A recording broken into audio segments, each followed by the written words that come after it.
Ladies and gentlemen, broadcasting live from the Dallas Fort Worth area. Welcome to the Points Blank Experience, where there's real talk from a point blank perspective. When it comes to Rod, there is no faking and shaking. He only knows how to be one way, and that is 100% real. While you're enjoying the show, you may want to call or text a friend and invite them over, because we're about to have a whole lot of fun up in here. So sit back, relax, and enjoy the show, and let's get real, baby.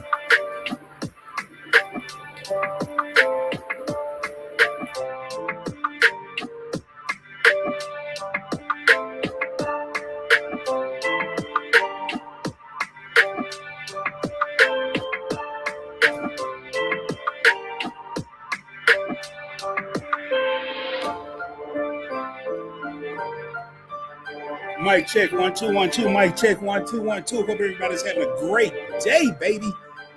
We about to get this crunk up in about 2.2 seconds.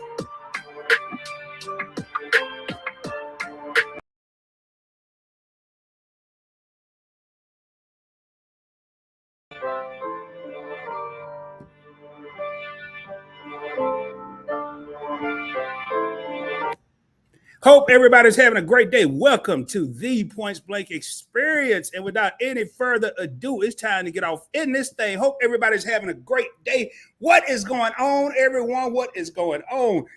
I am your boy, Rod, and I want to welcome everybody to the Points Blank Experience, also known as PBE Live. Hold up, my phone buzzing. I'm scared to even.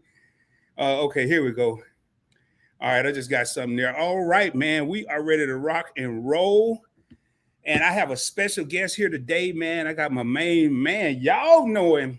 A lot of people know him. A lot of people have heard of him. Some may have not. But tonight you're going to get to know him. And he has a slogan. He's your favorite gamer's favorite gamer. And that is my main man, Big Daddy Beard Gaming Productions. That's a mouthful, but I've been practicing for a week. So I got it down now, baby. I got it down. Anyway, man, on this channel, it's pretty simple. It's pretty simple. We just have real talk from a point-blank perspective. We don't sugarcoat nothing. And when I do these conversations/interviews, I just like to get to know a person, man. There's so many interesting people in the world. But without any further ado, man, I'm not going to do a whole lot of jibber jabber.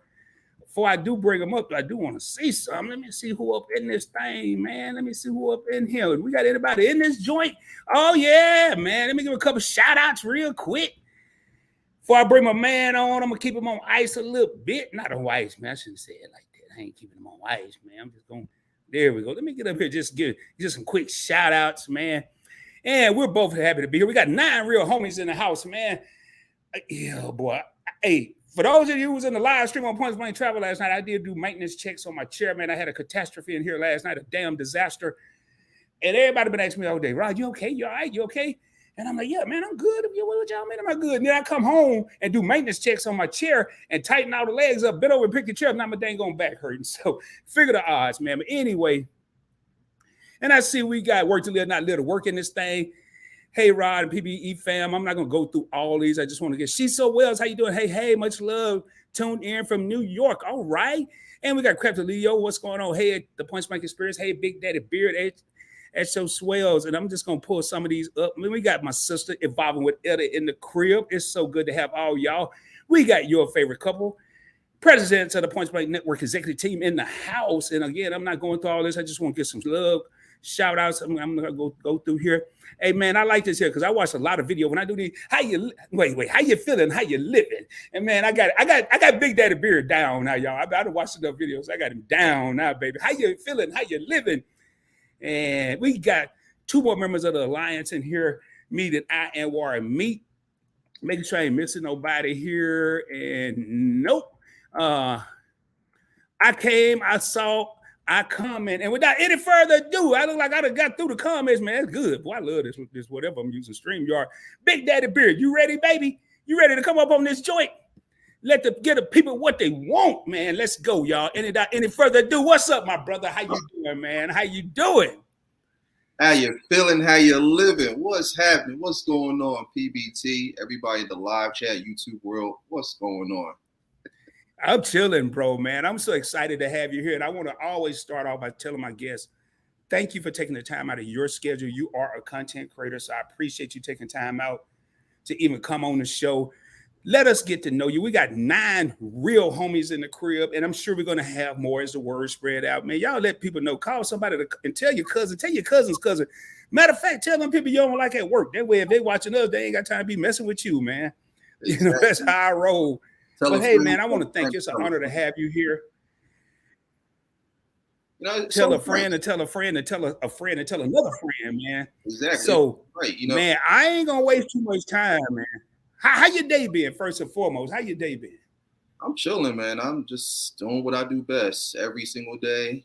When I go to sleep, when I wake up, work hard, get money, live lovely. The model to follow. That's what it is. So, you know, it's a 24/7, 365 process. It's something that I tell everybody to abide by every day. Even when you're dead and gone, still keep working hard, getting money, and living lovely, even in the afterlife. So, oh, man, you're right. And I'll tell you, bro, I've been, watching you for a while. You know, you come in all the live streams, you speak to everybody, and I like how you do it because you don't do all that at points blank. You use PBT, YLC, L2.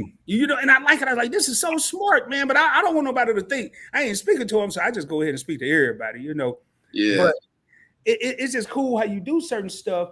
But what really got me, man, one thing I like about these interviews, man, it forces you to watch a person's content, you, especially if you're a content creator, that you may not have watched. But what really got me, and it's going to be one of the questions I'm going to ask, so I'm going to give you a precursor to it, is when you explain what your name meant, and I don't want you to do it right now, but when you explain that on Brown Girl Bella's Live, I was like, whoa, that's deep, man. And right then and there, I was like, hey, dude, can you join me on the channel?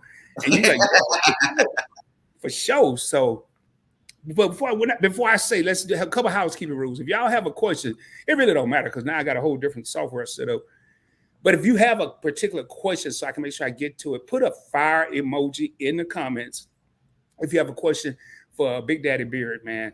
If you have one for me, I'm gonna see it eventually. But if you have one for him, make sure you put that in there. And I got to tell you something else, bro. You are the first solo male. I've had couples. I've done females. I did Brown Girl Bella. I did Mia Chanel. Let me rephrase it. I interviewed Brown Girl Bella. I interviewed Mia Chanel. I interviewed Evolving with Etta. And I've interviewed some couples, Coco, TTV, Keep It Cooking with the Catchers. But you're the first male guest I've had on the show. So, man, congratulations. That let me know. I thought about it today. I was like, man, that's the first one. So do me a favor, man. Tell everybody a little bit about Big Daddy Beard. Don't not too much because I got some questions, man. But just tell everybody a little bit about you, man. All right. Well, for starters, let me shout out the Leo gang and stuff. Because I see everybody saying Kings and LG up in here. You see, I had to rock one of my dopest hoodies right here. I found out you're a Leo too, so it's only right. Yeah. We got to rep for the game. We got to let them know who the best is out here. I love all the Zodiacs, by the way. Don't think I don't love you all, but at the end of the day, who the kings and queens are of this. But yeah, my government name is Jaden Scott Johnson, Beef Wellington Academy III. No, I'm just playing. No, Jaden Scott Johnson is the government name. I'm originally from North Trenton, New Jersey. Born and raised in the capital. Just moved down to Florida about last July. I'm going on a year down here. Yeah, I'm an artist. I'm a graphic designer. Started my own company back in 2006 called Street Artist. Started my YouTube channel about 3 years ago, thanks to my cousin Travis Givens. Big shout out to him. And it's been a hell of a ride so far. I've been getting so much love and appreciation for everybody. We call that LA for short. So we getting a lot of LA from everybody. It's just been fun. I love to get on here and entertain, keep people entertained and engaged with everything that I'm doing, just having fun. Most importantly, more so just showing people that you can go from nothing to something. I came from the hardships and the struggles just like everybody else, but to be able to rise and shine like the sun every single day, you know, that's what keeps me going. That's what puts a smile on my face. And, you know, getting that genuine support from everybody telling me, you know, to keep striving, keep elevating for greatness, you know, never stop, you know, most importantly, never give up on what you believe and what you love. So, I mean, that's pretty much it. I don't want to dive too much in because I know PPT got a couple questions for me. But I mean, yeah, that's pretty much it. I'll be 38 in August. That's about it. I mean, more on the way, but yeah, take it away, my guy. Oh yeah, man, and you did well, man. You was rolling. I was just going through some of the comments, and for those of you that aren't subscribed to Big Daddy Beard Gaming Promotions, he did change his name to BDBGP, and I'm going to ask him that question here in a minute. He's going to explain to you why. I already know why, because I happen to hear it. Matter of fact, it's going to be coming up here shortly. And you gotta excuse me, man. I gotta mark off some of these questions because I'll be asking the same stuff over and over. I'm traumatized after that fall last night, so y'all gotta excuse me a little bit.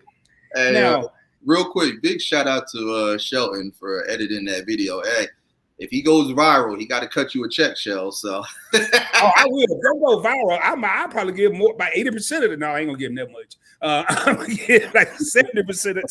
Yeah, go half and half. We'll go half and half. There you go, man. Let me quit lying over here. I'm gonna give him all of it. But man, you know, it was funny because he edited that video like after I got back up and situated myself, and all I could hear was that viral video with Terry and the fireworks. Back up, Terry. Man, I was on the floor, man. I could just hear, get up, Ron, come on, man, get up. And I'm like, oh. And then I'm on the floor, Jay, I'm on the floor and I'm reaching up for my laptop trying to hit the mute button, man, so everybody can hear. I'm like, yo, this is crazy, man. And then once I got up and got my bearings straight, I was like, Lord, please don't tell me my camera failed. Because if it did, I'm done. But my laptop was over here on the floor. This light was way over there somewhere. It was a disaster, man. Meat and I got it right here. Y'all want to know what happened? Go back and watch it. But right here, it was a hashtag damn disaster last night. That's what it was. That's what happened. Man, my leg on my chair gave out, man. And guess what? No, I ain't going to go get another one. I put this joint back together last night and kept recording. I saw something that they said in the live chat, Meat and I. That was clever. They said my favorite time of the season is fall. Oh, yeah, man. That's clever, y'all. You ought to see the hashtags Meat and I came up with. Hashtag timber and hashtag something about fall. Because I say all the time on Points by Joe, what's my favorite word? Options. And now they up here talking about what's my favorite season? Fall. And I'm like, man. But, you know, I love to have a family like that where we can laugh. Yeah. And joke and take a terrible situation. Hey, Jay-Z said it best. It's only entertainment. Yeah, but y'all, that was not staged. Hey, Big Daddy Beard asked me, well, did y'all stage? I'm like, hell no. I'm too old to be staging stuff like that. No, I know. That just happened. It happened. So when you told me that Shelton edited the video, I was like, okay. He did a good job of making it look staged because it looked like something you would see on like a parody or something like that. So that's why I was like, at first, I'm like, wait, did that really happen? Or because, you know, sometimes people pull a lot of parodies and, you know, what are those things were staged? Like, even like that whole Chris Rock and Will Smith thing. As much as people want to say that's real, that was staged, y'all. Like, let's just keep it a buck and some change. That was staged. But, of course, they're going to lay it out and edit it to make it look like it's real. So your situation, that looked staged for a second. That's what made it entertaining and funny. But the fact that it really happened, I mean, I'm sorry. You know, I hope your back is feeling good. Oh, yeah, I'm all right, man. But let's keep it $2.38. No, that wasn't staged. That really happened, man. And I'm over here now, y'all. I'm over here holding my back, man. But last night, all I could hear was, back up, Terry. Get up, Rod. Get up. That's all I could hear. Hey, when you get, after this interview, when you get a chance, Rod, grab yourself some eucalyptus Epsom salt. Just take you a warm Epsom salt bath. So you're going to feel like $1 million afterwards. You're gonna be doing I got some Epsom salt, but I highly doubt if I got some eucalyptus. Eucalyptus is the best kind. Like it gets in there, it like, you know, loosens up the muscles, all the tension. You'll be jumping out your bathtub doing backflips, cartwheels. You like you're one of those gymnastics in the Olympics and stuff like that. So. Okay, I gotta. Man, I just was worried. I was more worried about my equipment than me, man. But yeah, well, boy, it was crazy, man. It was crazy. But in case y'all to see it, I didn't edit it out yet, so you might want to go over there and look at it before I take. I ain't gonna edit it out. Honestly, the dead spots, but I'm gonna leave the fall in there, man. It wasn't really happening. It was live. Hey, this live, huh? It looks good because like as soon as you fell, the screen went black, and then you still kept talking and stuff, and then you're like, hold on, I gotta pause for the cause. So yeah, I gotta take a commercial. Yeah, that was perfect. So Shelly, good job on that one, and keep it just like that. I'm telling you, make a YouTube short out of that, go viral with it. Get you some money. I'm gonna put it on my clips. We already put it on Instagram and Facebook. I'm gonna put it on my clips channel. I tried to at work, but I had to be at home to do it. Now, hey man, you recently changed your name from Big Daddy Beard Gaming Promotions to just the initials. What made you do that, man? Out of curiosity, what made you do it? So I have a friend of mine that I follow. He's all the way in the United Kingdom. His name is 𝗪𝗓𝗧𝗛. If you guys get a chance, definitely check him out. He specializes in helping people grow their channels. He gives you all types of tips and instructions on what to do to help build your channel for all my YouTube content creators out there. So I was talking to him. I was in one of his lives, and he's like a big fan of mine. He loves the channel. And he was telling me that what YouTube's getting ready to start doing very soon is anybody that has a really, really long name, they're going to start to crack down on that. I don't know if they're going to be doing like any type of like punishments or anything or like any restrictions, but they're basically going to make you shorten your name up. And so I've actually had people tell me for quite some time, even though they love the name, they were all saying, you know, it's too much to type into the scroll bars and everything like that when we're looking for your channel and whatnot, you know, because you possibly shorten it up. So he actually suggested that same thing. So I was like, all right, you know what? Yeah, I'll go ahead and do that because I don't want YouTube coming down on me. So I was trying to think, okay, what can I do to shorten it and not necessarily change it up? And so people still know it's me and still follow that same formula. So they were giving me suggestions. They were like, why don't you do a Big Daddy Gaming? I'm like, no, because I need my beard.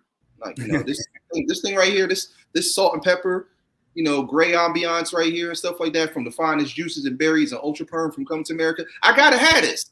I got to. You can't just have me Big Daddy Gaming.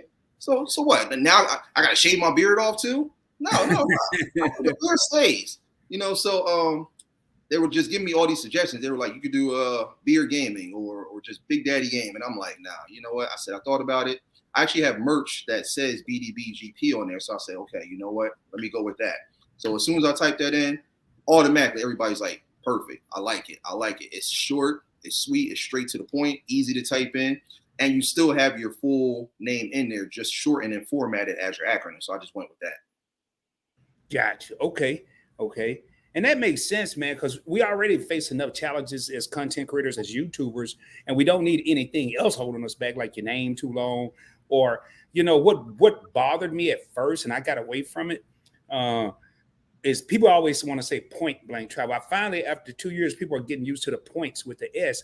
And I was like, man, that's going to probably hurt me. They're going to be searching for point blank travel when it's really points blank travel. But I say, you know what, man, if I'm going to let that stop me, I'm going to keep the name that I want. It's going back to what you said. I'm going to keep the name that I want because I'm talking about points and miles. And if it hurt me, I got to find a way to get around it. So I respect, salute to you what you just said. I'm not shaving my beard. I'm not going to call myself Big Daddy Productions and all that. The beard is what throw it in there, you know, and we're going to talk about that. Matter of fact, can you tell the people right now, how did you come up with the name? I've heard the story, but I want them to hear. How did you come up with the name Big Daddy Beard Gaming Promotions? All right, so it's actually a two-part. I'll let you guys know what the meaning of it is, like I explained to Brown Girl Bella, but I'll let you know how I came up with the name. So when I first started playing on PlayStation, they let you create an account as your username. So I was going through different ones. I was trying to figure out, okay, which one can I use? Which one is going to be like a creative name? And all the ones that I was typing in, they weren't letting me use it. They were like, that's already taken. It's already used. Pick something different. So I must have spent maybe, I don't know, almost like hours trying to figure one out. So I just said, you know what? I give up. So I just took a break.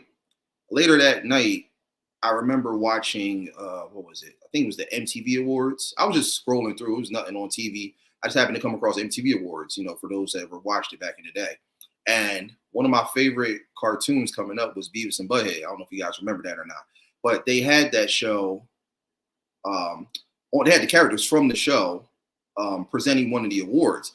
And I'll never forget, they had Butthead. He was dressed up like Hugh Hefner. He had the robe on. He had the initials engraved in the robe. He's sitting there with the bearskin rug and fireplace, you know, his glass of wine. And so he's like, we're here to present the award for, I forgot which word they were presenting, but they're like, before you do, make sure that you guys call in and place your votes. He was like, you know, you can vote for this person, that person. But he's like, most importantly, make sure you vote for Big Daddy Butthead. And I just started hollering. I'm like, oh, I like that. That's clever. Big Daddy Butthead, BDB. And then I went to sleep later that night and just automatically I jumped up. I was like, that's it. I'm going to go with that. I'm going to go with Big Daddy. But I'm like, I'm not using the Butthead part. No, hell no. So I was like, okay, I need something to replace that. So I said, okay, what can I use that's going to make it different? It's going to make it innovative. The minute people hear it, they're going to laugh. They're going to crack up. So I was like, okay, everybody always compliments my beard and how nice it is, how delicate it is, how I'm always taking care of it, keeping it clean, fresh, sharp. So I was like, you know what? Big Daddy Beard. The rest is history. And I typed it in on my PlayStation. No one had that name. And I've been using it ever since. Now, that was back when I had PlayStation 3. So I've been using that name ever since. And then as far as like the breakdown of my name, Big basically represents the mindset that you have. So I was always taught from my parents at a young age, no matter what you do in life, always do it way big. Always think big. Never think small. Never have that small-minded mentality. Do it way big to the highest level. So anything that I do in life, I'll always aim higher and always look to do it big. The daddy part is for me always being like a father figure to my cousins, my brothers, a lot of my family members and friends and whatnot. They've always looked at me as a leader. And if anyone knows, you know, a father, what is the main title of a father? It's someone who gets idolized as a leader, someone who is, you know, always leading, not following, teaching others to lead instead of follow. So just having that strong presence, you know, whenever you're in the room and stuff like that, that, you know, people look upon you as. And so that's where that came from, you know, just always having a leadership type mentality, someone that people can look up to and idolize. That's where that came from. And then, you know, the beard part, I mean, come on, that's pretty obvious. So, but yeah, that's how the name came apart. As far as the gaming and promotions, if you guys go to my channel, you see that I specialize in a variety of different types of games. I don't like to be content creators that's just constantly doing the same old game over and over. No disrespect to anybody that, you know, is a YouTube gaming content creator and loves to do specific games, but just me, I've always just been an all-around gamer. There's so many different games out there, you know, so many different genres within these games. So I love to showcase that because people don't realize that, you know, there's a lot of stuff out there, and there's a lot of stuff a lot of people won't get the chance to see or necessarily play. So that's where I come in and specialize in showing you all the different elements of gaming and how fun it can be. And you'd be surprised at how many people come to the channel and are not gamers, but when they see me doing these games, they're like, oh my God, like this is dope, or what game is this, or I never heard of this, or so many questions. I get it all the time, and I love that. So I love to just show just the overall world of gaming and how elemental it is.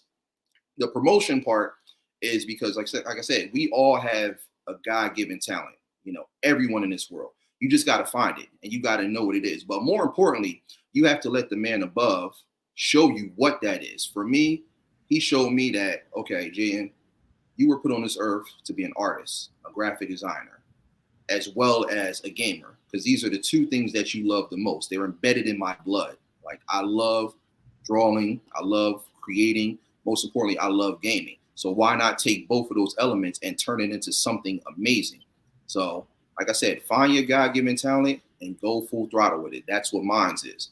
And like I said, I love to advertise for everybody that has something going on. No matter what your talent is, no matter what you specialize in, I'll help you promote that the same way people promote for me. So basically, in a nutshell, that's where the whole BDBGP thing came from. Gotcha. Well, I tell you what, when I first heard the big and the daddy part, I was like, yo, and that's immediately when I asked Big Daddy Beard to be on this channel. And I want to read this comment real quick because I know they told me earlier they weren't going to be here. I got 𝗪𝗓𝗧𝗛, 2 members of the Points Blank Network executive team, Marcus and Kayla in the house. Big Daddy Beard speaks highly of them. I was watching a couple of videos where he mentioned their names several times. And I wish I would have coordinated with them because if I knew they were going to a concert, I probably would have put this off to a different day because I think there's a big mutual respect between 𝗪𝗓𝗧𝗛 and Big Daddy Beard. But they said, hey, fam, we were at a concert, but wanted to stop by to say, hey, Kings, man, much love to y'all. Enjoy it. Who y'all going to see this time? If you're still here, let us know who you're going to see. But I tell you what, hey, I had a couple things. Hey, man, I can start these little comments because I want to go back. And I just got to meet and I say, hey, we all fall, but you got up like a real G. Thank y'all, man. I don't have all my sound effects like I normally do on the other software I was using, but yeah. And I saw a comment. Are you self-taught or did you go to college for graphic design? Hold that thought. I started that question because I'm going to come back to it, but that is a question that I'm going to be asking. And I usually don't have a particular order, but I do want to kind of ask this next question because it was a couple series of questions. And we about to get juicy, y'all. We about to get juicy like a half a pound hamburger up in this joint. I'm going to be real with you. We about to get a little juicy right now. So, a Big Daddy Beard, I don't know if you need to go to the restroom or go get a towel. Cause it's about to get a little hot. I'm about to turn the temperature up a little bit. I'm about to go for, we've been preheating the oven so far. But now we about to turn that joint up a little bit. You know, I ain't gonna put it on broil just yet. I ain't gonna put it on broil just yet. I'm just gonna turn it up a little bit, just a little bit. You know, now is it me? And y'all in the chat, put a. I don't like the number 1. Put a 3 because everybody was saying put a 1 in the chat. Is it me, or does this name Big Daddy and everybody else forget the rest of the Beard Gaming Promotions, Santa Frederick Lisping, S.A. Aladosas, and all that? They just hear Big Daddy. Is it me? Or do females tend to gravitate towards you because you calling yourself Big Daddy? I mean, I'm just curious, man. Well, as I said, what's funny? The minute people started hearing that name, automatically they thought about that, like Big Daddy, Big Daddy. I knew people were going to have their own little like fun with it and play on words with it, But like I said, I don't even pay any attention to that. Like I said, as I explained, the bigger meaning behind what my name represents. So, people have to understand that from that standpoint. But yeah, I mean, I knew people were going to have fun with it. I knew people were going to, have their different play on words. And like I said, ever since I started this and ever since people started hearing the name and I started making my way, through the YouTube streets like that, everybody has had so many different aliases. Like I could roll out a red carpet of how many names I have. It's that many. It's like a laundry list. I got Big Daddy, I got BDB, I got BD, I got Big D, I got yeah. I don't know, but and I hear you. You can keep up with that list, but I want to focus on Big Daddy because that's the one that seems to get you all the attention. I done see people. Matter of fact, when we was in the live stream with Bella, she was like, "Ladies, it's just something about the name when you say Big Daddy," and I'm like, hell, I'm about to change my name to Big Daddy PBT up in this. Hey, look, listen, here's the thing. I'm not doing that, man. Look, Big Daddy Travel. There you go. No, man, I'm gonna be Points Blank. I'm just little man Rod over here. That's Big Daddy. Little man Rod. I'm just little man Rod over here, man. Little dude that's on the live streams and stuff. But here's the thing, though. If you really think about it, y'all, and same thing, Rod. Big Daddy is like a universal thing. All guys, most guys that I know are going to acknowledge themselves as a Big Daddy. You're going to have ladies who are in relationships call their man Big Daddy. So when you think about it from that standpoint, it has that universal thing to it. Even people that aren't in relationships, like they'll see somebody or if someone that they're talking to or they're flirting with and stuff like that, they might utter Big Daddy to them. So like I said, it's just it's a universal name that I just wanted to have some fun with. And I knew that I was going to get these type of reactions. But like I said, I just have too much fun with it, And again, like for those who don't know, I'm in a relationship. I love my lady to death. 6 months strong so far, even though we have the long distance thing going on. But like she knows it, and she doesn't necessarily trip on it because she knows, like, when it comes to her, I'm loyal to the soil, you know. So she never has to worry about, you know, anybody trying to flirt or say this and say that. I mean, some people have made attempts, a few have, but, you know, I let them know instantly, look, you know, I love my lady. I'm not letting anyone or anything come in between that. You know, when it comes to her, I'm her only big daddy. So, like I said, it's just something to have fun with. You know, like I said, everything that I do is from a creative standpoint. I'm very creative. So I'm always thinking of what can I say or what can I do that's going to get people's attention, that's going to, you know, have them intrigued, like, oh man, like I would have never thought about that. And it's funny because when I go in different people's streams, I'll see everybody just kind of play with the name and stuff like that. Meat and I, big shout out to them, Anwar and Meat. It's a couple times I've been in their live and they see me come in, they're like Meat will be like, Big Daddy Beard, and Anwar like, oh, hold on. Ain't only one Big Daddy up in here except me. So, but see, I love that though, because it's fun. I know they're having fun. Man, that was so funny. The first time I got nervous. I got nervous the first time, so I said, "Oh Lord, they about to have an argument over here because of Big Daddy." But then it was just, I mean, and I was serious now. But now I gotta thank you, dog, because you just killed ratings telling everybody you got a lady already. It's on my list. So I know you got a lady, but I want you to do it right now. Everybody on the left, we're gonna have 3 viewers here. Oh, really? But I already knew, man. I knew. So I was going to ask you, did you have a special person in your life? But you already answered that. Do you have any children? I actually don't. Okay. We're going to pause on that one because I'm going to come back. I'm going to come back to that. I'm going to circle back around. Oh, yeah. So you have a special lady in your life. Now that you said it, who is this special lady? I mean, you don't have to say who it is. I know you're proud of your lover. I know who it is, but I just want to, for the people. Oh, yeah. I mean, we're at that point now where, you know, it's not a secret anymore. It's not anything we got to keep hidden and stuff. For those who know Life's Magical Journey, that's my lady. I met her back when I did my first interview with Vern, who I call the YT Oprah. Big shout out to her. I don't know if she's in here or not, but big shout out to her. She actually, you know, took time out of her busy schedule to interview me, and, you know, we had a ball. It was a really, really dope interview. And I remember Life came in and was watching it. And right off the bat, I guess she was just captivated by like my presence and, you know, just the way I was talking, everything, my lingo. Because I'll never forget the line that she said. Because I think Vern actually started it by saying, like, you know, Vern talks like, look, I'm interviewing Big Daddy Beard, y'all. Okay. So let me Big Daddy Beard, ladies, he is fine, y'all. He is one of my kings. He is gorgeous, all this stuff like that. So I started cracking up. And I think she might have said eye candy. Vern might have said it. I'm not sure. But I know when I did the interview, I saw, you know, as the comments were popping up, Life was telling Vern, she was like, you weren't lying about the eye candy. I'm looking like, okay. And so I couldn't help but to start blushing and just like cracking up. Because I'm not one of them cocky, egotistical type of people that, you know, acts like I'm the ish and stuff like that. Like, I'm real like shy, bashful and stuff. So stuff like that, I don't get a lot of compliments. So when I do, I'm going to naturally just blush and smile because that's just my nature. But I couldn't help but to laugh because it just caught me off guard.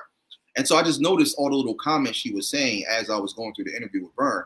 So right afterwards, I started kind of doing like how kids do when they like a girl, you know, in school, but they don't know how to go to approach her. So, you know, they do that little letter, that do you like me, circle answer. So I basically kind of played that out. I ended up going to her Instagram. I hit her up. And I just basically told her, I was like, hey, you know, I saw you in the interview that I did with Vern. Thank you for the compliments and everything like that. You know, it really had me smiling and blushing and whatnot. And she just started laughing in return and stuff. And like, she was like, oh, you're so cute and all this stuff like that. So, I mean, the rest is history after that. We just started talking 7 months in. November 30th was when we made things official. And so, like I said, we are 6 months in and I love her to death. So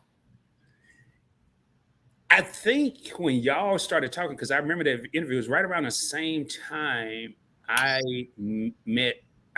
virtually met Life. And I said, man, she's very deep, very intelligent sister. And And then I saw the Mr. EC and Mr. I said, hold up, man. I think I'm putting all this together, man. And I think I said, I felt like a private investor. I said, I think I'm putting it together. I think they talking. And Vern did an interview with Life.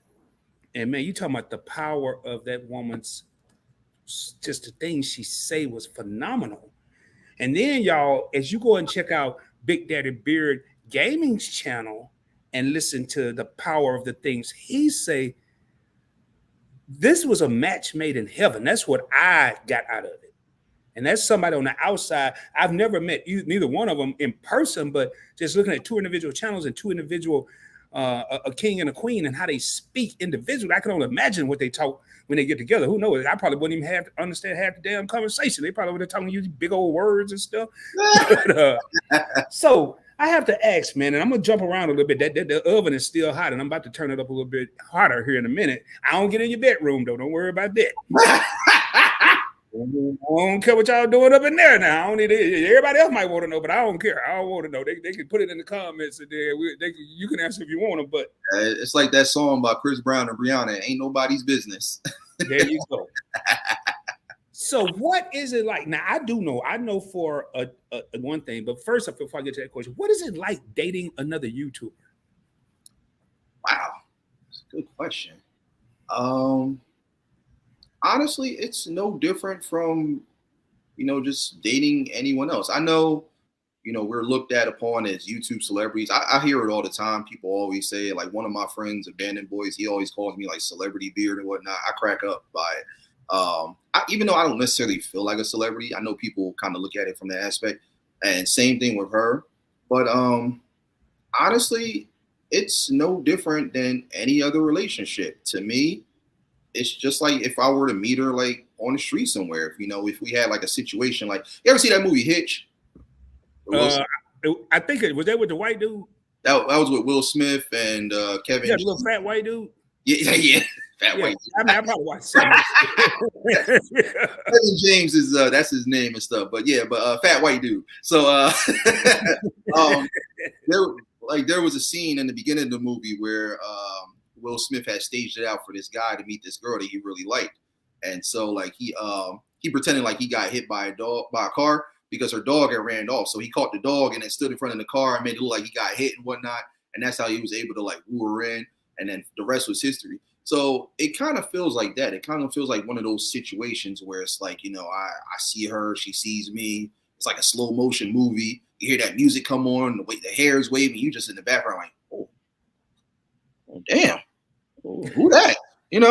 Let me take my, yeah, who's that? So it feels like one of those type of things, but it doesn't feel any different than whether it's on YouTube or off. Like, she's just that dope. She's like everything she says when we talk, the conversations, the jokes, the laughter, like it's real. Because for those who don't know, I was in an 11-year relationship prior, and it started off good, but then, it got really ugly towards the end. Of course, I got cheated on and stuff like that. A lot of different things. Not Big Daddy. Big Daddy, you got, I can't even believe I'm calling you no damn Big Daddy, but Big Daddy, you got cheated on? Yeah, man, it happens to us. And I honestly, I didn't even think that was going to happen. I'm not. Was you crushed? I got to ask you, man, was you hurt? Oh, yeah. I mean, no one's ever going to be joyous or happy about that. Like, I think that's probably the lowest thing you could do to anybody. My thing is, if you're going to go that far, just end the relationship. Don't stay in it and just continue to keep hurting that person because they ain't gonna do that, dog. They want the ribeye and the baked potato. I don't know. I think you was the ribeye and the other dude was the baked potato, but they ain't gonna get into that. Well, I'll tell you this much: I baked his potato. I'll tell you that much. Oh man! Yeah. You knocked him out? Had to. Oh Lord, have mercy! You knocked him. He was talking greasy like cheesesteak meat. I'm like, like, nah, you don't know me like that, my guy. Don't let the smile and the goofiness fool you. Like, I get busy if I had to. But yeah, neither here nor there. That ended. I had to get out of that, and honestly, I blame myself for allowing it to go so long because like I was in love at the time and I didn't realize that she did not love me back. And I remember talking to Life about this last time I went to go visit her. And I'll never forget. And honestly, this is probably the sexiest thing, the most amazing thing she ever told me. She looked at me and straight in my eye, y'all. She said, babe, let me tell you something. Your ex, that wasn't your wife. I'm your wife. I said, damn. Hey, y'all think I fell out the chair last night? The leg ain't even break tonight. I'm just gonna fall over. We keep hearing you.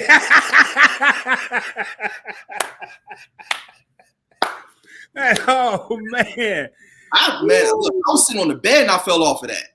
And the bed is perfect. Like, it's not even one of the, wasn't no wobbly or nothing. I'm like, oh, like, whoa. Yeah, it was one of those. It was like, okay. So that right there just made me respect her and love her even more for saying that, because she was dead serious. She meant it. But see, like, that's when you know you found somebody. When they could say something along the lines of that to you, like, that's real, you know? So it's like, when you have that, you got to keep it. You can't mess nothing like that up. Not for anyone or anything, because no one is worth it at the end of the day. Like, you want to have someone to come home to. You want to have somebody that's on the same wavelength as you. You know, that's why I have so much respect for a lot of these couples that I see, like Meet and I, 𝗖𝗓𝗪, the Griffins, your favorite couple, the Controls, All About the Jackson. It's so many. I could go on and on. Big shout out to all these people I'm mentioning. But when I watch them and I see that chemistry that they have and how much fun they're having, it's so dope. And that's don't they just make you want to fall in love? Don't everybody you just named, they just make you want to go fall in love. They just I was at the Dallas meetup and I'm looking at everybody you just named. I would keep it up with the Griffins was there, but I was with Meet and I was with your favorite couple. I was Coco and True GTV. I was with Rolling with the Reeds, the Mogul family, 𝗖𝗓𝗪. Everybody just was like, oh man, you want to fall in love. I was like, they're just dope. Like the way they just like how Meet and I call them my favorite sitcom couple. Because honestly, like, just their name and everything, it reminds me of like a show you would see on like BET or UPN for those. Hey Jay, how tall are you, man? How tall are you? I am 5'10". Well, so am I. Well, Meet and I on the low, man. No cap. They giants, bro. I mean, I'm just gonna tell you, they tall as hell. Yeah, they look pretty tall too. Yeah, they called me a midget. They had me in the front seat slinging me around, man. Anyway, I just had especially Weez, he got that club bouncer look, you know, like. Yeah, Weez. I think Weez by 6'2", Meet by 5'11". Man, that's what they say. I think if I went to the doctor with them, they more like 6'5" and 6'1" or something. They taller than. And then I made a mistake and said, hey man, y'all sure are tall. They were like, no, you sure are short. And I'm like, oh boy, it's been a joke ever since, man. But I like how you said it, because they are. If you ever get the chance to meet them in person, yeah, they're actually also on YouTube ain't nothing. You meet them in person? Yeah, I know they're in Georgia, because I'm down here in Florida, so we are neighbors. They're just a couple miles away, a couple hours away. But yeah, I would definitely love the opportunity to meet them. 𝗖𝗓𝗪, everybody. 𝗖𝗓𝗪, they're really, really dope.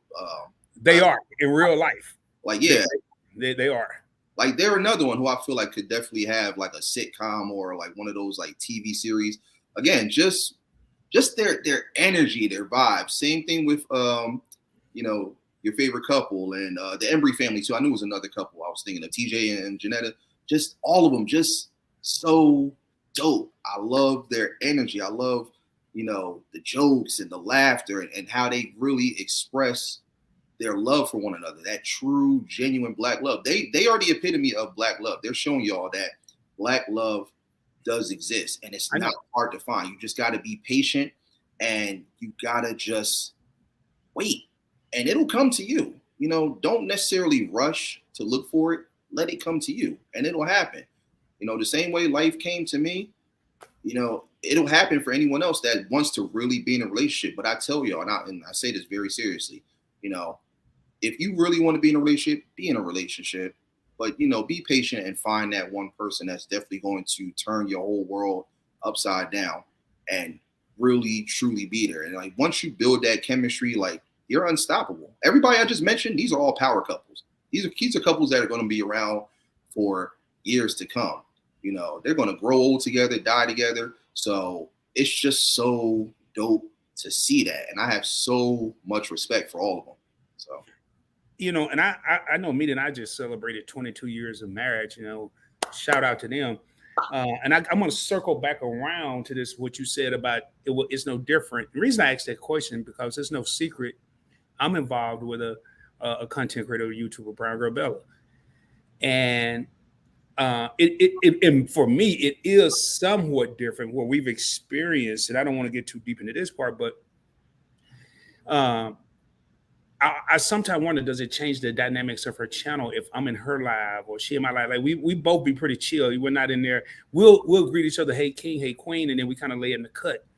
But it's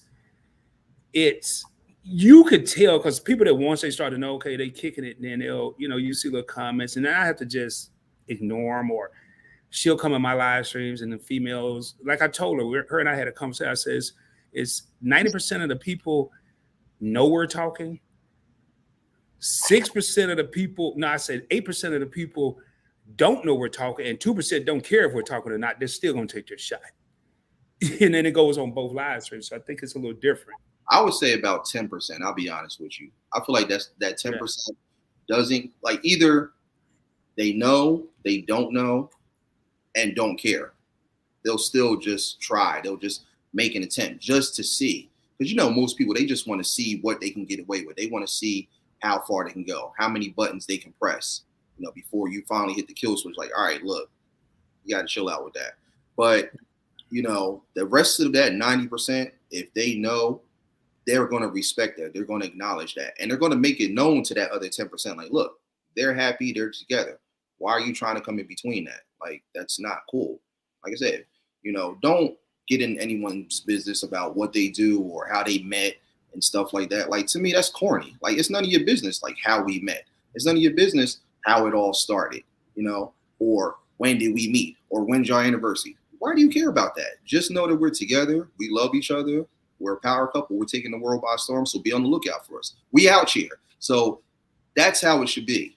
So I remember the first time when Bella and I went on Meet and I, we were on Wanston's channel. Then we went on Meet and I, and they said, wow, PBT, BGB, this is a power couple. And I felt so good, man, to be thought of like that. Not as an individual, but a person I'm trying to team up with and want to be with. It felt good. So when I hear you say, you know, a power couple, that now that you said it, it's true. It's true. Now I got to scratch the question how y'all connected, because you just said, don't ask you that ish. I already know though. I know how y'all connected. So you already explained it. So y'all are in 2 different states. Yeah. What is that like? What is being in 2 different states? I'm gonna put you on the screen by yourself because I forgot to turn one of my lights on. But y'all are in 2 different states. And I'll let you tell the story. You're in one state, she's in another state. You don't have to get a geographical locations. But so now we're taking YouTubers, 2 different YouTubers. Now we're coupling it with 2 different states. We're adding to the dynamics of, you got people that live in the same house that can't get along. You got people that live in the same house. A relationship is rocky. Y'all are managing as we're gonna call it celebrities, but as content creators, whatever y'all want to call it. And then you're in 2 different states. How is that for y'all? Okay. So it is very challenging. I'm not gonna lie. I've only been in one other long distance relationship, but that was when I was younger. You know, it didn't work out. Like, we didn't end like on bad terms. It was just too much at the time because I was young, she was young. It was going to be hard to really try to make it work because I had so much going on with work, school, everything like that. So we just respectfully decided to part ways. So now that I'm older, I'm more mature. This is my second long distance relationship. And at first, you know, Life and I, we weren't going to do it because, you know, she mainly kept saying that, you know, she felt like it was too hard. That's too difficult. You know, it would make more sense for us to be closer and then try to build. But, you know, I just told her straight up, and I said, this goes to anybody. If you love somebody, if you really, truly care about somebody, the distance shouldn't matter because we're 6 months in and we've already seen each other 3 times. We've actually made the arrangement to where we go and see each other like every 2 months. You know, we just give each other some time to save money, build up, and then we hop on those flights and then we go to see each other. So as tough as it is, you know, because she's on the West Coast, I'm on the East. It is tough. It is challenging, but because we're mature, because we love each other that much, because we care about each other so much, we're making it work. And that's what it's all about. So it don't matter if you on a whole nother planet. You could be here on Earth and the other person could be in Neptune somewhere or Pluto. It shouldn't matter. If you truly, truly love that person, if he or she is your everything, you're going to make it work. You know, by all means, you're going to make it work. You're not going to let anyone or anything come in between that. Because honestly, ultimately, at the end of the day, those people trying to come in between, trying to intertwine with what you have going on, they're not worth it. They really are not. It's pointless because you're not going to be able to come home to that person. You're not going to be able to link up with that person and whatnot. You know, you're gonna end what you have to go deal with this person who just truly is not worth it. You know, the times when she came and visited me and I get off from work, I have like a long, stressful day. It brought me so much joy walking in the door and seeing her like laying on the couch waiting for me and whatnot, you know, falling asleep, reading a book and stuff. It was so cute. I love that. Like, there's no better feeling than that. So, you know, when you have something like that, when you truly see it and you have it, you got to embrace it. And you got to do any and everything to make it work. Yeah, you'll have your good, your bad, your ugly. I think so far, life now, we probably only had like maybe one minor argument. But shortly after, like, you know, we cleared everything up. And honestly, it took that argument to make us even stronger than what we've already become. So like now the bond is growing stronger and stronger by the minute. So I just say that to say, you know, if the love is real, make it work. And like I said, that whole loyal to the soil thing, it just kind of goes back to what I was saying. Think about it. I'm gonna break it down for y'all. So listen to this. We are the seed. Us men are the seed. The women are the ground. They are the dirt. Not in a disrespectful way, but just hear where I'm going with this. In order for both to come together and grow, that seed has to bury into the ground and remain deeply rooted. Because if you think about it, look at every single plant and tree on this earth. They're all deeply rooted and they're not going anywhere. They're not moving. Why? Because they've stayed grounded with that soil, with that dirt. And they've allowed the seed, they've allowed it to grow and to blossom into whatever it's going to become. And once it does become that, it's beautiful. It's fucking beautiful. I'm sorry to curse, but that's what it's about. Being loyal to that soil, staying deeply rooted, staying grounded with that person, whoever you're with, and just allowing what you have to grow into something astronomical. So that's what it's all about. So when you find that person, stay loyal to the soil. Don't go chasing other trees, chasing waterfalls. This ain't TLC. They're not worth it. Stay grounded, stay deeply rooted, and you'll continue to keep growing and growing and reach to further heights. So it's a public service announcement from your boy, Big Daddy Beard.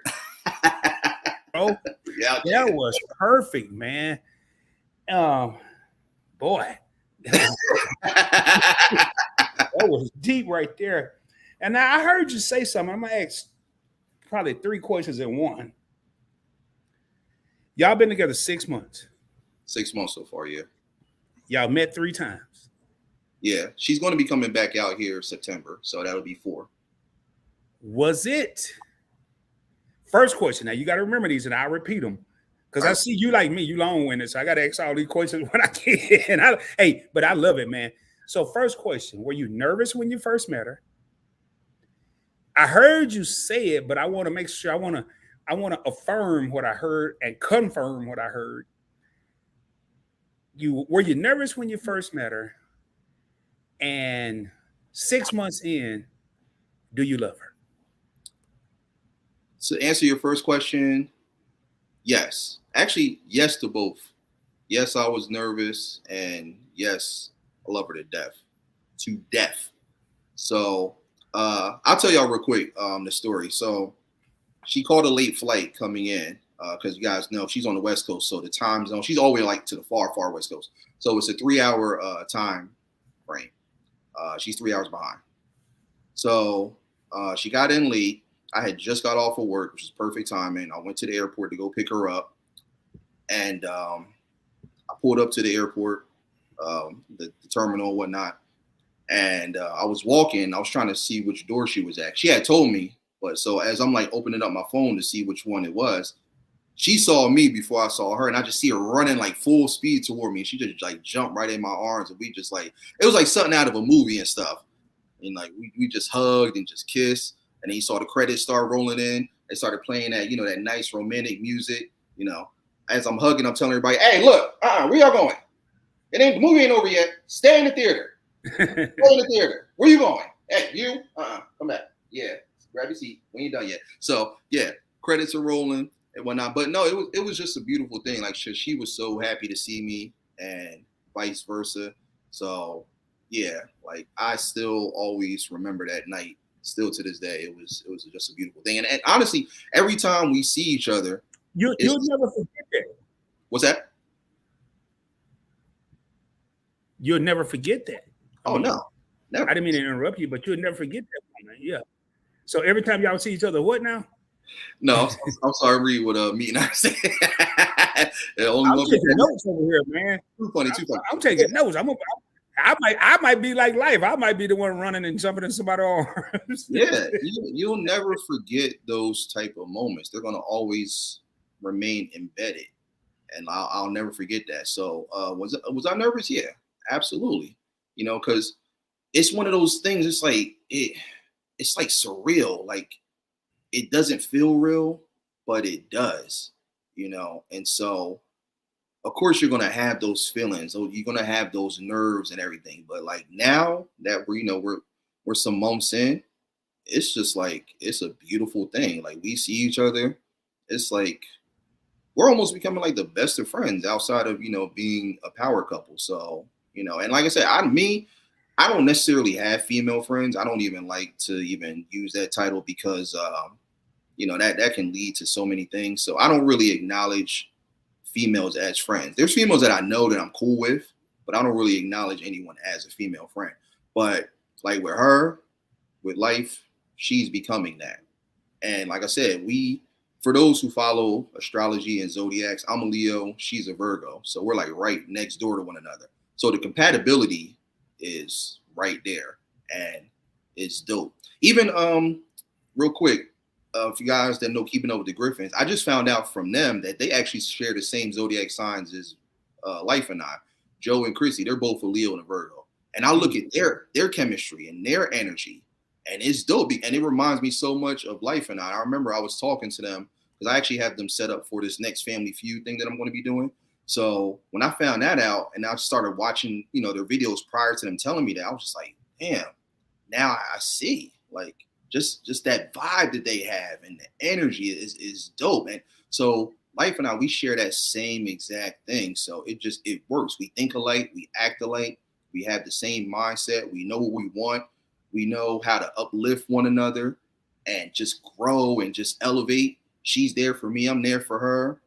If she's ready to ride, I'm ready to ride. Like, Jay, you just motivated me, man. So you're a Leo and Life is a Virgo.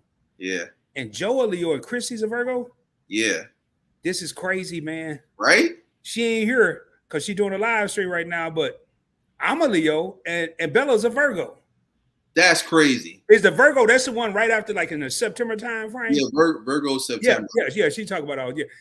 Oh, I can't wait to tell her that. I'm like, hey, we're meant to be. You know, it's like 4 other people I know they're Leos and Virgos. Yeah. So, you know, what happens when you cross a Leo and a Virgo? You get a Lirgo, or you get a Verleo. Put that as a hashtag, y'all.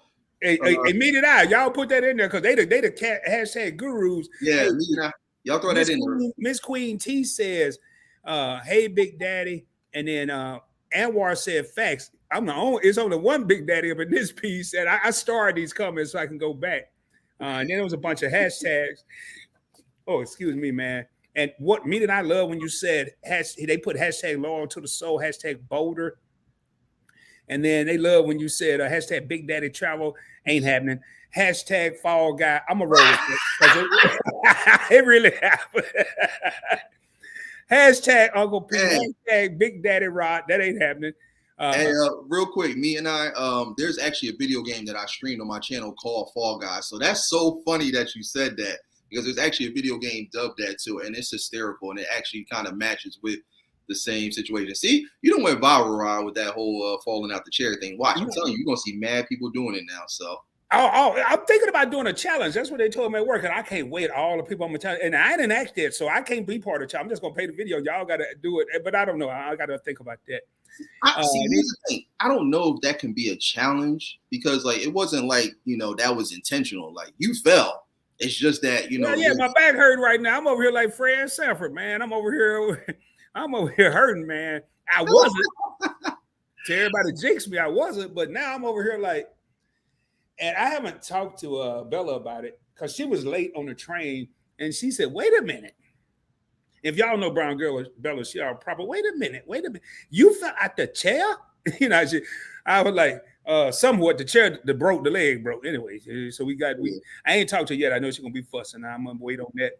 And then hashtag Rod Billy, that's a whole nother story. And hashtag Arsenio Rod. I thank y'all for those compliments. And now I'm Arsenio Rod, I'm Fall Guy, I'm Timber. But man, I love how Meet and I take the something. And they're the hashtag gurus. Somebody put that in the comments.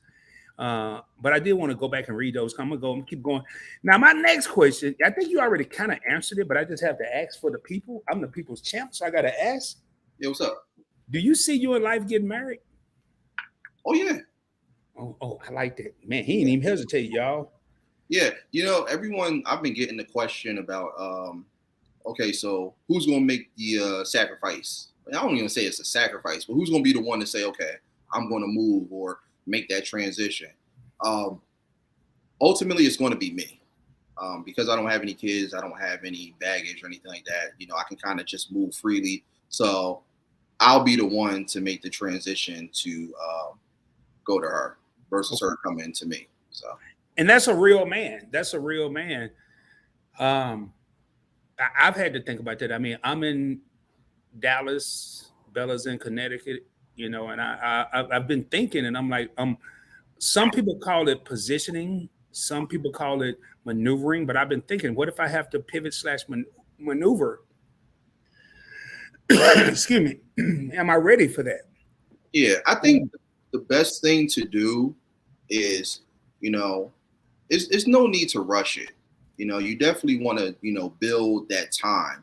You know, you definitely want to put a couple years in and all that stuff, you know, make sure you basically go through the good and the bad and the ugly, because all that's going to do is just strengthen you down the road and just make the transition so much easier and smoother for when that time comes.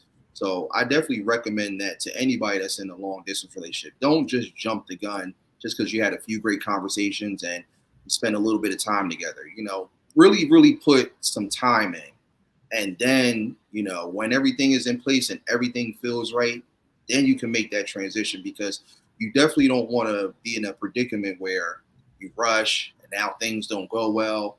And now it's like you're stuck between a rock and a hard place. You definitely don't want it to be that, you know. So I just advise for everybody, you know, definitely take it slow. Not on the level like, oh, I just want to be friends. But, you know, just like I said, plant the seed and just watch it slowly grow. It'll grow as long as you stay loyal to the soil. As long as you stay deeply rooted, it's going to continue to grow. It can't do nothing else but grow. And no matter what tries to come, whether it's a natural disaster or people messing with it, it's going to keep growing, because no one can come in between that as long as you stay loyal to the soil. So, you know, I told her I'm fully committed. I'm invested in her and only her. So we're only going to get bigger and stronger as time goes along. But yeah, as far as like marriage and stuff, yeah, once that time comes, absolutely. Hey, Jay, can I say something? While we got 18 real homies, I wish I'd have said it. We got up to like 21, and people will watch the replay. I want to say something to you, OG to a lowercase g. OG to a lowercase g. I'm going to say this, man, and I mean this from the bottom of my heart. it does something to my heart and my soul when I hear a younger brother speak with so much knowledge and so much intelligence. I was always told that as a younger man, and that I'm seasoned. Now that I'm seasoned in the game with some Lorry seasoned salt, some spice addicts, and a little garlic powder, I commend you, brother. And I want to say this right now while we have people in here. I commend you. Everything you said so far, I've yet tonight to hear you say anything that didn't make sense. And y'all, we didn't script this live. He don't know any of the questions I'm going to ask. The same with any other interview I do. So to have a brother, well, I do got a teleprompter right here, so it does. No, I'm just playing. Go ahead. you that good? Damn, falling out of the chair. I'm about to get out of this house. It's haunted. But he didn't know, y'all. So I want to, man, salute to you for even just being so knowledgeable. I wanted to have a commercial to say that, and then we're gonna get back to our regular scheduled program. And it's gonna be a second here. I'm gonna get a little deeper. I'm gonna get off the relationships in a minute. But right here, I want to say, me and I said all these YouTube couples, hashtag life magical gaming and hashtag points blank Bella. Oh my God. Oh, hey, that's I need to screenshot that. I'm gonna go back after this is over. I'm gonna screenshot. I'm gonna put that up there. That's got a nice ring to it. Did I lose you? Huh? I'm here. Okay, it circled for a second. So let me go down here. I want to make sure I ain't missing none. Yes, Life's Magical Journeys, and this is your favorite couple. Life Magical Journeys channel is so inspirational. Y'all make sure y'all check out BDBGP. That's Big Daddy Beard Gaming Promotions, and make sure you check out Life Magical Journey. They both have individual channels, and I'm going to get into a question that I have here in a minute. One of the questions I have is, and I'm going to shift off the relationship. I'm going to come back to the relationship, but I want to get off that a minute. Do you have any major regrets in life? Any major regrets? Ooh, do I? Yeah, a few. I would definitely say the first one,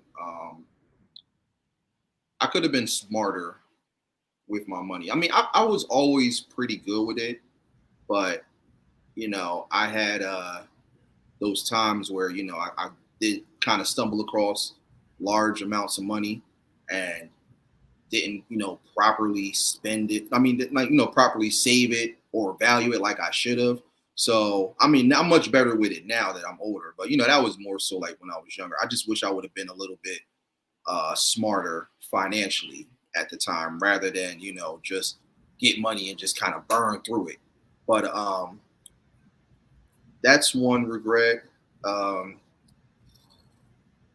I would probably say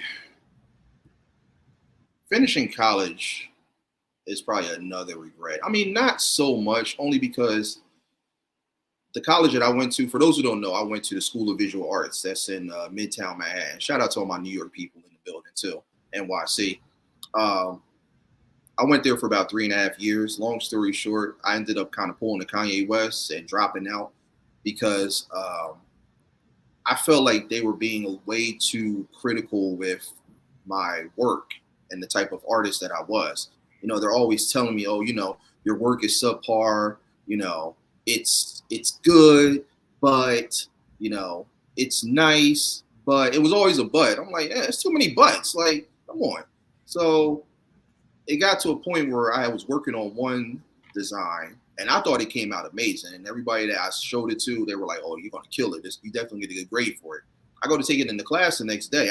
And now keep in mind, I spent hours working on it. I was like maybe like 4 or 5 in the morning. And I had to be in class by like 8 o'clock. So I'm off of 3 hours of sleep. Go into the class. I show the teacher the project. He basically just like bombs it.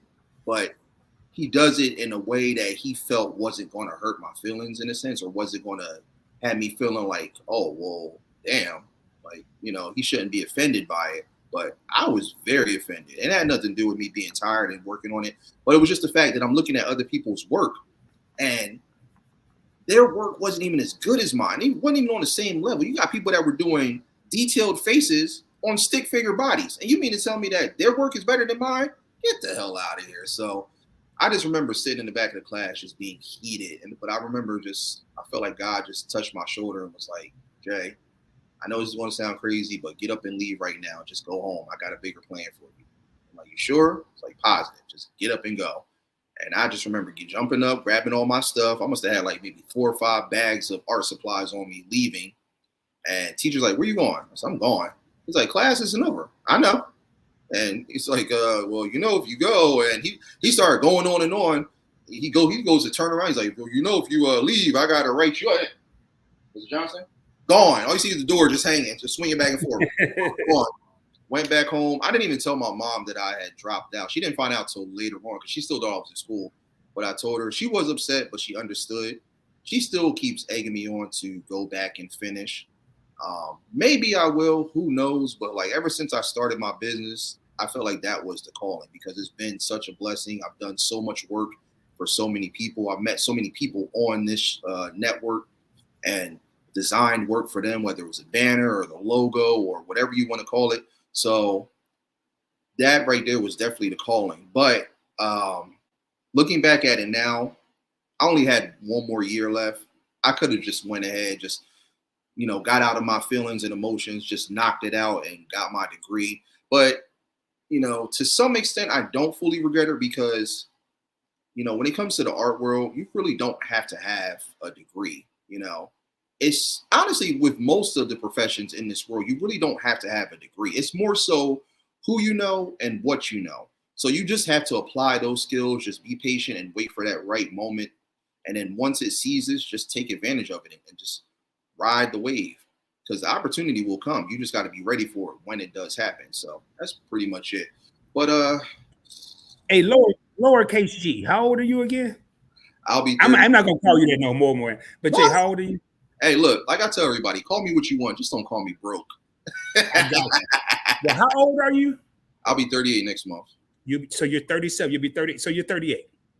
30. Yeah, I'll be 38 in dog years. So well, I'm about to show you 2 things, brother. You said one of your biggest regrets was not finishing college. I'm about to show you something. I've never shared this on any of my channels. I've never showed. And to this day, I had to go in there and rearrange. It's going to take me like 2 years to put it back together. It took me 2 seconds to go tear it down. But I got my degree. My mom wanted me to get a degree. I went to college right out of high school. I went to several colleges in the military. I got my degree. I'm gonna show you my motivation. Then I'm gonna tell you the story. You see this right here? This still sits to this day. And I'm gonna see if I can make this look a little different so people can read it. No, it's better. It's better the other way.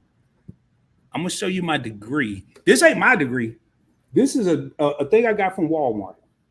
And it says State University. Y'all see the name, John Smith. My name ain't no damn John Smith. This was my motivation. And right now, this was my motivation. I went and got this. I paid about $9.98 for it. And it got a little tassel and everything. That's pretty cool, though. It's pretty cool. Yeah. And people, Rod, you got a degree. Walk behind, Rod, you got a degree. That ain't mine. I didn't have a degree. No, that ain't my damn degree. My name ain't John. When did I change my name to John? Hey, that's what we doing out here. We forging degrees. We putting different names. You know. That's what you see this? Yeah. This is my actual degree. Okay. I got this degree when I was 48 years old. Wow. Bachelor in business with a minor in finance. I used this to fuel my journey. There were times I took tests or exams, whatever they call them, at 2:00 in the morning. And this still sits right across, right now where I edit my videos is the same location in my office where I actually did all my homework, my tests. And I looked to the left and I always looked at this. So I say this to say this, young brother, do not say it's too late. You can go get your degree when you're 85 if you want to. Oh, yeah. So I just wanted to say that. Now, I want to thank you for having me come up with something else to go back and put together. I already had to work on my chair and all that, but and I'm proud of this. And do I use this degree? Yeah, sort of, kind of, not really, but yeah. And it was paid for. The military paid for it. I had a GI Bill. So I just wanted to share that with you, man. I just wanted to share that with you. Now, this kind of sort of the same question. If there was one thing you could do over again, what would it be? You kind of answered that. Oh, wait, if I could do my life over? No. If there was one thing you could do in your life over again, what would that be? We know go to college. We already got that, so that's different. If you could do one thing, just one thing over, what would it be? Wow, do one thing over. Oh man. Hmm. Now you can let that marinate, man. I'm a barbecueologist. You can let that marinate a minute if you need to let that marinate. Man, it's cool. Yeah, I gotta come back to that one. And that's why you over the Points Blank Experience. This ain't no damn YouTube channel. This is an experience, baby. I'm gonna ask you some stuff about how you're thinking. Now, I got another joke, man. If you got to marinate this, I'm gonna go in here and give me an aluminum pan and bring over here. It's gonna be my next prop. But yeah, people see you as a smooth macho brother. You know, you big daddy beer gaming, you laid back, you chill, you cool. But at the end of the day, you're human. Mm-hmm. Do you have any fears or anything that you actually worry about? Fears. Oh boy, I got you over there thinking now. I told you about. I'm sorry, I forgot to tell you. We turned in the temperature up a little bit. Oh, look, I just turned my AC unit on because it's hot, sweltering.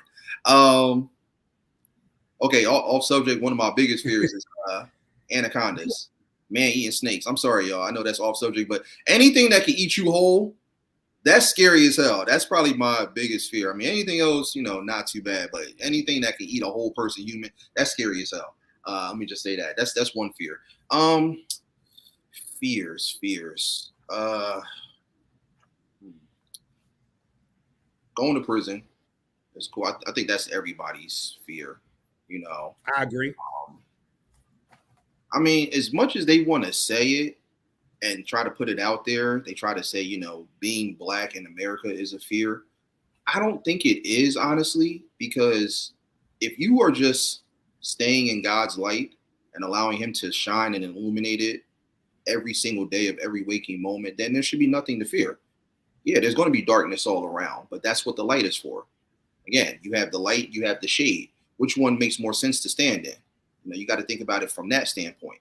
So, that shouldn't be a fear, because honestly, that can be for any race, any race, any ethnicity could have that fear of, just not just being in America, just anywhere around the world, because there's stuff going on all over. But people want to acknowledge that as a fear. I don't think that that's a fear. Like, I work, I come home, I have a very simple, basic life. People think that I'm, doing this, doing that. I'm like a caveman with it. I go to work, I come home, I'll do my work, as an artist, graphic designer. I do my content as a content creator. I'm networking. That's pretty much it. I go places from time to time, maybe the beach, stuff like that. But I'm very, very like chill, laid back, relaxed. I prefer it that way. I'm kind of a homebody, for those who don't know. I have so much I can do here. So a lot of times it's like, what's the need of really having to go anywhere, do anything? But if I had to say, the biggest fear would be if I didn't train myself to go from nothing to something. And most importantly, prove to others that you can do the exact same thing. It doesn't matter where you came from. It doesn't matter whether you had family in your life.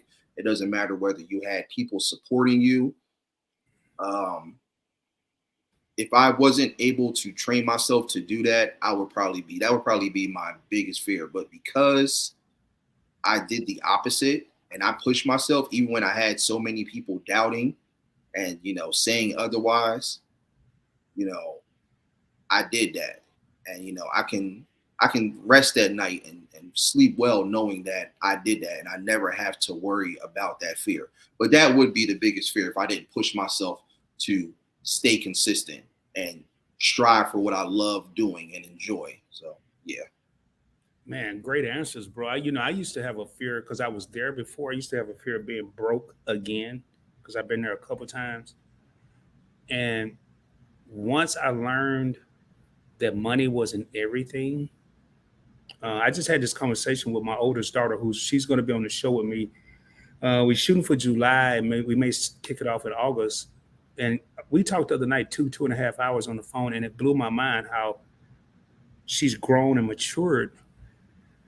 And she didn't, but our conversation broke me down to tears. And I was like, and I said, I have this fear I used to have this fear of being broke, but now I had this fear of not leaving a legacy for my kids.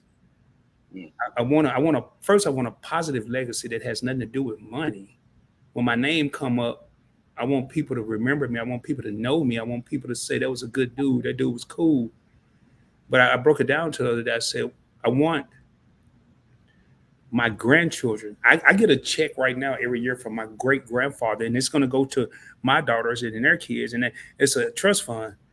I said, but I want to leave a legacy that not. I want you to work. I want you to always be able to have to work, not have to, but choose if you choose to. But I want to leave a legacy, and my fear is I don't want to be that dude that spent all this time on this earth. And yes, a lot of people, I used to say it too, man, when my kids turn 18, I'm done because I was paying child support. If you love your kids, you're not done at 18. You're not. You're really not. Yeah. So my fear is I don't want to leave the face of this earth and say, man, did I leave a legacy behind? And legacy is not dollars, but did I leave a legacy behind? When my name pop up, can my offspring smile? The majority of them don't even know. And when I say majority, I only got 2 kids. I make it sound like I got 15 kids. So I only have 2 daughters, but they don't even know I'm on YouTube. My oldest daughter is about to join me, and she was like, "So, Daddy, what do you think this is going to go?" I said, "Well, I'm gonna be honest with you. I tell you where it's going to go. Well, I see where it's going to go. I want you to be able to spin off and use the juice that I feel like I have right now and have your own YouTube channel." And she was like, "Daddy, that's dope, man. You thinking like that?" I was like, "No, girl. Yeah, I'm thinking like that anyway, man." So I just asked that question to a lot of people because I know I have certain fears, and it's not necessarily snakes or spiders, or even though I don't like snakes either, I'm like Jay. But I have other fears that, and prison is one of them too. So now I'm gonna get a little deep here, man. And I don't know how many people know this, but I just gotta. If you don't want to talk about it, I heard the story yesterday, I think. And I was watching an interview you recently had, and I heard you say something that gave me chills, man. And even thinking about it right now, and I'm gonna put you on the screen by yourself. You mentioned a story where you said you wasn't even supposed to be here. I have a story where I wasn't supposed to be here either. Yeah. But you say you had a story. Is that something you wouldn't mind sharing, or is it something you'd rather pass? Or? Oh yeah, I mean it's not it's a chapter. It's part of my life, so it's not. Before he start, y'all, I want y'all to look at this smooth brother right now that's in love, that's with a YouTuber that he loved to death, that he's gonna marry her, but he's getting ready to say where this interview possibly wouldn't even be taking place. And I'm gonna give you the screen, man. And before I put you on screen, this really touched me, and my hat's off to you for even sharing this here. And I'm still hearing you. I just want to give you the floor, though. So yeah. So I remember a while back, my mom had told me. She said that when her and my dad first met, and they conceived me and everything like that, that my dad, he wasn't ready. And of course, neither was my mom, but of course, she was going to step up to the challenge and do what she needed to do. And so my dad basically was trying to force her to get an abortion because he just was not ready to take on the responsibility of being a father, a parent, role model, the whole 9 yards. And so I never forget, my mom had told me that, she was actually on her way to the clinic. And just as she was getting ready to open the door, like she put her hand on the door handle, she told me, she's like, I just felt like something just stopped me and was like, no, I can't go through this. Like, I'm not going to do it. And of course, that had to be no one but the man above stopping her and telling her, no, this is a big responsibility. I know it's a lot, but you'll make it through. And you will definitely persevere with the seed that you're about to drop. So You know, she told me she was listening to God. He stopped her. She took her hand off of the handle. She went back and just straight up told my dad, she's like, look, I'm not going through with this. Regardless of whether you're going to beat her or not, we're having this kid. So the ball's in your court on whether or not you want to beat her or not. So fast forward, they have me. Of course, now, like, my dad, his whole perception somewhat changed because he kept telling her, he was like, let me make some light of this situation because I don't want it to get like too dark. I don't want anybody to get like offended or you know, get emotional and stuff. So they had me, and then they were trying to figure out a name. So I'll never forget too. I remember talking to them both about it. We were all like sharing the story one day. So my dad wanted to go with Maxwell Johnson. My mom wanted to go with Alexander Johnson. I said, let me tell you something. I would kill both of y'all. I would have killed both of y'all. If y'all ever, let me get close. If y'all ever thought about calling me Alexander or Maxwell, first off, look at me. Look at me. Do I look like a Maxwell Johnson? Do I look like an Alexander Johnson? You know what that name sounds like? It sounds like the name of a caseworker or a defense attorney that doesn't win any cases. You imagine that? Like, if you're like someone about to get locked up or you just committed a crime, who's my lawyer? Who's my representative? Maxwell Johnson. Oh, God. Jesus. Who? Maxwell Johnson. He's a state attorney. You might as well just tell the judge, hey, look, just lock me up. You're not winning no cases. Alexander Johnson? Ew. No, I'm sorry. Let me rephrase that. She wanted to go with Alexander Scott. He wanted to go with Maxwell Johnson. It's the No, me and I know. No. Look, Max Johnson? Oh, no. That sounds like a sports analyst that doesn't even know what he's talking about. Will sit there acting like he knows what he's talking about with the sports, where it really doesn't. And you got the rest of them at the table looking at him like, no. Oh, Max Johnson. Hell no. So they battled back and forth with that name, with the name of what they were going to choose. And so I don't know who it was. I don't know if it was my mom or my dad. One of them, they stumbled across Jaden. And they both kind of gave each other that look, and they were like, I like that. So I'll never forget, my mom, she told me that when my dad first saw me and saw how much I resembled him, because I look a lot like him. If you guys ever saw pictures of him and you look at me, we look like twins, like clones. I'm better looking, by the way. So, but yeah, so I remember, I'll never forget what he told her. She told me that. She was like, your dad always said this when he first looked at you. He said, that man's going to be different. No matter what he does in life, no matter where he goes, he's going to be different. He's going to take the world by storm. People are going to know who he is. And he's just going to have this vibe and this ambiance about him that's just going to set him apart from everyone else. And my mom was like, you think so? He was like, I know so. And now when I look back and I hear my mom tell that story, because my dad passed away, for those who don't know. He died of stage 4 cancer. So when she shares that story, we look back at it, I see what he was talking about. Like, I am different. You know, I don't do what a lot of other people do.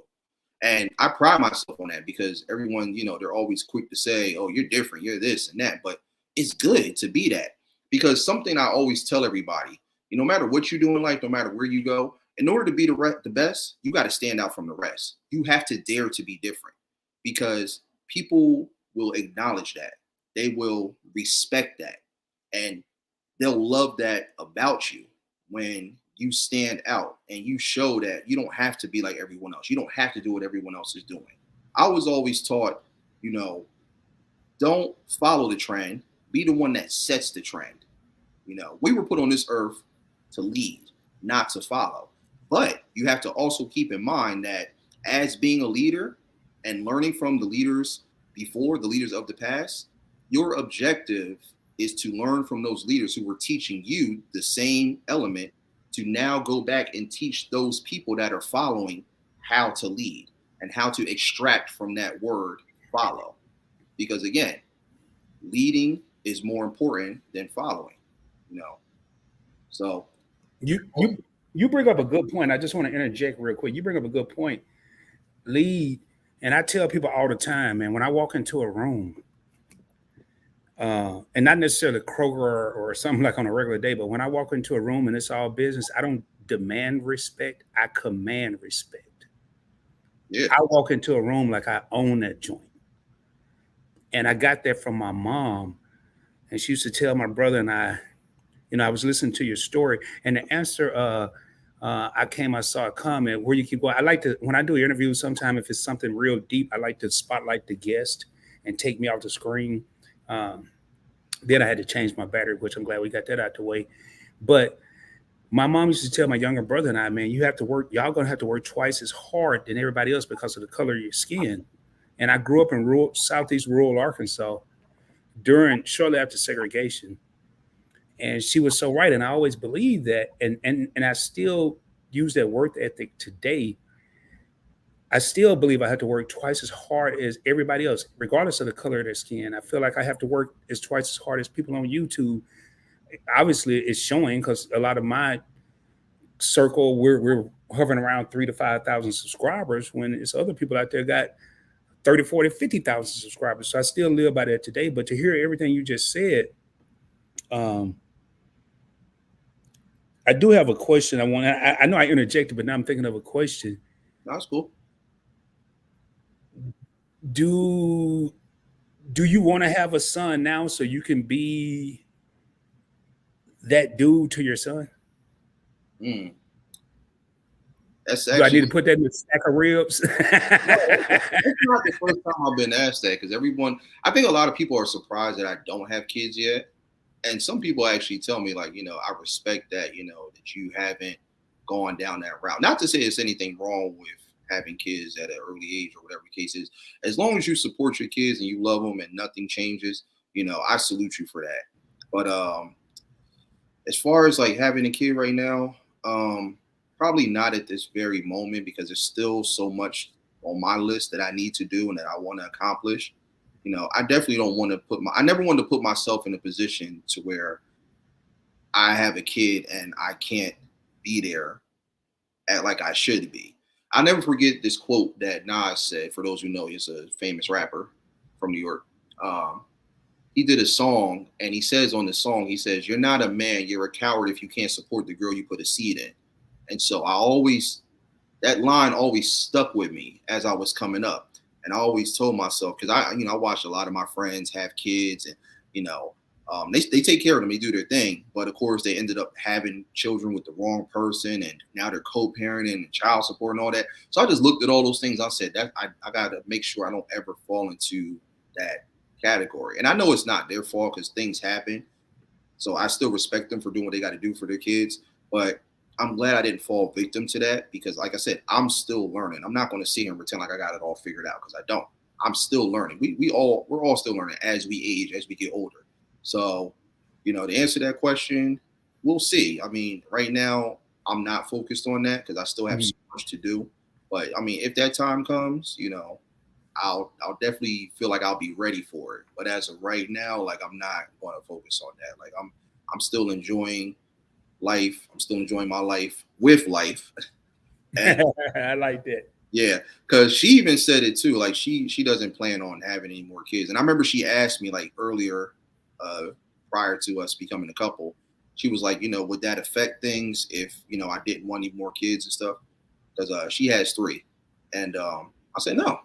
Like if that's your choice, if that's your decision, I respect that. Like I'm good. Like I said, I've always portrayed the father figure role. So it wouldn't matter if I have a kid or not. I'm still going to be there for him or her, even if they're not my child, and still show them the ropes and everything to help them elevate and grow and go from nothing to something. So.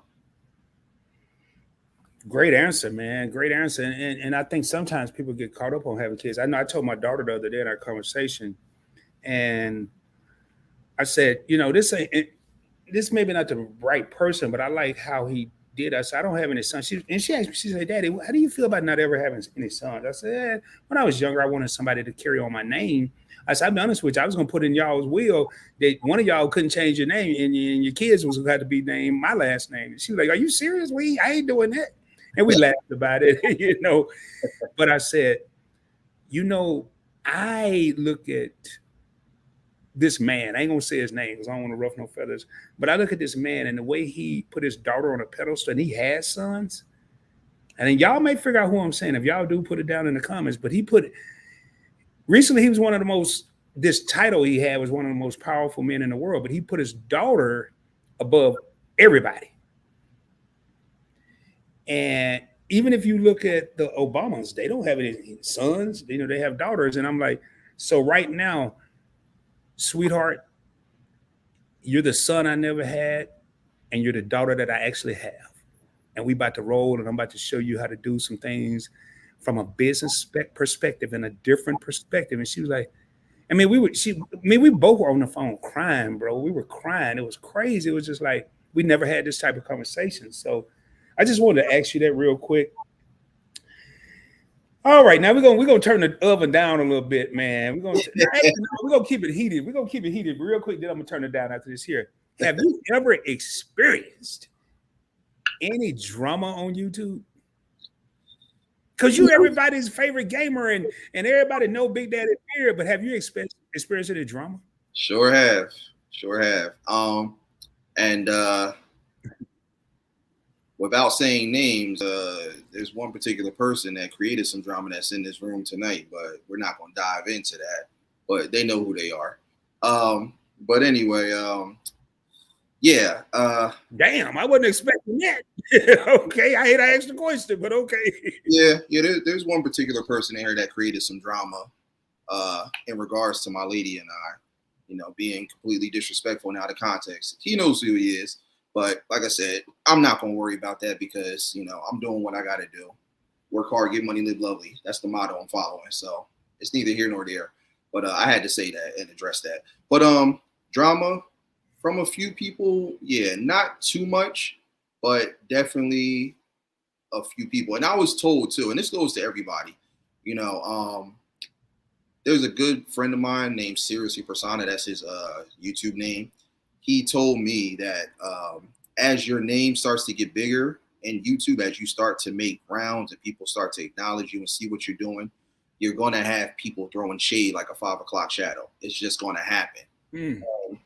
If that happens, don't necessarily get upset or feel bad about it because all they're doing is making you bigger, elevating you. They just do it from a negative standpoint because rather than learn from you, they'd rather despise you and make you look like you are the worst person in the world when you're really not, you know? So honestly, I've gotten all types of like backlash. I've been called the N-word, all different types of stuff. I've had people troll, you know, say this, say that, talk about people within my family, all of that. Honestly, I did get a little bothered by it when I first started, but ever since I had that conversation with him, now it's just like I disregard it because all that's doing is just making me bigger. That's just more views for me. That's more watch time for me. That's more elevation and growth for me. So why am I going to sit here and get mad at it when I should really just be embracing it? Because again, your haters are your biggest motivators. You already know you're going to have the people that truly love you and support you. LA, that's what I call it, love and appreciation. You're going to have people that are going to show that. But, you know, you need those haters. It sounds crazy, y'all, but you need them to fuel you. You need them to say certain things and do certain things to piss you off. But it should piss you off in a way that's going to motivate you to go even harder and just shut them up and prove to everybody that you can do it. That's why I tell like a lot of the people coming in, like a lot of these new content creators, and even some of the people that are seasoned vets that have been around for a while and may not have got monetized or everything like that.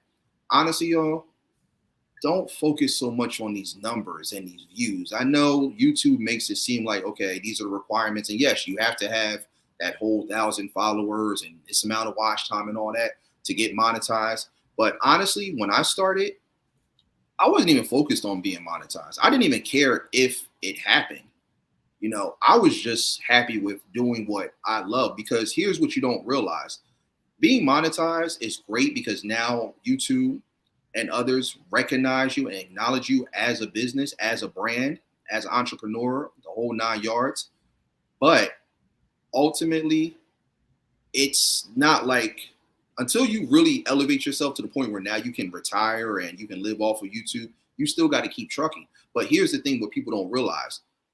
Networks like YouTube and Twitch and all of them, they're opening the doors with so many opportunities that are arising that will help you get yourself out there and elevate with what you want to do. You know, like for me, like I said, I do art and graphic design.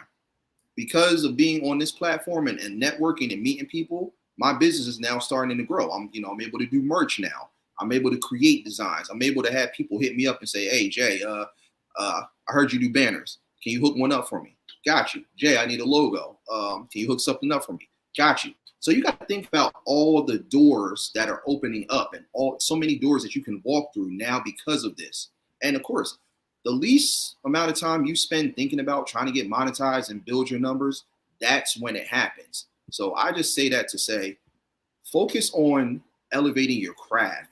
Be the most creative content creator out there. Like I said, dare to be different. Stand out from the rest by focusing on being the best. And all that stuff is going to come. It's like Kanye West said, good things come to those who wait. So when you least think about it and you focus on what you're doing, that's when it happens. I'll tell y'all real quick. I didn't even realize I was monetized until like, I think the day, it was like, I woke up one morning and I saw the email out of nowhere. Like, it was like, congratulations, you're part of the YouTube partner program. But I didn't even expect it. And I ain't gonna lie, I bursted out into tears and started crying because I mean, it was definitely a beautiful thing. But even prior to that, I was still just having fun doing what I love. I love going live. I love engaging and interacting with people. I love coming up with different scenarios and ideas for games and content that's going to keep people engaged and entertained.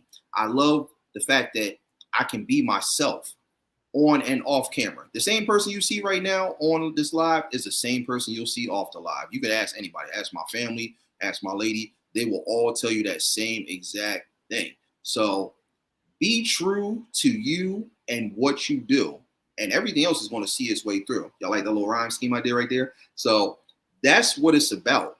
Don't focus so much on, I'm trying to get, this many followers. Oh, I'm trying to build my watch time up. Oh, I really want to get monetized. Don't focus on that stuff. Just focus on having a dope channel, because you got to think about it. Everybody is doing a channel. Everybody wants to be a content creator. It's meant for some people. Maybe it's not meant for some. But if this is what you really want to do it and go full throttle with it. And don't worry about the fame and the fortune and all that, because all that stuff will come. But just got to keep in mind, when it does come, are you prepared to handle it and everything that comes with it? Are you able to handle all the criticism, all the negativity you're going to get from people that you don't even know, just hating just because that's what they do? Remember, you're going to get the trolls. You're going to get the hackers. Like I tell everybody that comes in and tells me, oh, this person trolled me or this person said this and said that. Remember this, y'all. Trolling is nothing but an unpaid internship. These trolls aren't getting paid for this. They're not. They're not making no money off of this. They can't retire off of this. They don't got 401k and a country club membership at Shady Acres Golf Club. They're not making no money off of this. So why are you giving them that energy? They're really giving you the energy, but they're just doing it in a negative way. So turn that negative into a positive. But like I said, focus on being the most innovative content creator you can be, and just network and promote and advertise and be yourself, because people that real recognize real, when they see that, they're going to come flocking to you. And just to kind of piggyback off what you said, Rod, you were saying something about like, when you come into the room, you demand respect, you command the respect. Honestly, you don't even have to do that. Real recognizes real. When you walk in a room and people see you, you can just feel the eyes on you. Well, hold on. Let me jump in there. Command respect. You're not asking. Demanding is when you go in there trying to be noticed. Yeah. Commanding respect is when you're going to get to the respect's going to come to you. Yeah. I walk in. I mentally feel like I'm the baddest MF up in here. Now, I don't walk in there and say it with a big old neon sign over my head or the brightest suit or nothing. internally and mentally, I feel that way. And kind of piggybacking something you just said, I like what you said about chasing the numbers and all that. Y'all, I treat YouTube like a business. I'm gonna say something right now, and I want this. This goes whether you're a content creator, you're a custodian, you're a doctor, you're a pilot. It doesn't matter what you do. You never know, especially in these YouTube streets. If you do have a channel, you never know who's watching.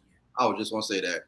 You never know. You could have a gazillionaire out there watching you and want to give you an opportunity. And you also gonna have some scammers out there that's gonna pretend to be a gazillionaire. Exactly. I had a subscriber, and to be honest, I didn't know if because the name threw me off, but I didn't know if it was a male or female. I recently found out because he reached out to me and said, "Hey, Mr. Rod, I want to ask you a favor, and I want to know if you would speak at my church about a financial," which I did last night. So I said, "Oh yeah, let me look into it." And I looked at it. It happened to be one of the most prominent Black churches in Philadelphia, Martin Luther King Christian Church. Bill and Hillary Clinton have been guests. Nelson Mandela, Desmond Tutu, Joe Frazier's a member. And here I am, and I get a text today, and I posted it on Instagram. And I talked to the guy's grandmother last night on the phone. Matter of fact, it was myself. The guy called me. I was on the phone with Brown Girl Bella. He called me. I conferenced him in with Brown Girl Bella and I, and his grandma got on the phone and said, "Rod, I just love you. You're the funniest guy on YouTube. I love you." Oh, I came, and she told me her name, and I didn't know it was his grandma on the thing. So I say all that to say, we never know who's watching us. And I like what Big Daddy Bear just said. Be yourself, be real, stay true to the game. Yeah, that's all it is. I had a millionaire tell me, if you live right day by day, you ain't got to worry about nothing. I had a millionaire tell me this. Live right day to day. Yeah, exactly. That's all it is. It's just, be as professional as possible, but still stay true to you and be real. You don't have to put on a front. You don't have to, follow a teleprompter or stage anything or make it seem scripted. Be yourself, but just conduct yourself in a way that catches people's attention and keeps them engaged. I'll tell you a quick story real quick. I did this one stream of this game. It was an interactive game, because I do a lot of those. I love to get like my audience involved with certain games so they feel like they're actually a part of it and had the opportunity to play. I forgot the name of the game. I think it was called the 𝗪𝗪𝗧, or it was something. It was one of those games. But the next morning I woke up and I was reading through my comments, because I always respond back to everybody that hits me up and leaves comments. The people of the creators of that game that I streamed hit me up in Discord and were telling me, they were like, "Hey, we saw your channel. We saw you playing our game. We loved your content. We loved your stream and everything. We thought it was really dope. Keep it up." I said, "Oh my God." At first I'm like, "Hold on, is this a joke? Like, is this a dream?"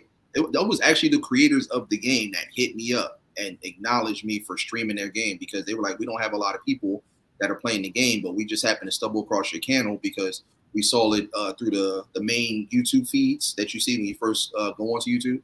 So I just had a real deep conversation with them, and we were just laughing, talking. And so I invited them to come back to another stream of mine, because they had recommended another game for me to play from their company, because they're like small time. They're based out of Canada. So they're just kind of getting their feet wet. So I was like, "Yeah, look, I'll definitely stream this other game that you're talking about." So I went to go live. They literally popped in, and I was telling everybody, "Hey, look, these are the creators of this game that I'm streaming." Everybody's like, "Whoa, what? That's crazy. That's what's up." So they're literally just in the live chat talking and vibing with me and everybody else, and explaining how they formulated the game, and explaining each scene and each scenario, this part and that part. And it was just so dope. So that's why I say, you never know who's watching. So like I said, be as creative as possible. Be innovative. Be different. Bring something to the table that others haven't thought of. It's just that simple. Have fun with it. And it's ironic, because the next thing I was going to bring up, what Big Daddy Bear just said, it was the next thing I was going to bring up, because he said this in another video, and I'm going to read what I typed verbatim.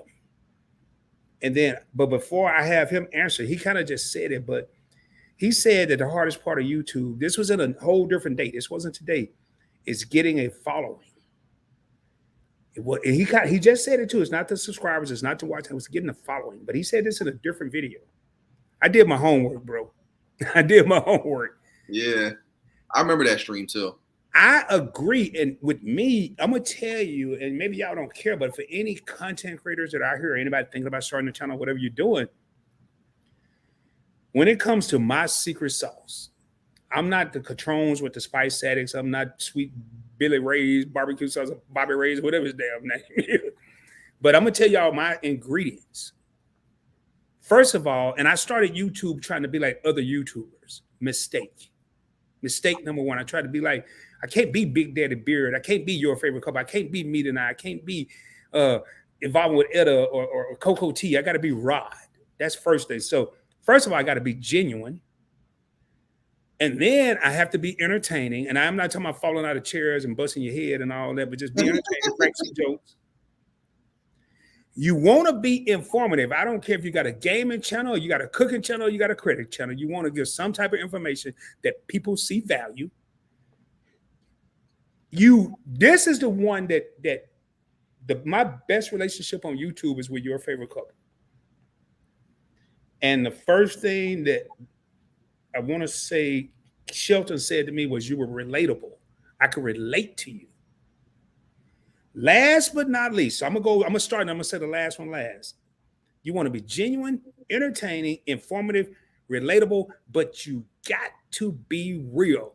Big Daddy Beard just said it. People will spot a fake, you know what, from 6 miles away from you. You can't even see, a human can't even see 6 miles away. Oh, yeah. And they can spot a fake person. So if you're trying to get a channel, but I want to get Big Daddy Beards, and then I'm gonna ask him another thing. I'm gonna put this kind of two questions. I'm kind of being unfair to you because when you get to talking, boy, and I can talk. So if I can talk, and you can talk. So I watched something that you said, and man, I could really relate to it. And there's a lot of us in here that can relate to it. Regardless of what you do in life, content creator, corporate America, football player, cheerleader. When you're on top and you look over that mountainside, it's people climbing. It's people climbing that mountain. And you got, and when I say this, I'm gonna hand it over to Big Daddy Beard because he triggered me even talking about this, watching some today or yesterday. I think it was today. You got two types of people. Now, my motto is you got those that are in the parade and those in the parade watching it go by. Me and I put that in there earlier, but in this competitive world, we have two types of people. You have those people that are trying to climb up that mountain and want to rock with you and learn from you and grow with you, and you grow with them, and y'all learning from each other. That's one of the groups of people. And then you got those people that want to take your place.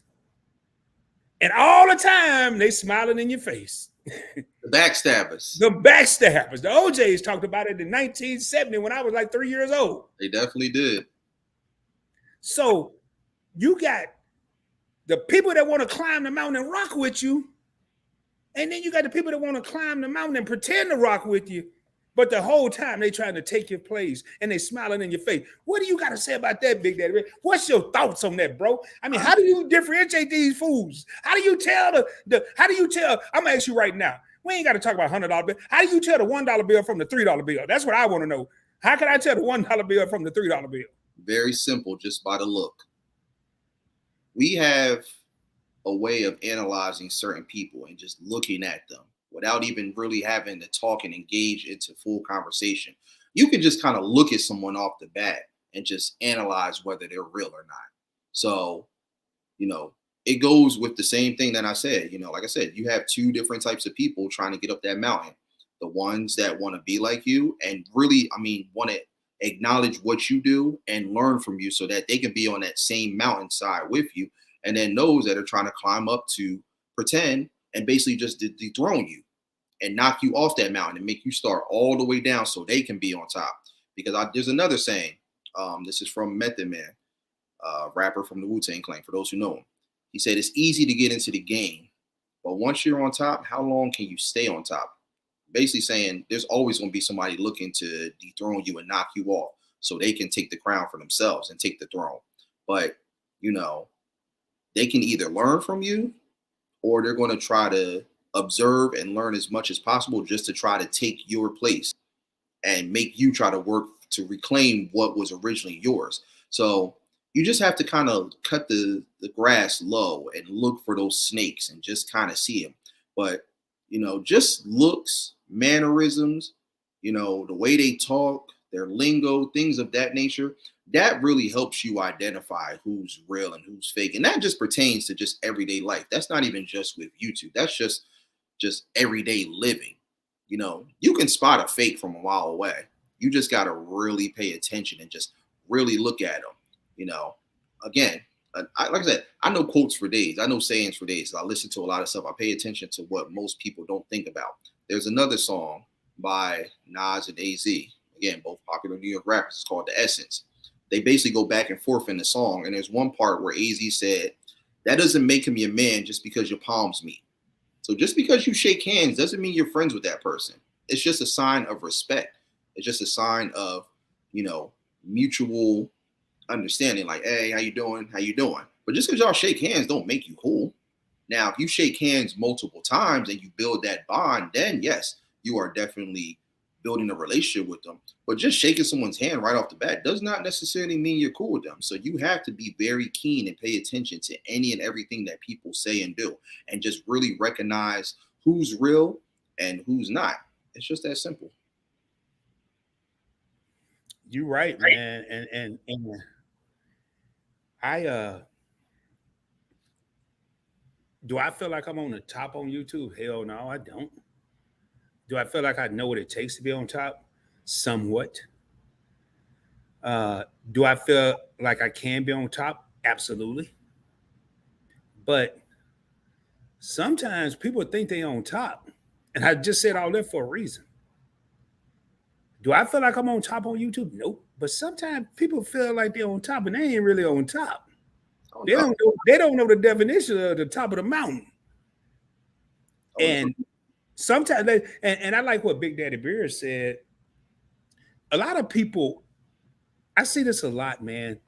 Content creators strive to get that 1,000 subscribers and 4,000 watch hours. And when they do, I almost did it, man. And a lot of the stuff I speak from, I'm speaking from experience because I almost did it, man. You feel like Big Daddy, he took a different approach. He didn't even know he was monetized. He was just having so much fun playing games and Q*bert and the War of the Worlds and all this other stuff he got going on. He was having so much fun. And I should have did that because he was having so much fun. He didn't even know he was monetized. But then you have people like me that's out there watching it. And then this is what happened, y'all. You get monetized.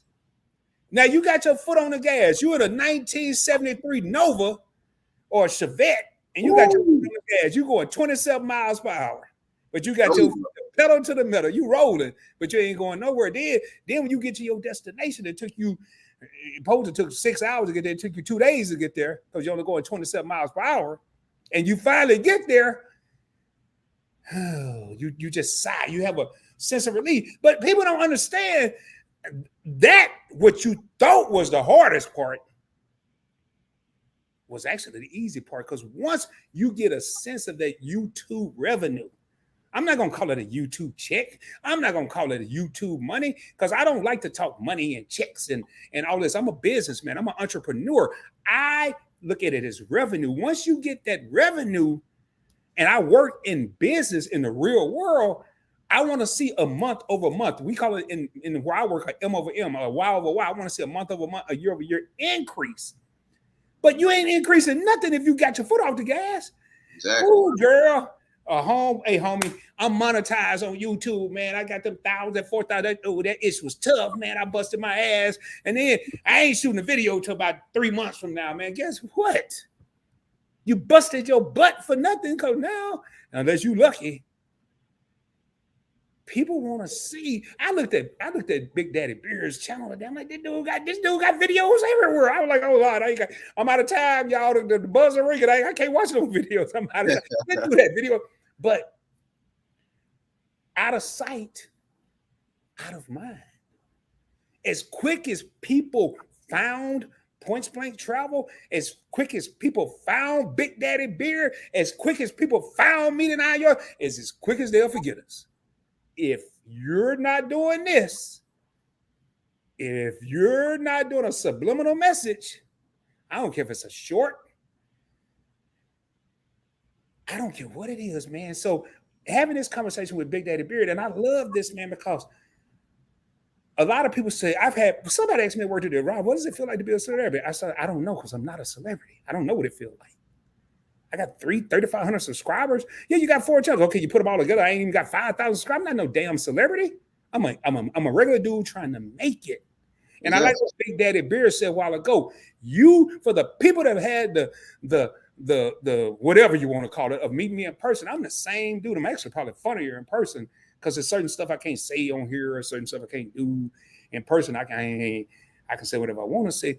But a lot of time people, they do look at us as celebrities. And some people, I don't look at me as some celebrity. Big Daddy Beard don't look at himself as a celebrity. But a lot of time you got the people that do, and then they quit. Yeah. They quit. Michael Jordan practiced every day, got 6 dang on championships. Yeah. And what if he got 3 and quit? And did 2 back-to-backs. The man did a 3-peat, took a break, a year off, came back and did another 3-peat. How many people would say they've done that?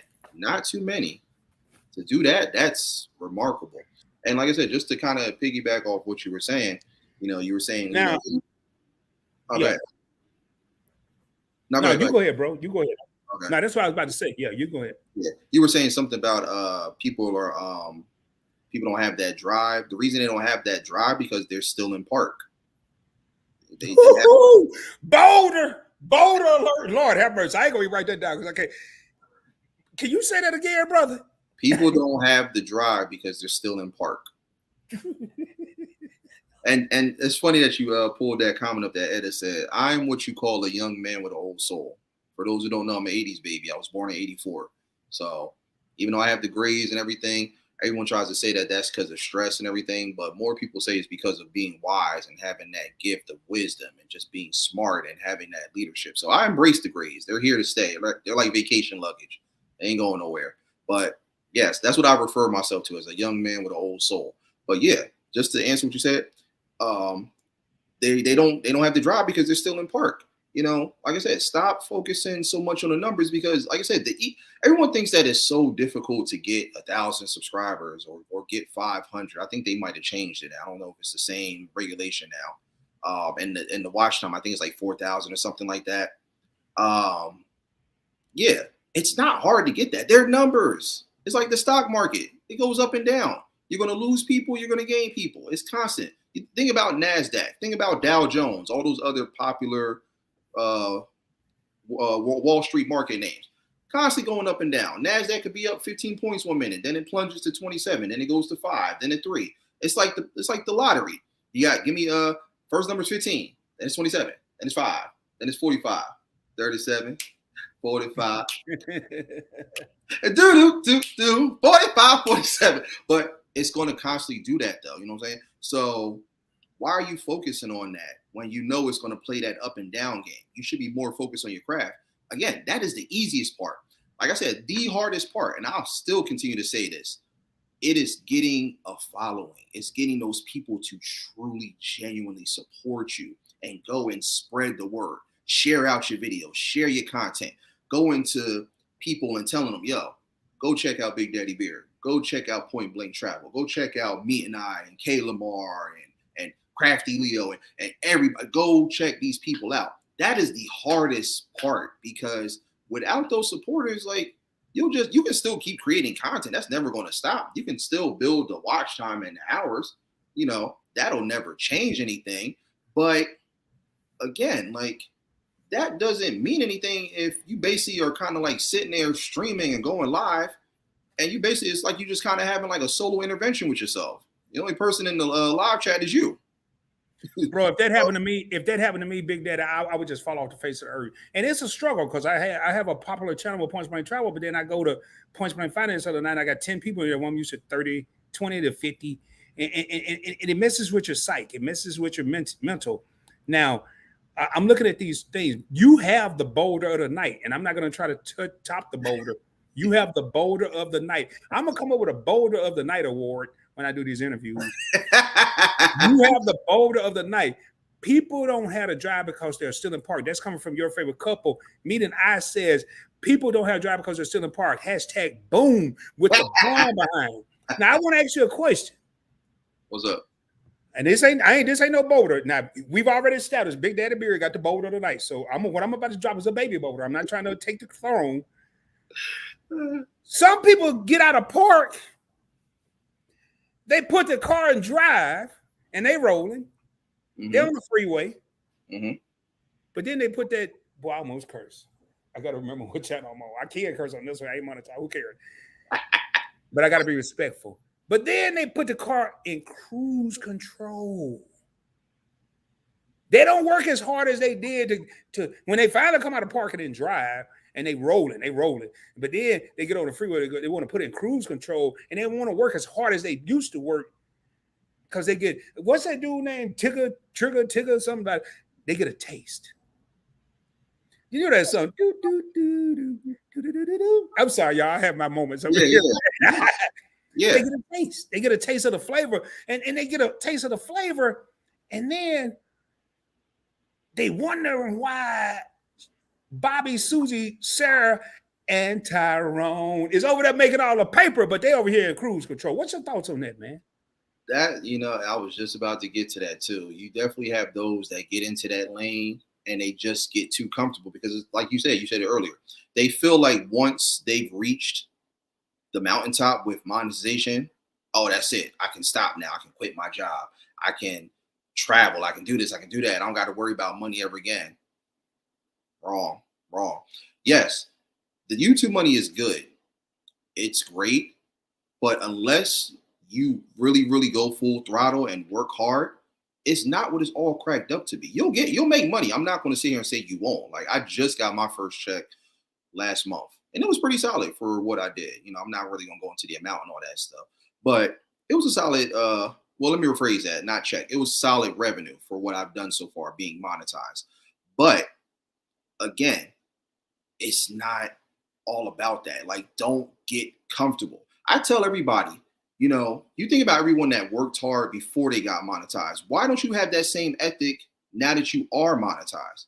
I still keep pushing. Sometimes I forget that I'm monetized until like I start seeing like super chats and people become members. That's the only time it kicks in like, oh yeah, I'm monetized. But honestly, I still continue to stream and content create as if I wasn't even monetized because I have that much love for what I do and what I enjoy.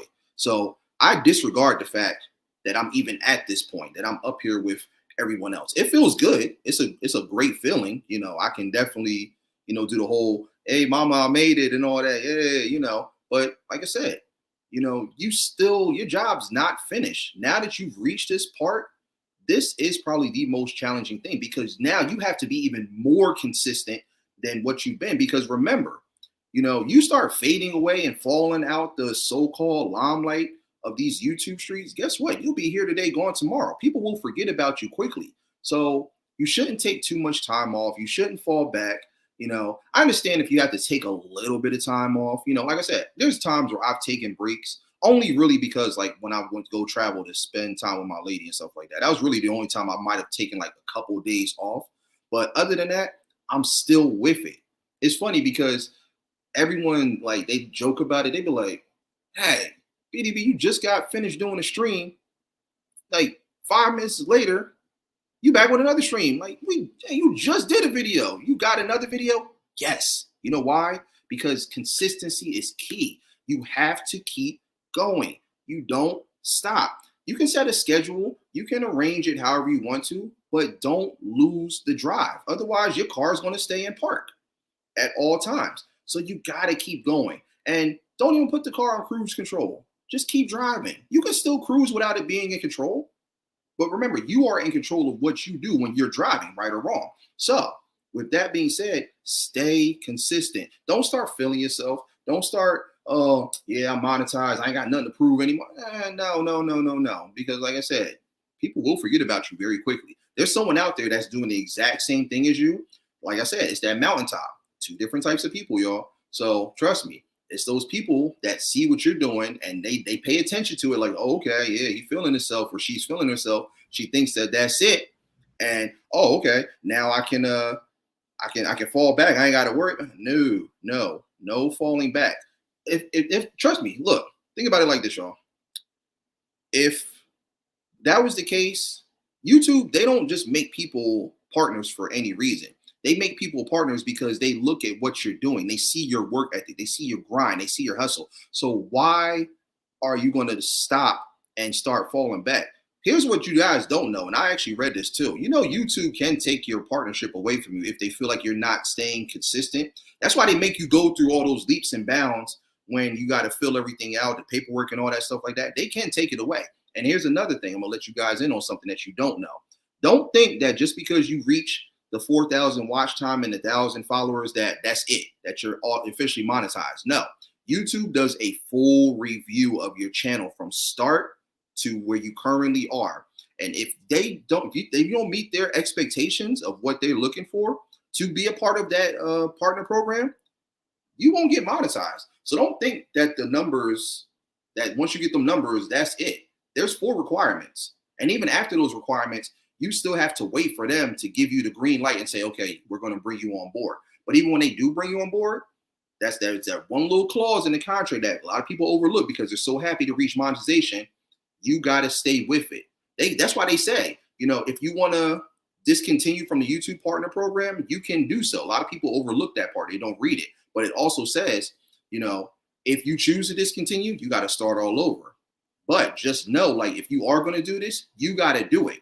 Now, if you don't want to do it, we can get rid of you, or you can stay with it, but stay with it and be consistent and keep going. Because if you don't, trust me, they'll just take it away from you. And then you'll be sitting there wondering, oh, what happened? How come I lost everything? Don't lose that drive.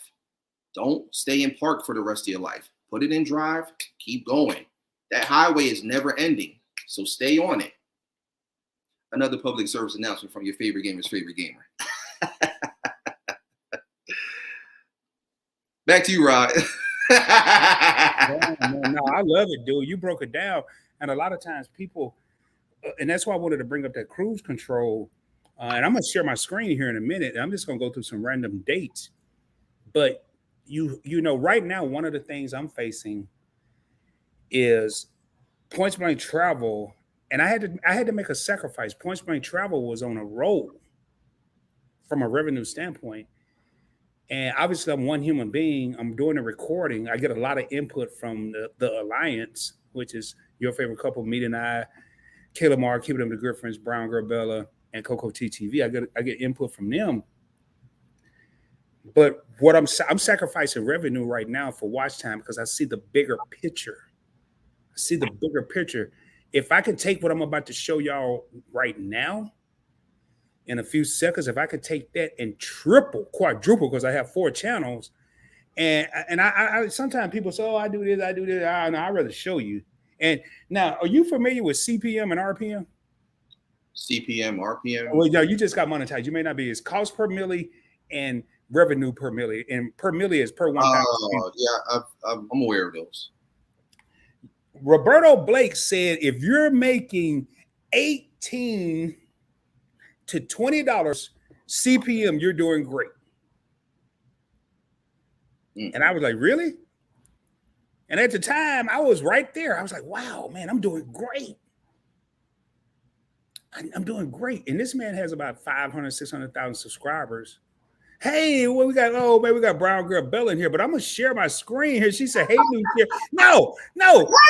Hey, baby. We put this joint back together. We maintenance this joint. Hey, Rod, you ain't going to hear the end of this. So you started. Oh, no, they're going to wax me. But I'm going to share my analytics right now with y'all. So I want everybody, I'm going to give you a precursor to what I'm about to say. Roberto Blake, who Information Man is inspired by Roberto Blake. Roberto Blake is the only black dude that I know talking about this. He and I had a brief communication once, but I'm about to share my analytics with y'all. I'm just going to pick my birth month last year. Obviously, August is coming up next year. I'm going to pick my birth month. I'm going to pull it up, and I'm going to show y'all the RPMs. Now, Roberto Blake said $18 to $20. He said 18 to 20, and I'm going to show y'all my RPMs from last August. I just picked my August, my birth month. I can pick any month. Y'all want to see a different month? Let me know. Share. Let me go over here. Hey, what's going on, Sharon? I was wondering why all the peeps are. They was over there in Bella's live stream out the door. I can't wait to watch the replay. Who knows what they were talking about over there? But we got the brown, look like a brown girl, Bella Raid up in this joint. But let me share my screen real quick. And she said, hello, new chair. No, it's the same chair. Same chair rolling. All right, here we go, y'all. I'm going to share my screen real quick. I'm going to make sure that y'all see what I see. And I don't do this. I don't normally do this. Big Daddy, you looking at the screen? Yeah. I can't believe I'm calling you Big Daddy, but I'm securing my I'm showing y'all the screen right now. This is August. Let me go over here because I need to go back and look at something. This is August 1st, 2021. August 1st, 31st, 2021. That is it's an estimated revenue. That's what I got paid, $1,412. And I didn't have 3,000 subscribers then. Yeah. I don't know, 2,500. But I know the secret sauce. Now, obviously, I don't know all the secret sauce. I got a little spice addicts.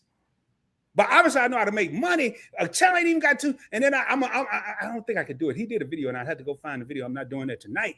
But I got my homeboy, I'm not going to say his name, that's got 18,000 subscribers. He's got 6,000 times, 6 times the subscribers that I got. And he, in the same month, I looked at it, he made $400.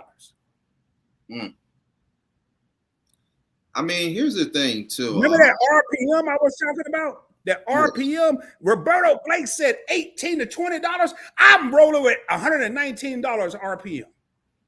Mm. Can I be honest? I'm not showing y'all this to brag or nothing. I'm just showing you what Brian, y'all see, she got me all jacked up. What Big Daddy Beard is saying, be consistent. Now, I'm sacrificing right now. Because I'm rolling with 3 channels. But all I'm thinking right now, and I'm going to say something. I ain't trying to top Big Daddy Beard, but I'm going to drop a boulder in a minute. If I can take this right here and triple that, that's 5,200. Oh, man, Rod, you killing it. You rolling on YouTube? No. Big Daddy Beard said some while ago, and I want to elaborate. That's why it's not going to be the boulder tonight. It's going to only elaborate on what he said earlier. And once I say this here, I'm going to leave that on the screen for anybody that need to look at this. If I can take this and triple it, YouTube is not, I treat it like a business, ladies and gentlemen, but YouTube is a vehicle. YouTube is the vehicle that I'm going to use to get me to the final destination. And in that vehicle, I'm rolling on sea level. And okay, I'm about to get a little deep here. Sea level is not below the sea, it's not above the sea. But I'm going to take this vehicle of YouTube and I'm going to elevate, and I'm going 7,000 feet in the air, and I want sponsorships. I got sponsorships right now I don't even talk about. I got Patreon memberships that I get paid. I just transferred some money. Matter of fact, I didn't even transfer. I forgot today. I don't even talk about Burnish. Yeah. Here's the thing. I'm sorry. Go ahead, Big Daddy. No, I'll be honest. I don't even pay attention to these analytics and stuff like that. I don't either, except that damn revenue amount. That's all I care about. None of it, to be honest with you. I'll go into YouTube Studio and, I'll comment on everybody. I'll edit my videos and thumbnails, everything like that. I'll be honest, I really don't even pay attention to that because, like I said, it's great. I love it, but I'm just focused solely on just continuing to separate myself from others by just being an amazing content creator. Because like I said, all those numbers, they're great, everything like that, but none of that matters if you're not staying true to what you love and what you do. Like I said, it's about the consistency. All that stuff, that's going to come. That's going to happen. Your name's going to get big. You're going to have the following and all that. All that stuff will come, but it doesn't matter if you're not being true with yourself. That's why I tell people coming into this YouTube thing, make sure this is something you want to do. Because like I said, it's not hard. It's only as hard as you make it. It's really not. But at the same time, it's not easy either, because you'll see a lot of people that will start and they'll collapse. They'll fall apart. Oh, I only got 1 person or 2 people following or coming into my live stream. Listen, y'all.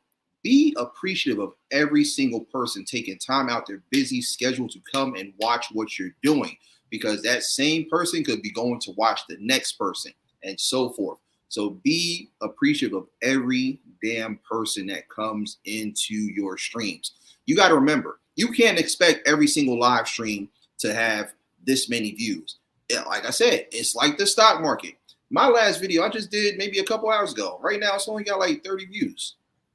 I'm not ashamed of that. I'm not like, oh man, I'm take my ball and go home. I should have 1,000.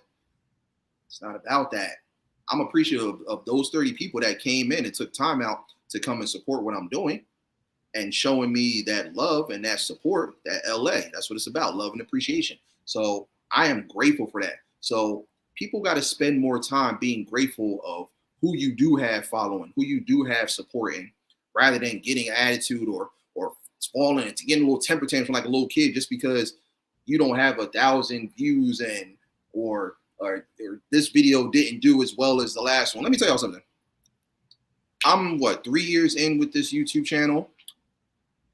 I have one video right now that has reached over 1,000. It's at like 1,400. It's a co-op game that I played called The Blob 2 with my youngest brother, Sebastian. Big shout out to him. I didn't even know that video did that many views. I just happened to just scroll through one day and someone hit me up and was like, yo, BDB, one of your videos just did 1,000 views. I was like, really? I was surprised. I'm like, for real? And I looked, I'm like, oh, the game that I did not expect to do that many views is my highest viewed video. I think my next one is probably the one on my podcast. I did this thing called Battle of the Beats, y'all, where I had different music producers come on and showcase their musical talents. Because like I said, I'm a big fan of music. And so like with my podcast, I actually didn't really dive into that yet, but I'm pretty sure that'll be one of the questions, but I'll leave that for a later time. But I did this segment where I had different producers come on and showcase their beats and just create one big musical vibe for everybody to rock out to while they're competing at the same time. So, and I did 2 videos of that already. I have a third one coming. Just those 2 videos alone combined are over 700 views. And I'm very appreciative of that. Could it be more? Yeah. Should it be more? Maybe.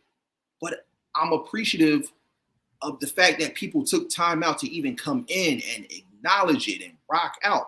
So I'm very, very grateful. So be grateful of every person that you get that supports, that becomes a member, that follows you, that checks out your channel. Even if you're starting off and you're like 30 minutes in, you only got maybe 2 or 3 people, be happy about that, because those are 2, 3 people you didn't have a half hour ago. Be happy if you have people coming in from overseas in different countries, different parts of the world, acknowledging what you do, rocking out. You know how many people come into the lives and they'll be saying like some of the quotes and the lines and stuff that I say. I can't even count how many people come in saying, BDB, how you feeling? How you living? We out here. Flex on them. Leo gang. I love it. I love it because it shows like I'm doing something. I'm reaching people on such a different level. And it's not even about the money and all that other stuff, because I know that stuff's going to come. I could go and bring up the numbers and say I did this and say that, but it's not about that. Like I said, I stream like I'm not even monetized. Even though I am, I stream like I'm not. So you have to have that mindset. Stream like you are not. Stream like you're still low level. There's people that still tell me, oh my God, BDB, you're only at 1.73. You should be way higher than that. You should have 4. You should have 5K or 100,000. Okay, yeah, maybe so. But I'm appreciative of what I do have. I'm happy of that 1.73 or 4 or wherever it is. So again, doesn't matter where your numbers are. It doesn't matter how many people you have. If you have them, keep them. And just know that as long as you show love and support to them, they're going to bring that same energy right back around. They're going to spread that word and tell people. That's what it's about. Everything else is going to come. But like I said, be ready for it when that comes. Right now, focus on being the content creator that you were born to be. And man, you killed it, dog. You killed it, because, and it go back to what we kind of both said. And then I'm gonna elaborate to that a little bit. It goes back to what we both said. You know, you have to stay consistent and persistent. And I think a lot of people don't understand that those 2 words, consistent and persistent. I will say that I think there's different fuels. If you go to a regular gas station, you have 80, 87, depending on what stage you're in, 87, 89, 91 octane. You can choose to use whatever fuel you want. Some cars are required to use premium. Different fuel motivate people. Analytics, I can't get too caught in analytics, but I will tell you one thing that fuels Rod. I can't speak for nobody else. It's only a couple of things in my life that I do for free. I'm gonna let y'all figure them out. It ain't too many that I do for free.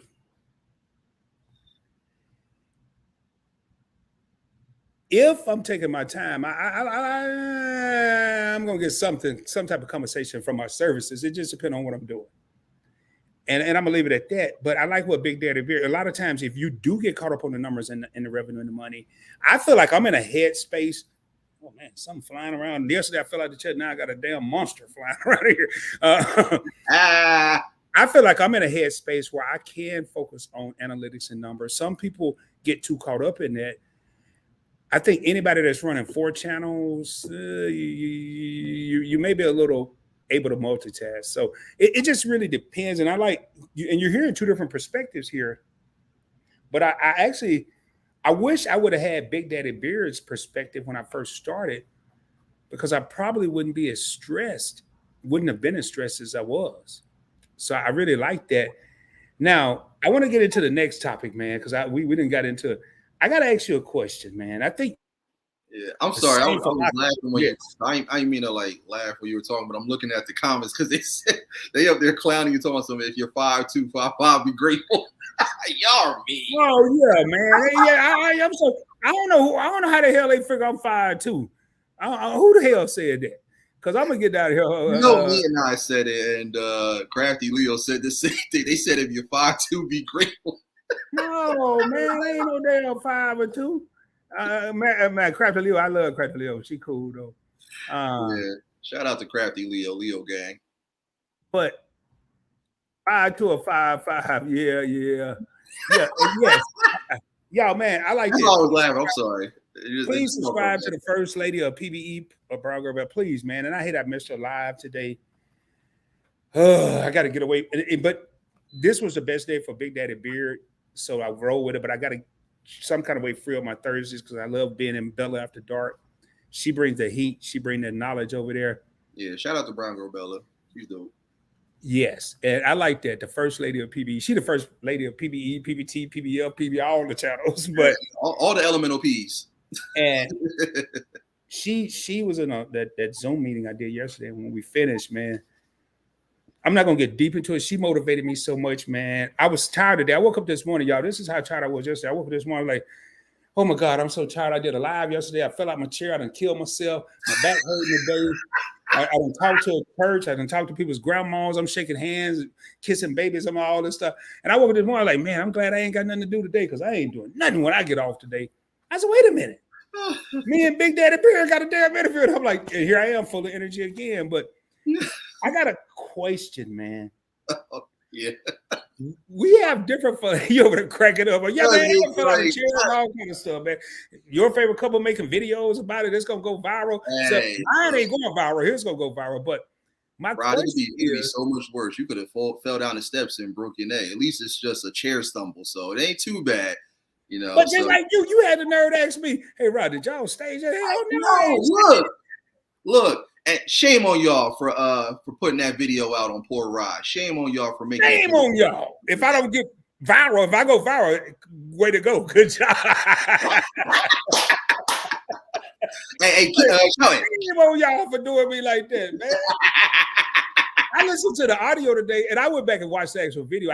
I haven't cut it out yet, and I'm gonna cut some of the dead space. I'm like, oh Lord! And I kept y'all just coming in. All I heard was, it was perfect. Get up, Rod, get up, man! You got a live stream going on, and I'm reaching for my laptop. I'm like, Lord, this is my life. It was perfect. Even especially the beginning of it previously on Point Blank Travel. That's key. Like, oh, key, perfect.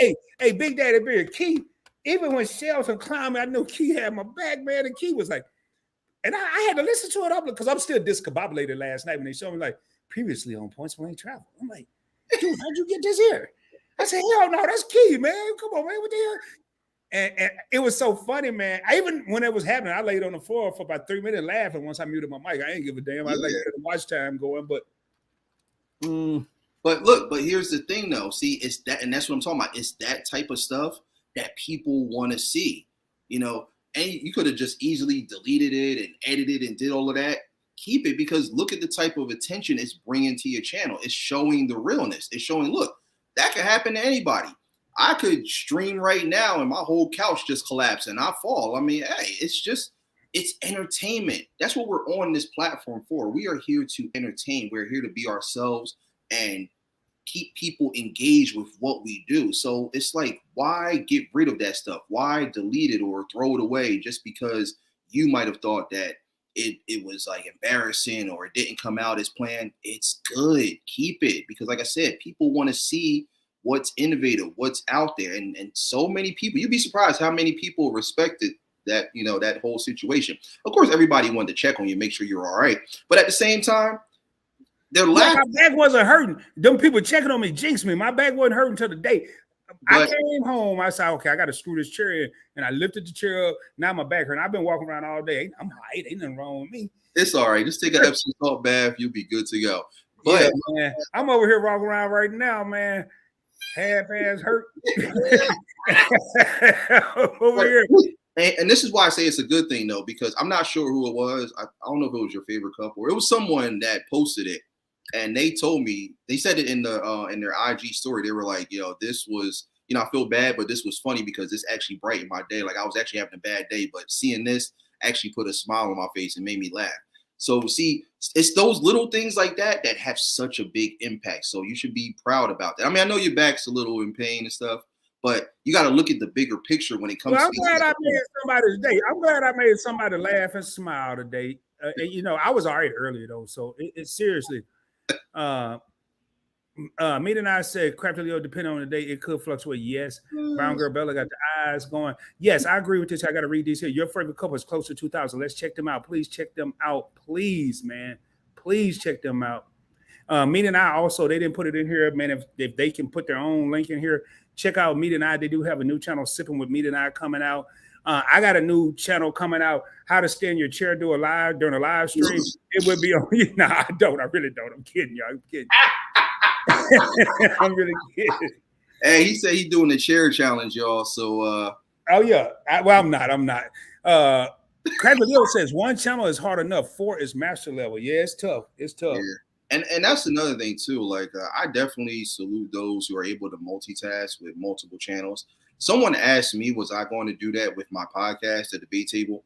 Honestly, I thought about it, but then, you know, once I reached the monetization level, I was like, why start a whole nother channel when I already have this one elevating and growing?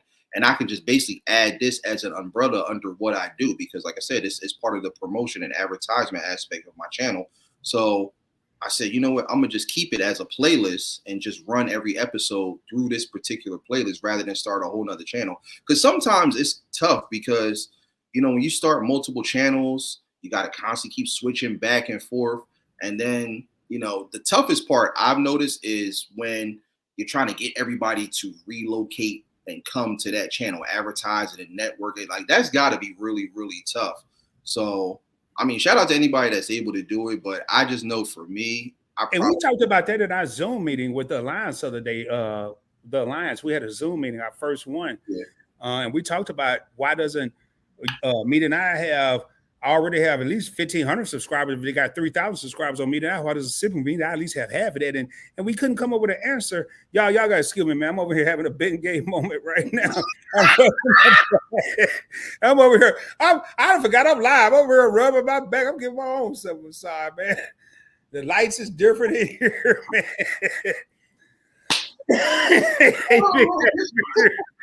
It feels good too, man. I'm over here. If I start oohing and eyeing, man, then y'all just excuse me. Just say, hey, that dude over there tripping. Right over there giving himself a self-massage right now. Hey, but I do have a question, man. I want to talk about circles. Yeah.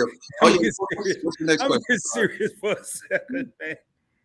So you and I share the same philosophy on circles, I believe, from what I gathered, you know, researching for this interview. Yeah. I personally believe in a small circle. And some people want a huge circle. They want a whole entourage, you know. But I think about one person. I'm gonna ask you this question. It's just a simple answer, and then I'm gonna ask you your thoughts on it. When you think of African American entertainers and they had this large circle, who was an epic fail? An epic fail. And it's kind of broad, and if I need to dumb it down, I will. Hold up, time out. Think about that, Meredith. The Castro said they just here to see if I fall again, man. What kind of people?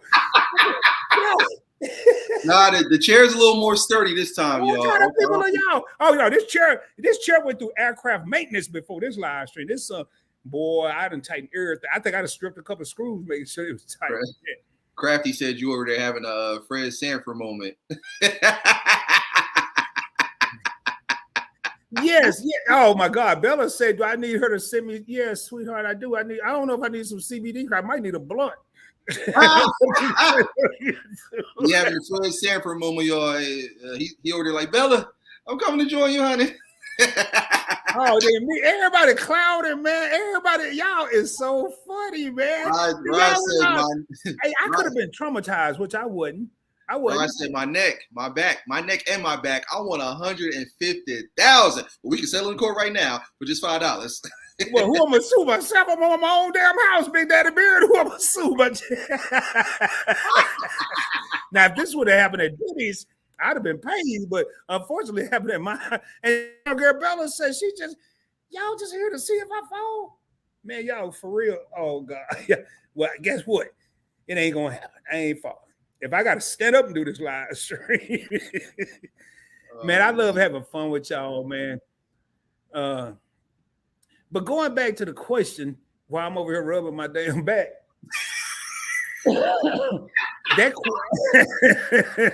I'm waiting to put Big Daddy on the screen by himself. I might go over there and get over. Yeah, you ever see them old men? You ever say, Big Daddy? You ever seen them old men that be they be in the most public place and they be all up on, they find a wall, they be doing it here, like rubbing their back. You ever see that? They be all up at Walmart and aisle 12 rubbing their back. Oh man, y'all got me absolutely.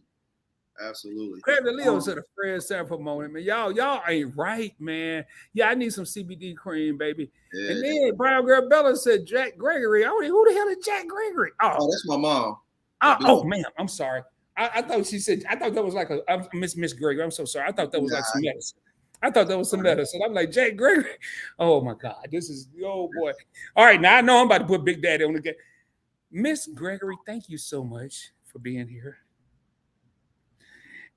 Oh my goodness. Oh, but hey, blame it on the pain, Miss Gregory. I'm in torment over here, but I got a question though. Seriously. Blame it on the alcohol. I ain't drinking no alcohol tonight. I'm drinking some water. With some purple, some Kool-Aid. Ain't nothing wrong with it. Grape or red. That's great. Trust me, it's great. But to answer your question, you said who's song? So the biggest African American entertainer had the biggest entourage that just went south. Oh, that's a good one. Does that like actor, actress, comedian, or it was a music artist? I'll help you out. Miss Gregory, I'm so sorry. Music artist? Yeah.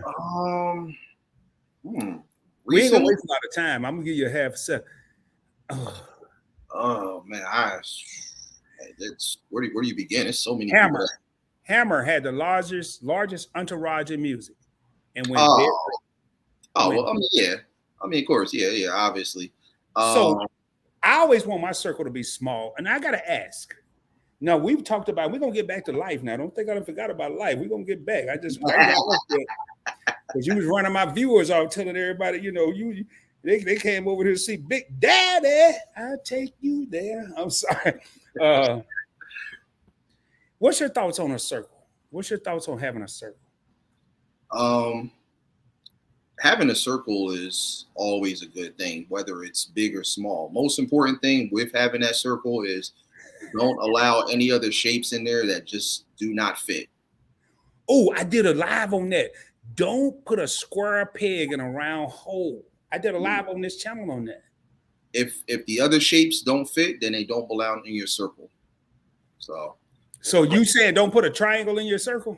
If it don't fit, don't put a trapezoid. Don't put. Well, I got a deeper question, Big Daddy Beard. I got a deeper question. What if you know you're dealing with a triangle, but you're trying to change that triangle to a circle? You trying to make them fit when you know they don't fit. You don't want to hurt their feelings. You don't want to.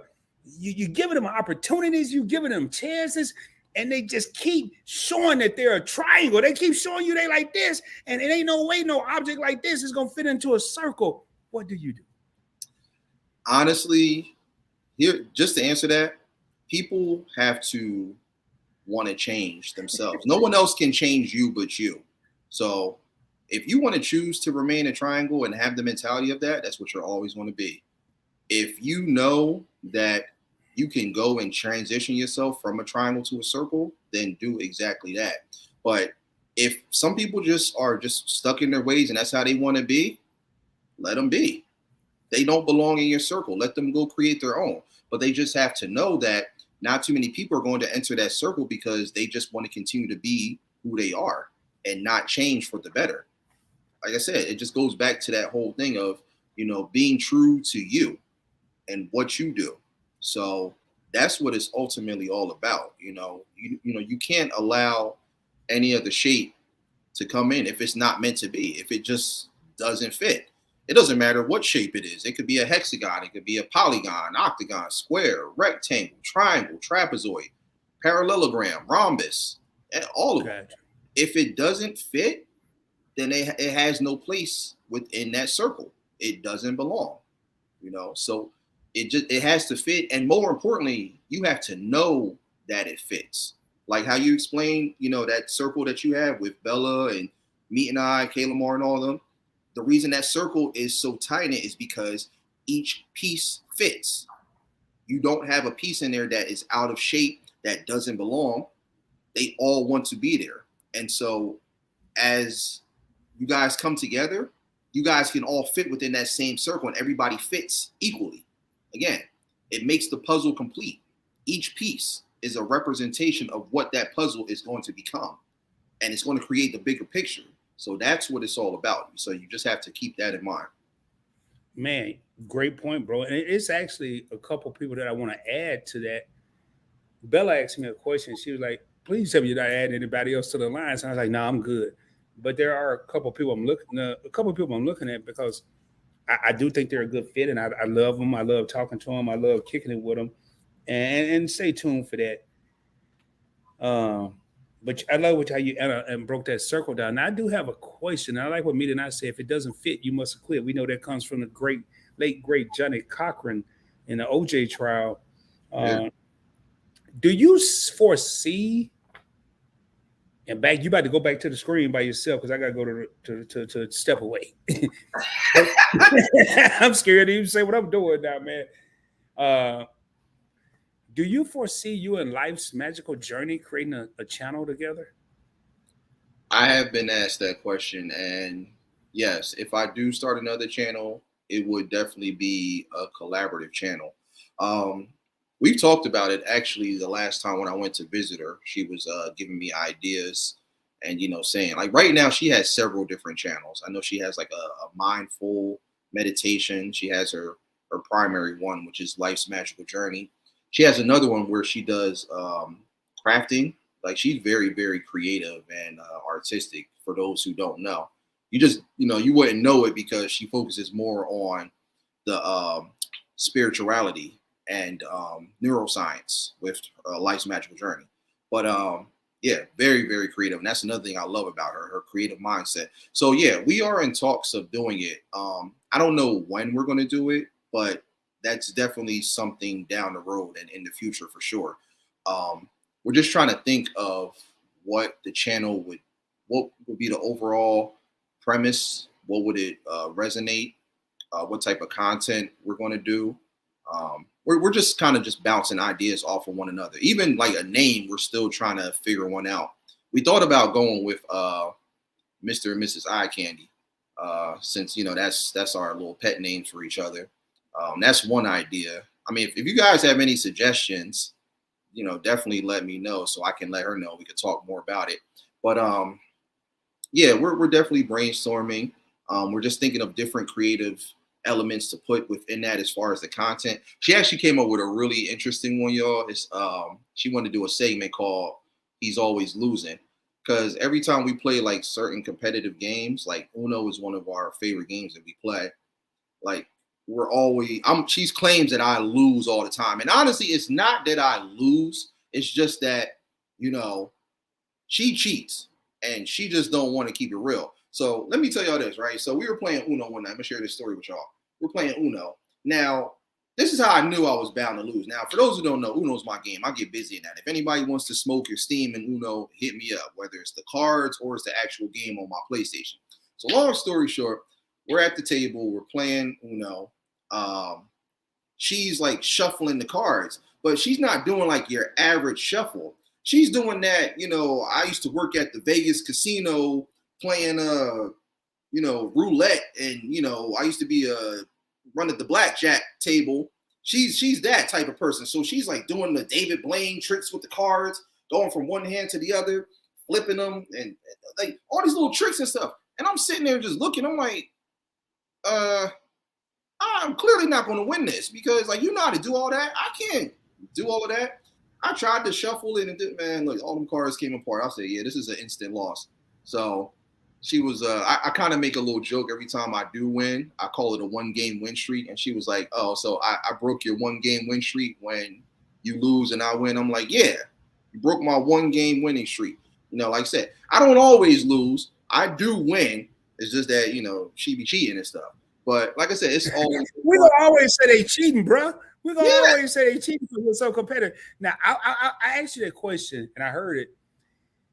Like, I would love, and I already got the name and everything, man, because I'm so creative and I'm always thinking. I think in my sleep, man. I would love to have it's not going to happen, but I would love for it. It's not because we're both busy.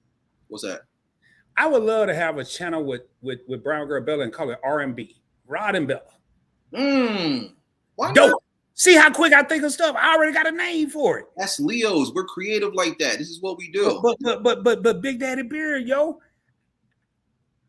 I ain't got the time. And Lord knows she ain't got the time. She's a executive. She is busy. So it's no way I could do it. But hey, let me tell y'all something real quick. You and Bella both. It's like there's two things. There's either not having the time or making the time. We don't have no time to make though, bro. I'm telling you, man, we are out of time.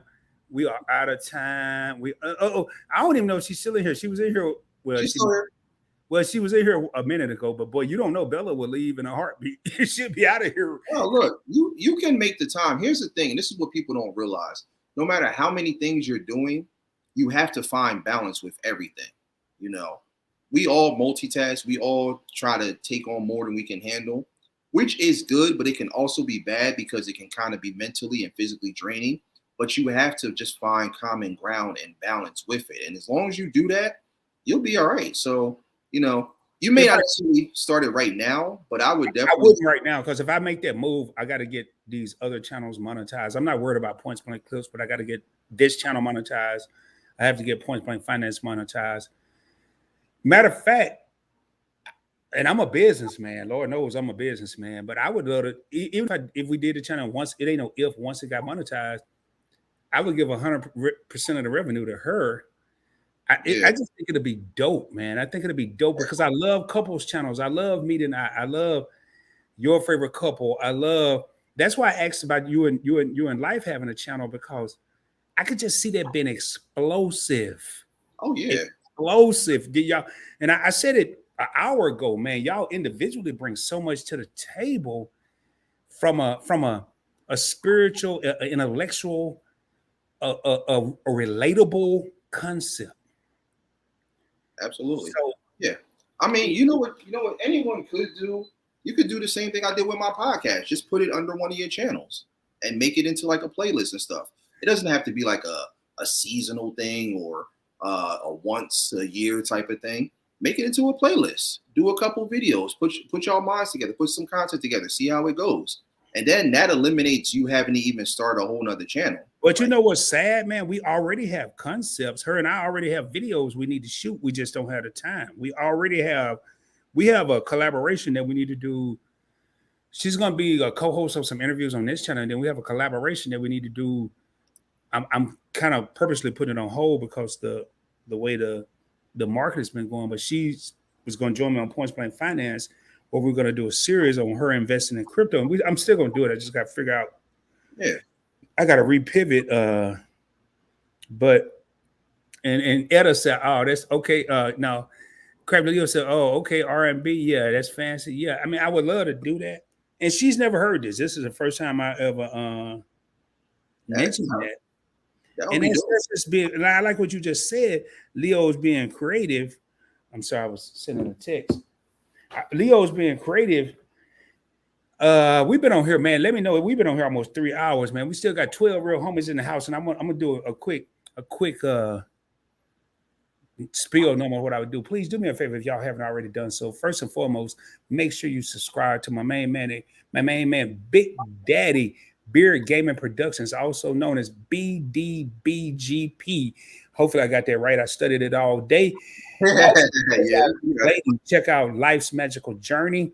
Make sure you check out your boy Rod, the Points Blank Experience. If this is your first time here, I am broadcasting from the Dallas-Fort Worth area, Arlington, Texas, to be exact, home of the Dallas Cowboys.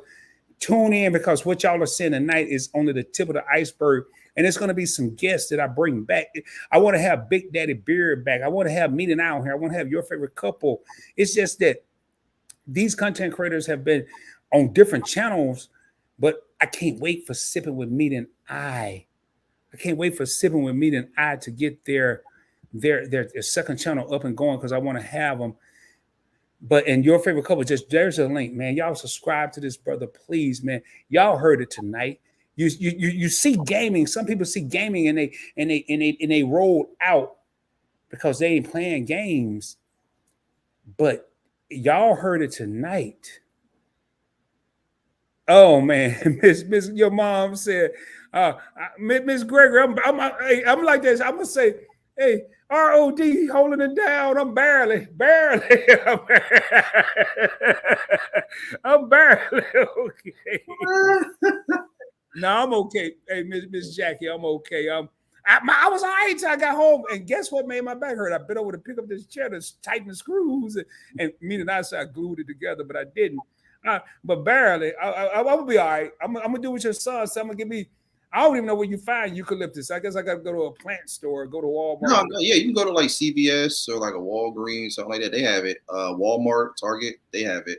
Oh, real quick, I see your favorite couple had a question. They said, "How'd you win that cruise trophy back there?" Y'all got a good eye. Hey, Shelton don't miss nothing. You could have a Reese's Pieces, one little color that he ain't never seen in his life on your counter, and he gonna see it. Yeah. To answer their question, yes, I love cruises. I've been on 4.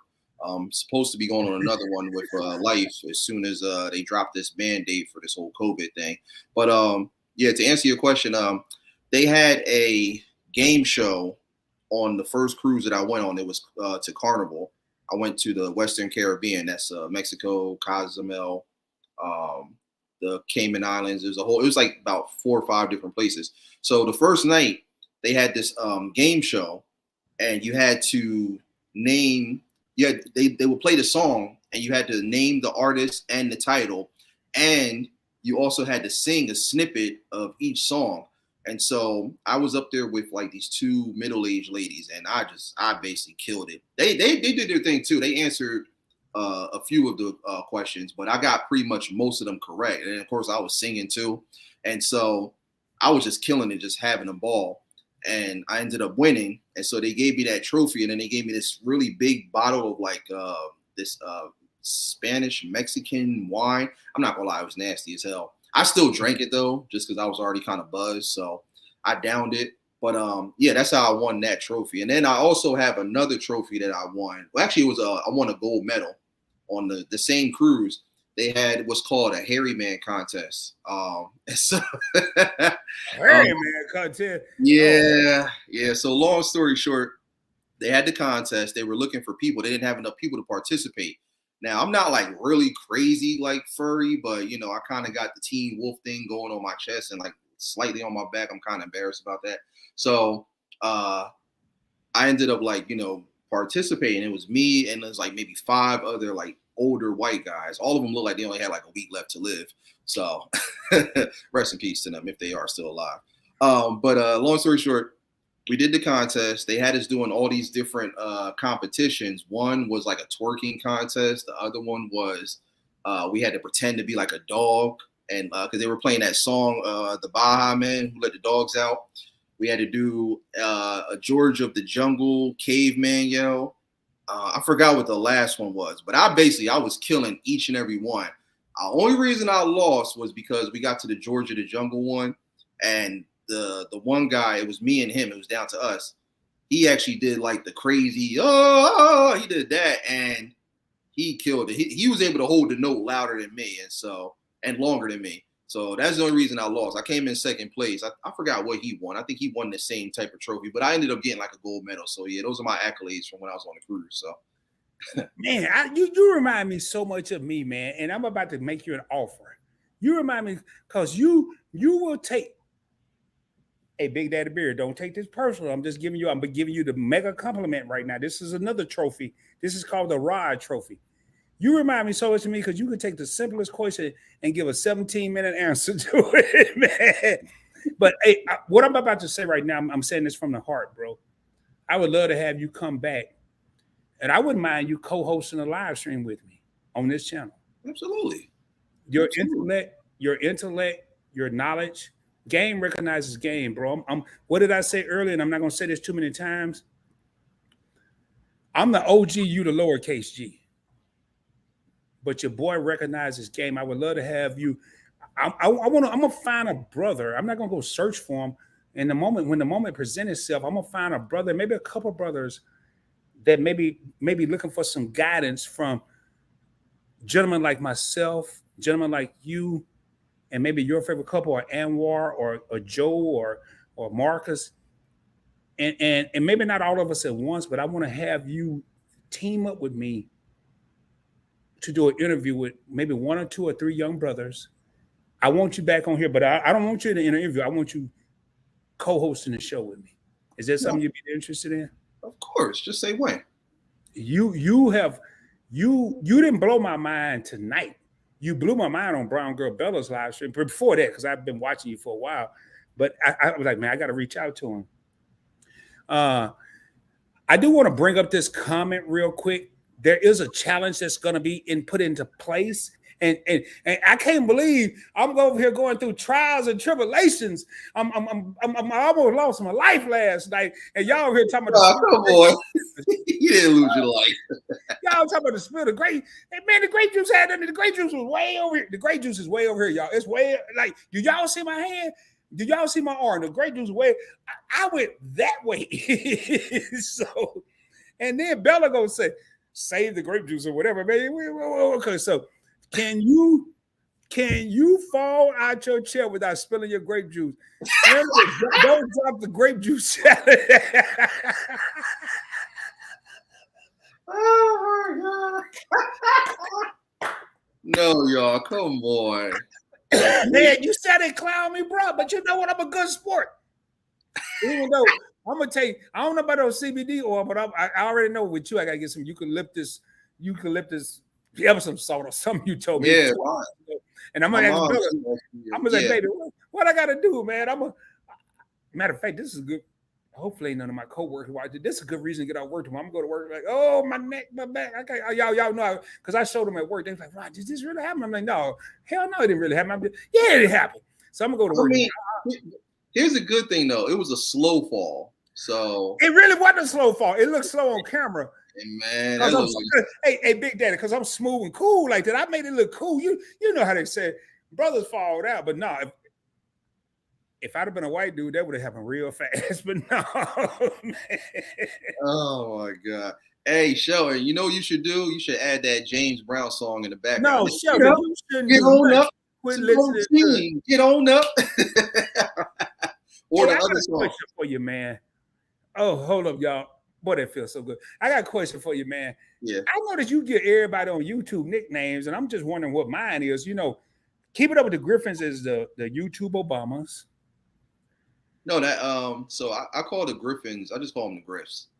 for sure. No, I ain't talking about that part. I'm talking about you call them the YouTube Michelle and Barack. You that's the YouTube Oprah. So I'm scared to ask this question. What's my nickname? Oh, it's just actually you got a couple different nicknames. Because I was talking to somebody. I think it might have been Angie Poo. Not Kim, it was 𝗪𝗧𝗛𝗧. It was Angie Poo. I'm sorry. Go ahead. Yeah.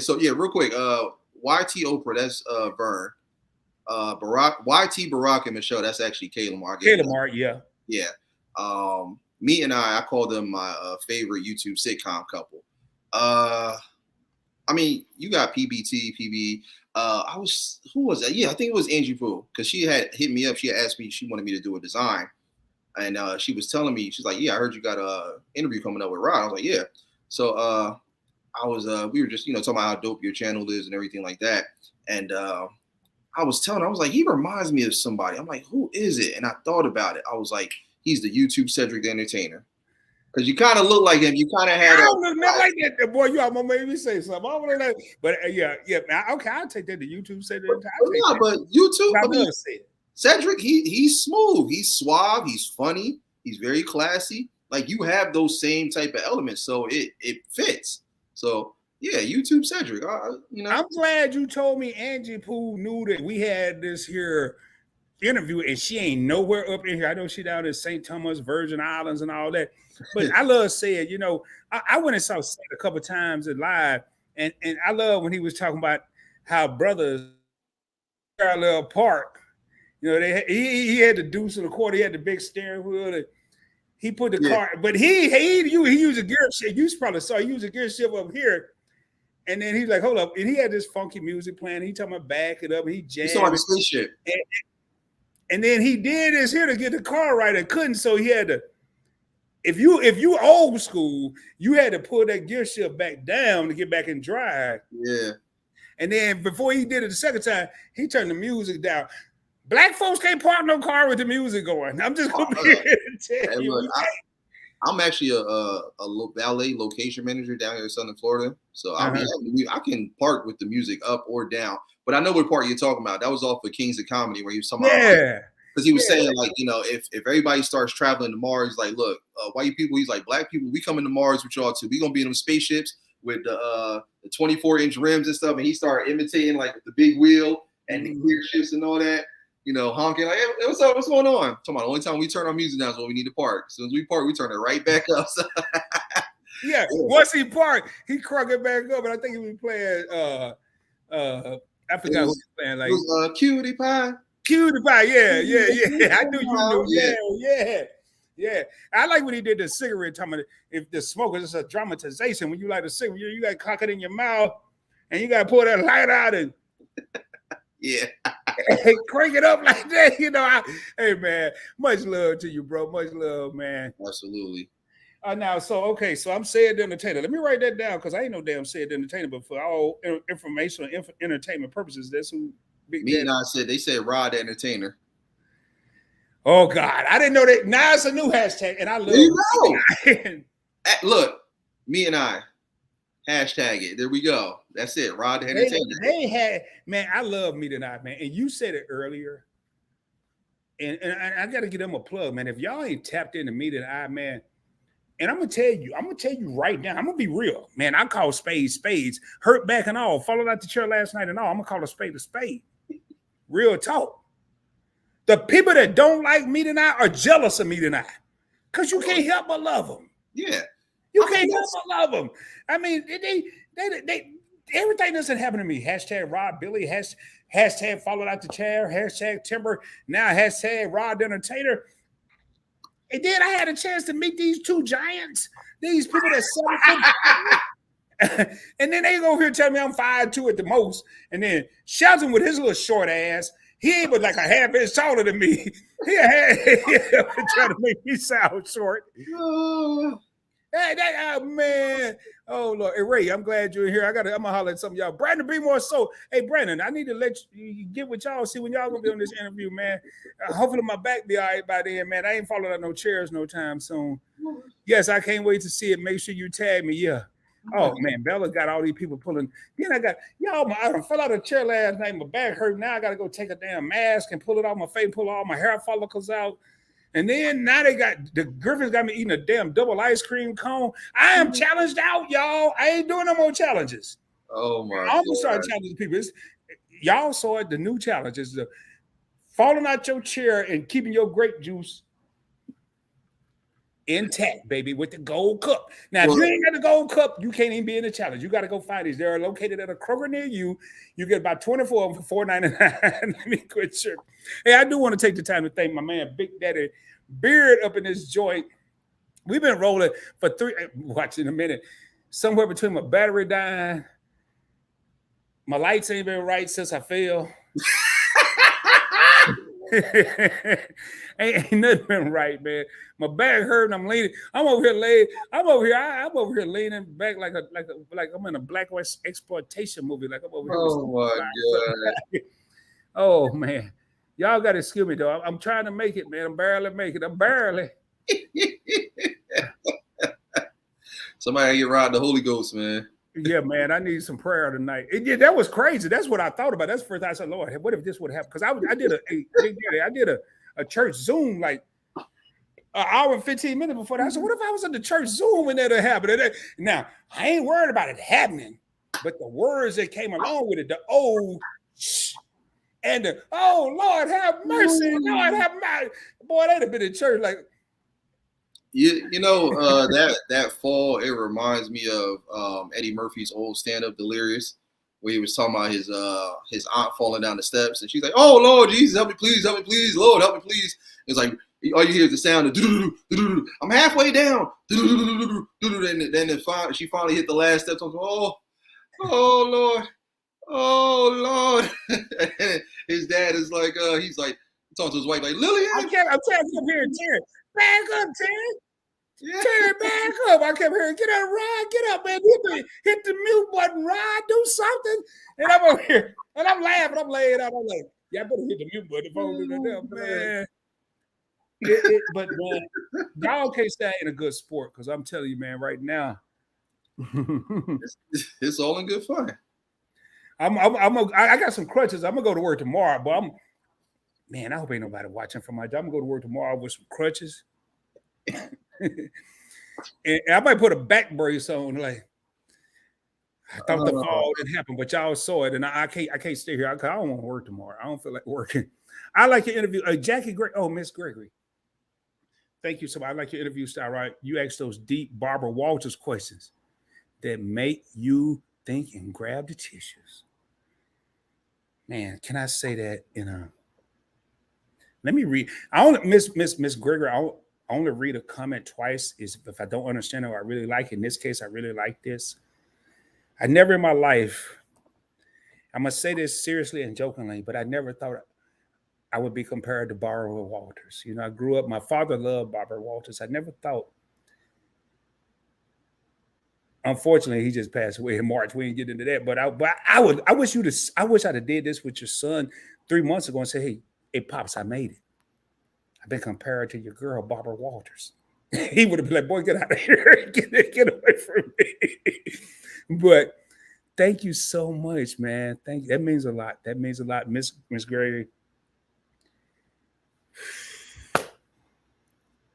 I'm rarely lost for words, but hold up, y'all. Y'all excuse me real quick, because this here is a Kodak moment, even though this is an iPhone 10 moment. Speaking of which, I got to get a new phone, but I got to take a picture of that. I got to take a picture of that. Me and Big Daddy, and yep, got to take it. Sorry, I'm back to your regular schedule program. I know I can't do it. Oh yeah, you can. You could do it. Tear it up. Hey, babes, thanks for coming over. Yeah, thank you so much. A cousin, everybody, hashtag protect the grape juice, man. Y'all funny. But Jay, she gonna be the one creating challenge. Oh, you got it. I already got one challenge I got to get through with her with this mask, y'all. I got out of it last weekend. I'm like, I talked to everybody out the door. I'm like, hey, y'all, we don't need Bella's traveling right now. We shouldn't do this. She's traveling. She's not gonna see it. I got to come up with an excuse this weekend. Hey, Bella, you going out of town this weekend? Because I don't want to do it. I'm so scared. Joe did it already. But I'm letting my beard grow, man. I ain't gonna have it like this much face to do. And Oh, this, really? well, yeah, because I don't have that much of a beard. Etta rolling. YFC is petty, very petty. Cook with the captains, love it. My CBD cream is bomb. Okay, well, yeah, give me some of that, man. Let me get high off your supply. Yeah, give me some of that. Katie said, would you over there creating cousin? Miss Gregory, your favorite couple, the presidents of the PBT executive team, the Points Blank Network executive team. He is definitely a male version of, oh, they was the presidents of the PBT. Now he over here. They were, hey man. I probably got more questions, but I'm not gonna keep Big Daddy Beard on here.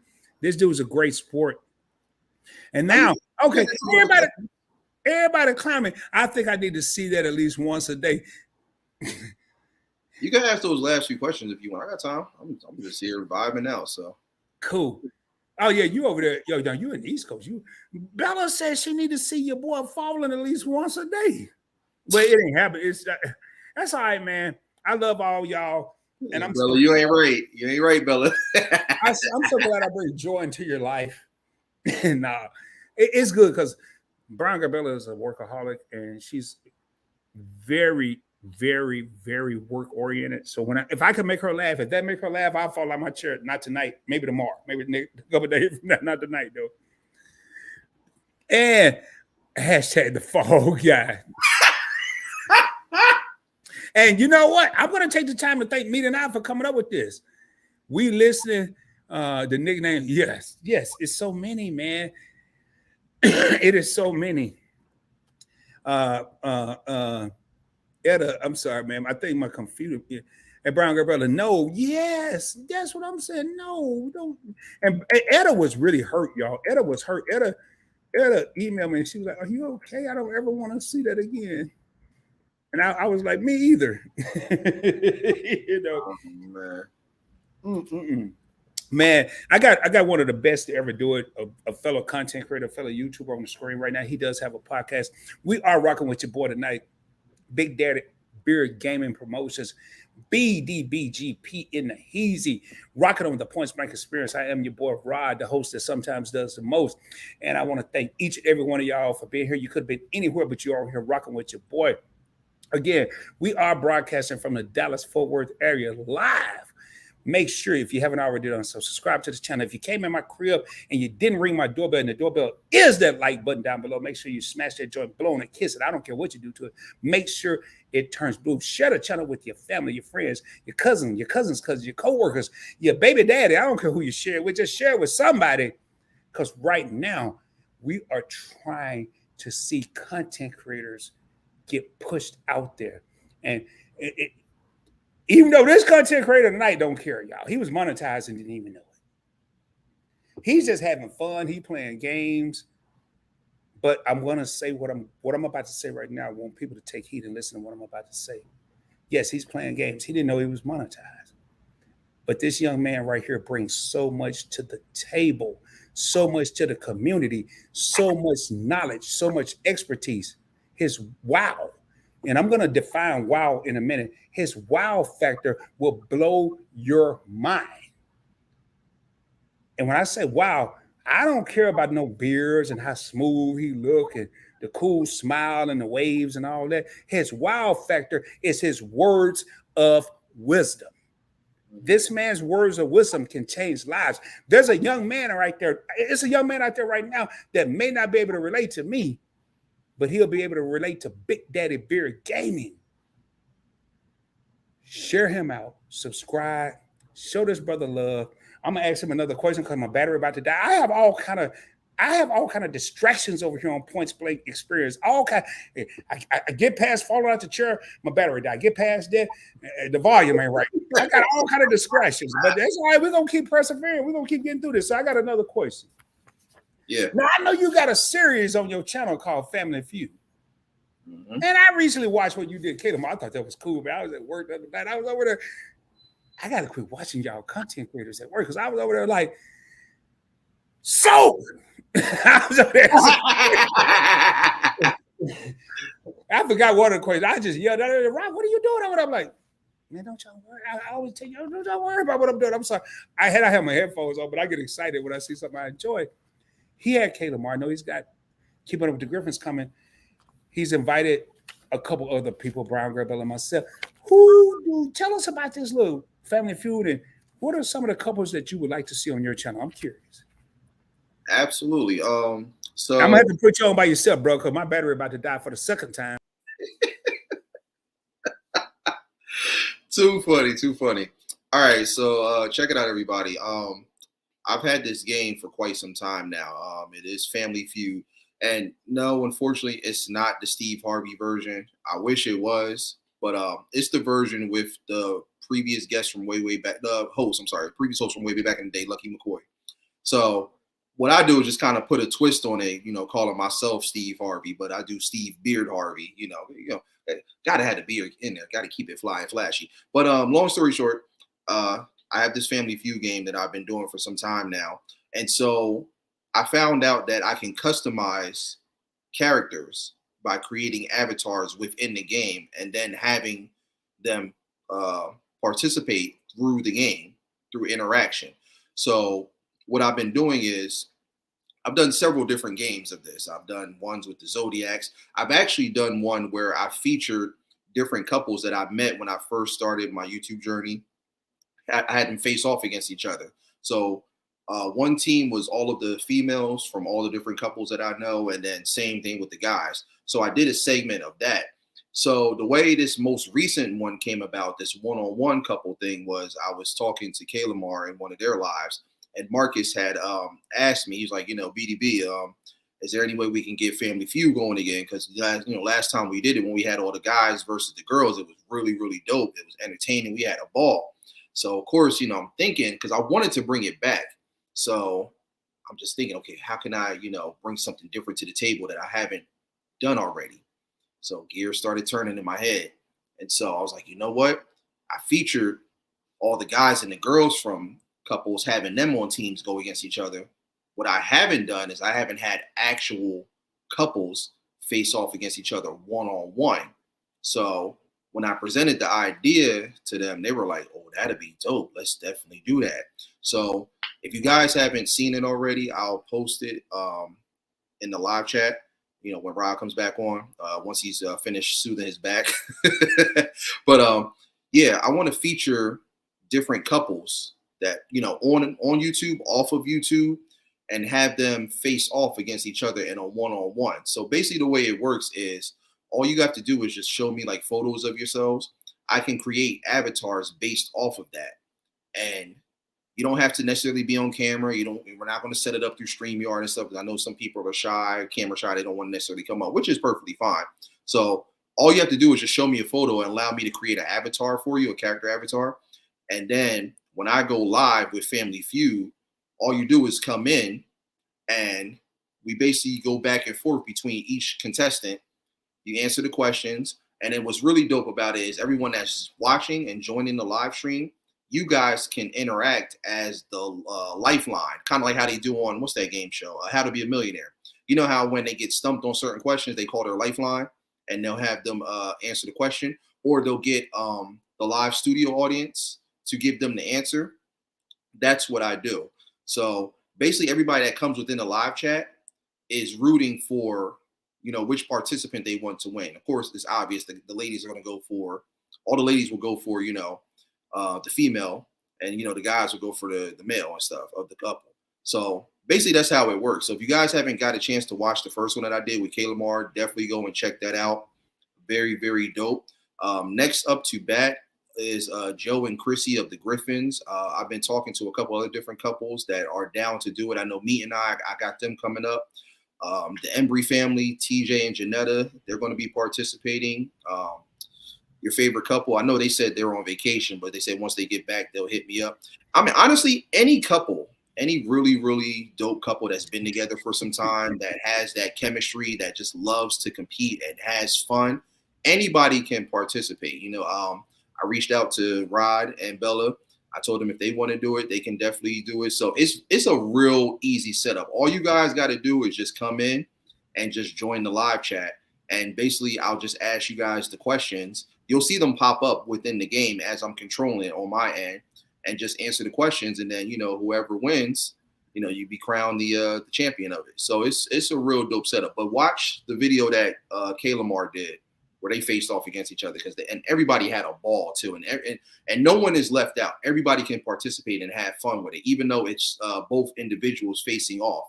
You guys get to help them, and since everybody's so family oriented, it gives everyone the opportunity to feel like they're a part of it. So anybody that wants to join, spread the word out. Tell them the list is growing. So I'm just going to be going down that list one by one of every couple that I know on and off YouTube and feature them on the game. So it's going to be a dope series. So definitely check it out. So Rod, Bella. Hey, I'm signing me and Bella up now because we ain't going to be at no damn bottom of the list. Bella over there playing. She's so busy. I'm signing us up right now. We're signed up.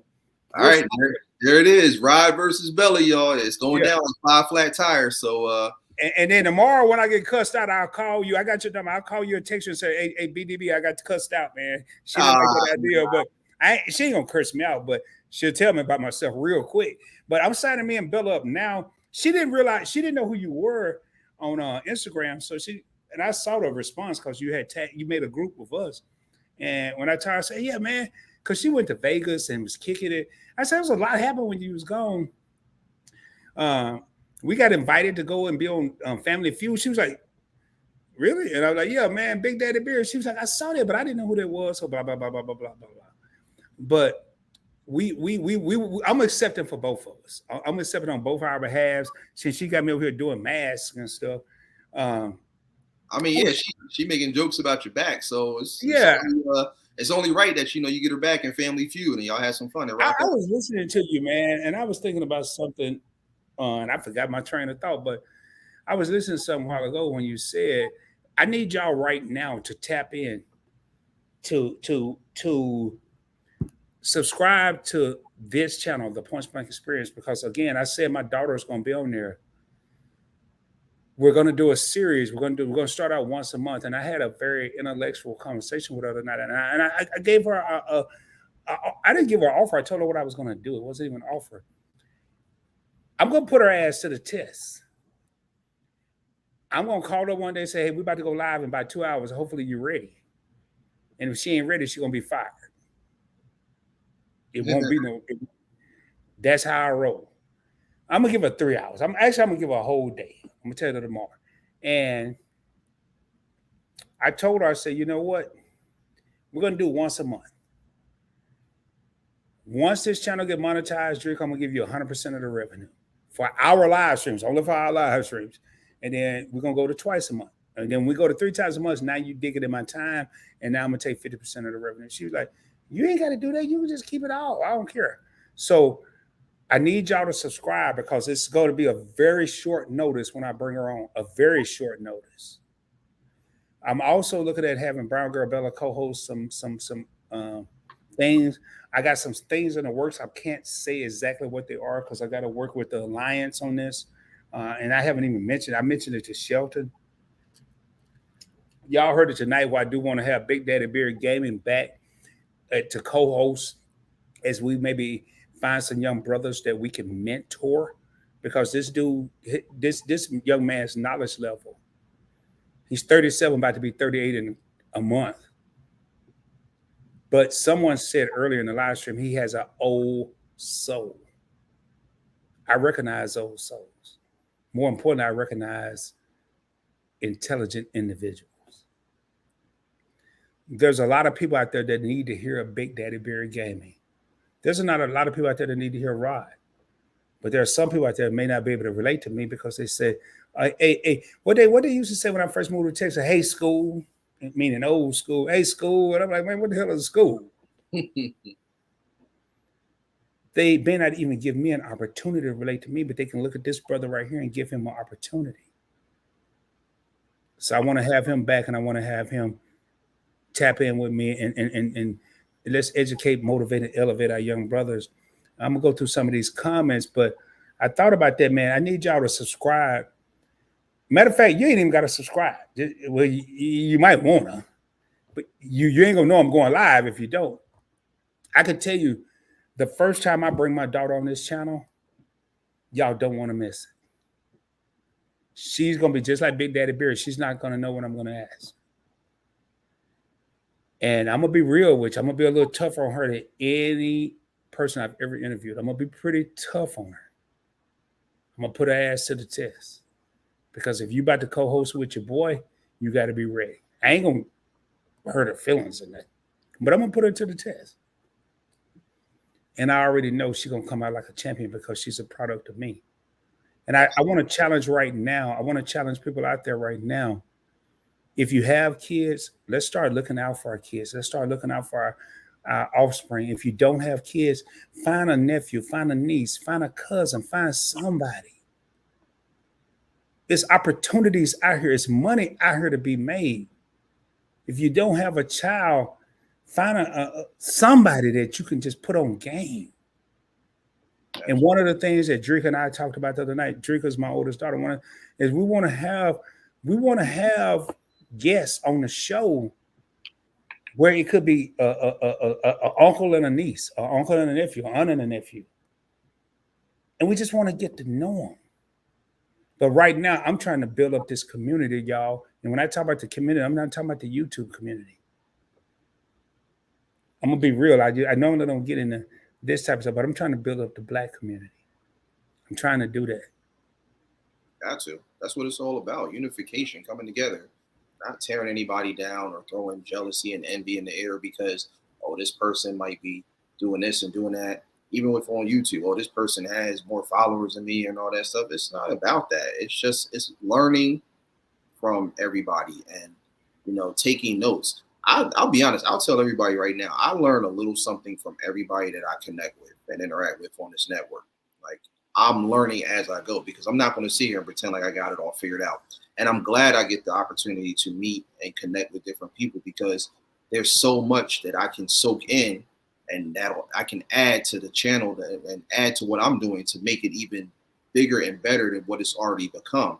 So, that's what it's all about. I'm not about to tear the next person down just because, they have a bigger following or a bigger fan base. I mean, everyone's going to be bigger than somebody on this network, but it's not even about that. It's just about coming together and doing something that's positive and that will really get everyone to coexist as one cohesive unit and really unify and put all these creative minds to the table because it's like, look what we're creating. Look what we're doing, with just what little we know and what we're using.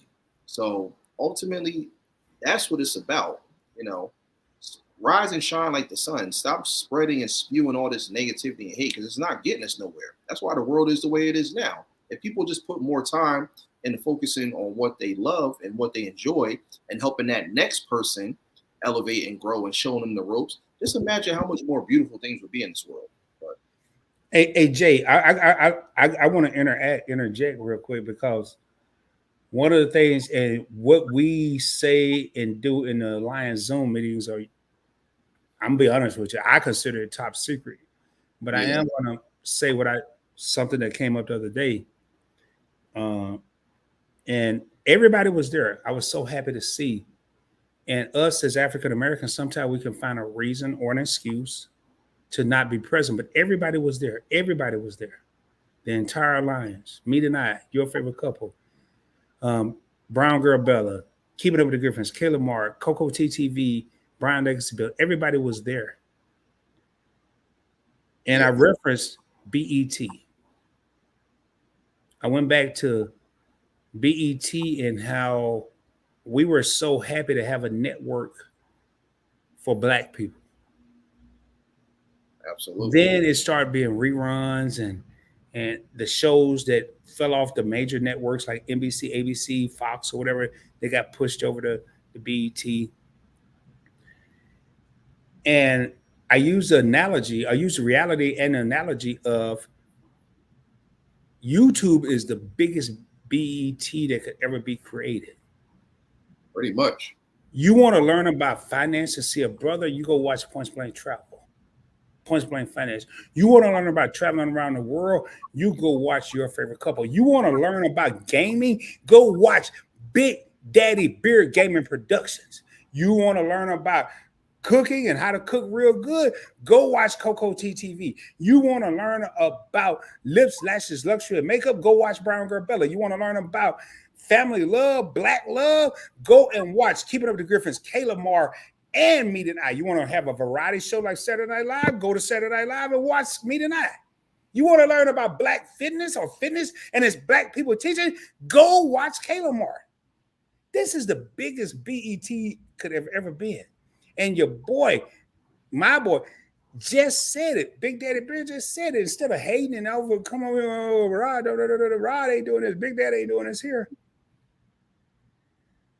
Man, the opportunities are out there. I'm gonna get through these things here. Oh, matter of fact, you want to learn about black cooking? What's that lady name? Rachel Ray. I was at the doctor yesterday, Wednesday, and they over here. I don't know what the race they were.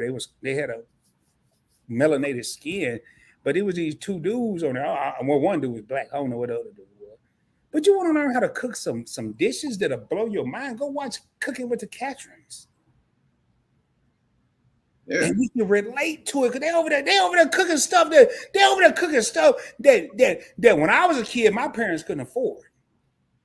Yeah, ribeyes and ish. And got man, I'm gonna say this here, and I want to get back to Big Daddy Beer, but Stacey and Dunn over there cooking ribeyes. They didn't have no Lawrence seasoned salt or Kroger black pepper or Maria's garlic. They were shaking spice addicts, which is their own seasoning onto the food they was eating. Yet, people see Rod just out here trying to help people with their credit and finances. They see Big Daddy Beard out here just having fun, kicking it, and also doing his podcast. They see Catrins over here cooking with their own spices and showing. They said Meet and I on Saturday Night Live. They said your favorite couple traveling on going to cruise. They better go to cruise. Shelton sent me a damn screenshot every day. I think we're down to 8 hours and who knows, 6 minutes now. He sent me a screenshot every day, but I love it. But instead of hating on these individuals, won't we embrace this? I don't want to be like Big Daddy Beard Game. And let me rephrase it. I don't want to be better than Big Daddy. I don't want to be better than Meet and I. I don't want to be better than your favorite couple of Brown Girl Bella or Cooking with the Catrins or 𝗖𝗓𝗡 Keeping Up with the Girls or Coco. I don't want to be better than them. I don't even want to be like them. I want to be right there beside them. Exactly. That's your boulder for the night. I don't want to be better. I don't want to be like them. I want to be beside them. A party of one is no fun. A party of five is a get together. But if we all rolling, if we all kicking it, I'm going to use one word and I'm going to get back to Big Daddy Beard Gaming. If we're all rolling. If we're all rolling, ladies and gentlemen, if we're all rolling, it's one word that comes to my mind. It's probably several I can think of, but it's one that comes to my mind. Unstoppable. Unstoppable. Y'all have seen it tonight. Y'all have heard the two different perspectives. I got another brother I collaborate with, Nigel Schroeder. And when we do it, I call it Drumline. But this here is a new Drumline. This is Drumline 2.0. You got the old school, and you got Big Daddy Beard Gaming, the new school. Two different perspectives, but the same mentality. Man, let's stop competing. In the words of YFC, and he told me, Rod, I didn't make it up, but collaboration over competition. I just extended an invitation. This dude impressed me every time I see something with this man's face on the screen. Every time I hear him talk, I get more and more motivated, and I want to work with him more and more. Matter of fact, I'm gonna tell him right now. I had to add some years to it, but the way I feel right now, there's a new level of respect. I had a new level of respect last week or 2 weeks ago when I asked him to be on the channel. But I have a new respect level for Big Daddy Beard Gaming. Right now, I'm not going to say a son. I kind of sort of feel that, and to me, that's the ultimate compliment I can give anybody. But right now, I know for a fact this young man here is like my little brother. I feel like he's my little brother. Stop hating. I ain't going to say go subscribe to him, but go check him out. Let's change subscribe, because sometimes when we subscribe, we forget about people. But when we support people, they're on our minds. I'm not gonna say go subscribe, go support the man. And I'm done, man. I'm gonna raise back. I'm gonna lean back a little bit. Appreciate that. I'm Appreciate gonna let you take us out, brother, because right now I'm getting hyped.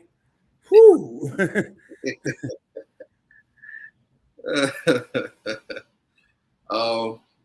I appreciate all of that. All the compliments, the LA, you know, like I said, it means a lot. It keeps me going. And I appreciate it even more because I feel it. I feel the realness and the genuinity of it. You know, it means a lot, and it just keeps me going. And like I said, I'm just getting started. Like I got so much content to keep putting out. It's crazy. You know, I'm still putting out content with my podcast. If you guys haven't got a chance to check out the debate table, go to my playlist. You'll find it in there. Again, it's a real dope segment that I started this past winter. Basically what I do is I create different topics, and I'll even take topics that people suggest and we turn them into online debates. And what I do is I give any and everybody the opportunity to come into the live chat or come up on the panel, and we talk about these topics and we get really like deep into it, but we also have fun with it while we're debating. So everybody can put their take on it. They can have their input, their opinion. No one is criticized or judged for it. Again, you know, I get really, really creative with each topic, and, you know, we just create one big vibe, and, you know, it's really, really dope. Like I said, I got more interactive games I want to be doing because I want to get more and more people involved and, you know, show them how much fun gaming is. Even if you're not a gamer, you know, you may want to become one, you know, with some of the stuff that I'm doing. Like I said, I got so much going on. If you guys need any art or graphic related work, hit me up. Go to my Instagram. You'll see all the artwork that I've done. I do have merch available for anybody that's interested. You know, go to my If you want to show your merch, man, hey Jay, I had that on the list, man. We had so much fun. I would give you the screen if you want to show your merch. I need to go grab it out the back real quick. I had merch. I had design, graphic design. I had all this on here, but you and I, the chemistry was so well. We didn't even get to that. Hey, I just dropped a link down in the comments, man. If anybody want to come up and join us, I know my queen just said bedtime for Bella, and I'm shocked she's still even in here. And I know I got a text that let me know she was about to go to sleep. But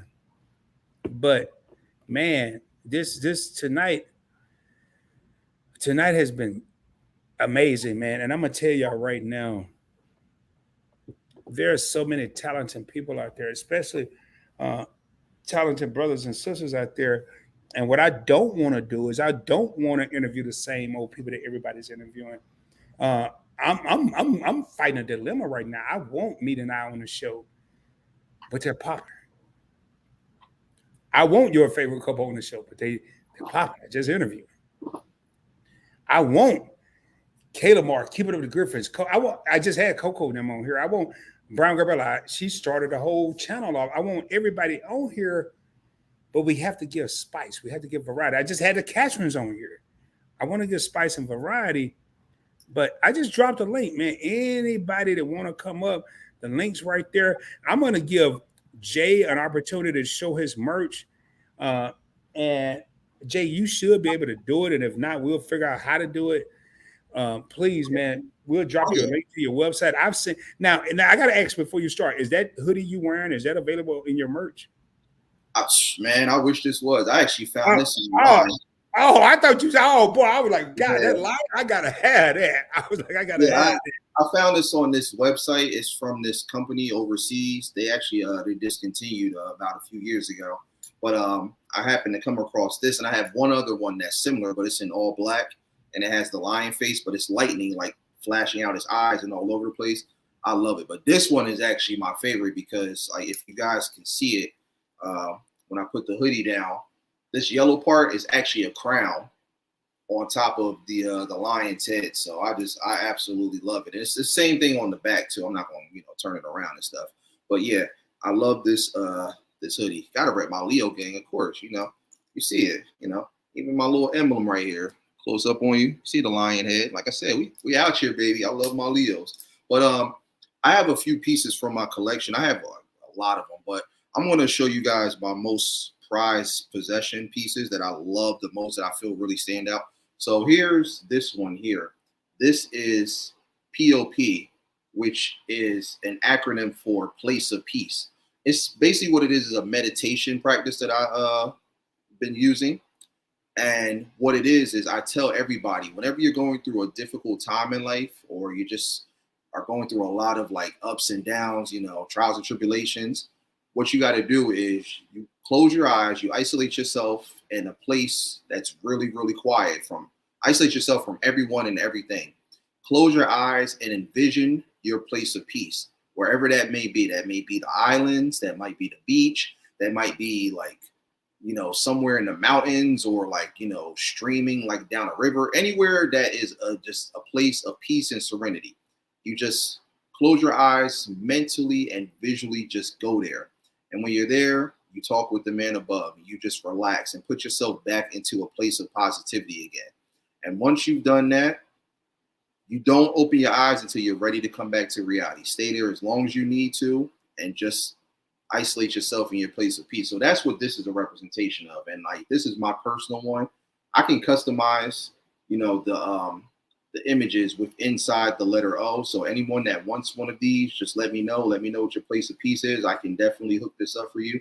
But this one, I love the beach. That's my favorite place out of everything in the whole entire world. So whenever I have like down and out moments, I just close my eyes, and this is where I vision myself going, outside of me living down here in Florida. This next one here is, I don't know if you guys have ever heard what they call in Japanese, it's a 𝗪𝗧𝗪. Basically what it is, it's one word that the Japanese use to describe themselves in a positive light. So your 𝗪𝗪𝗪 can be joyous, it can be happy, it can be proud, determined, dedicated, honest. Whatever positive word you want it to be, that's what you use to represent yourself. So rather than do an actual word, my word actually is, I put different. That's what my representation of a 𝗪𝗪𝗪 is for me, my own personal one. But what I decided to do was I decided to turn it into a phrase based off the quote that I always practice, which is work hard, get money, live lovely. So as you can see, like how they do in the Japanese kung fu movies, how they have the subtitles, that's the Japanese version of how to say each word in Japanese. And then underneath it is the English version. So a little something I just put together. So if you want something like this, I have that for sale. This one here is a phrase you guys have probably heard me say constantly. I tell everybody, no matter where you go, no matter what you do, no matter whatever you're doing in life, as long as you're doing it way big and you're having fun, you got to let people know you out here. We out here. And it just kind of piggybacks off what Rod was saying, how, more of us need to come together and put our creative elements to the table and really show people what we're capable of doing. So we got to make it known to the world. Whatever we're doing, no matter what it is, we out here. So that's what we're doing out here. So, I just wanted to play around with the colors and stuff, because I don't have a favorite color. I love every single color. That's just the artist in me. But yeah, it's just a little something I put together. This one here is kind of more so for, the grown and sexy right here and stuff like that. People that, love to step out, that love to, show off their style of dress and just their whole persona and stuff like that. This is my, what I call F&F, fly and flashy. I got to get this one to Marcus, since he won the Family Feud contest and stuff like that. I kind of nicknamed him that, Mr. Fly and Flashy, but it's a little something I just put together and just, hooked up. For anybody that's feeling F&F, you got to rock it. It's more than just a name. It's a lifestyle. So something like that. If you guys want it, I got it. And then this last one here, this is actually from my aunt's clothing line. She goes by the name of Angie Styles. She's really, really dope. Now, this one is actually unisex for both men and women, so anybody could rock it. This here is eye candy, hashtag candy couldn't be so sweet. It's a little logo I put together for her. Real stylish, real fly for anybody that wants to wear it. Again, it's unisex, men and women can wear it. We have it in all different sizes and colors. So if you guys want something like this or anything else that you've seen in my collection, just hit me up and I got you. Fair prices, you know, making it happen. Well, I have a question. I have a question, Big Daddy. I have a question. What's up? Because I recently announced, and I haven't gotten the logos over to them yet. I recently announced that I was gonna, and I still am, shift my merch over to Meet and I because they do merch. But if I want something personal, that's one of a kind, that I'm not gonna, I'm gonna be the only person wearing it. Because like I really want something with the Points Blank Network logo on it, and let me actually got all the channels on there, so I can't pull it up. But I want something with the Points Blank Network logo on it. Can I send that logo to you and and you can design it? You can do it, okay? Absolutely. It's And like, and I just may want a hood. Like I know for the winter, I want a hoodie, like for production for when I do stuff. And again, I'm still shifting all my stuff over to Meet and I. yeah, But I had an issue trying to do it myself, and I wondered, would it affect? I don't want to waste Meet and I's time, so I never sent it to him. I'm like, well, if I'm having a problem putting it on the stuff I can do, and they still will be running the merch that's going to be on the channel for the average Points Blank Network, Points Blank Travel, Points Blank Finance, Points Blank Experience viewer. But if I want some personal stuff, can I? And now you answer the question. I can shift it. I can send that to you and just get something personal for me. But so you just answered that. So to answer that question, you do custom orders. yeah. All this stuff, all this merch that I did right here, I created. Will it cost extra money? So what I do is, if you have like a certain logo that you already have laid out and designed, all you have to do is just send it over to me. I can get it printed out for you for your own personal use. I'll let you know how much the price is, and all I need is your address. Okay. And I ship it everything right out to you. And then like if you do have like designs that you or images that you want designed and then thrown on merch, I can do that too and give you a price. Like I'm very fair with my prices, y'all. I'm not one of those type of people that's out to get anybody. I'm not out to, stick anybody for their money and stuff like that. I'm very fair. You work with me, I work with you, because my motto is help me, help you, help us. So, I like to be fair for every single person that I go into business with, because ultimately it's about building that rapport and keeping people long term that trust you and what you do and they're satisfied with your services. That's why I charge the prices that I feel are fair and beneficial for myself and the client. So yeah, anything you need, Ryan, you got my number, just hit me up. I got you. Anybody else, same thing. Just hit me up on Instagram, hit me up on Discord. All my information is in my link tree and in my about section on my channel. So all you got to do is just hit me up and let me know what y'all want and what y'all need. I got y'all. And I asked that question for the people.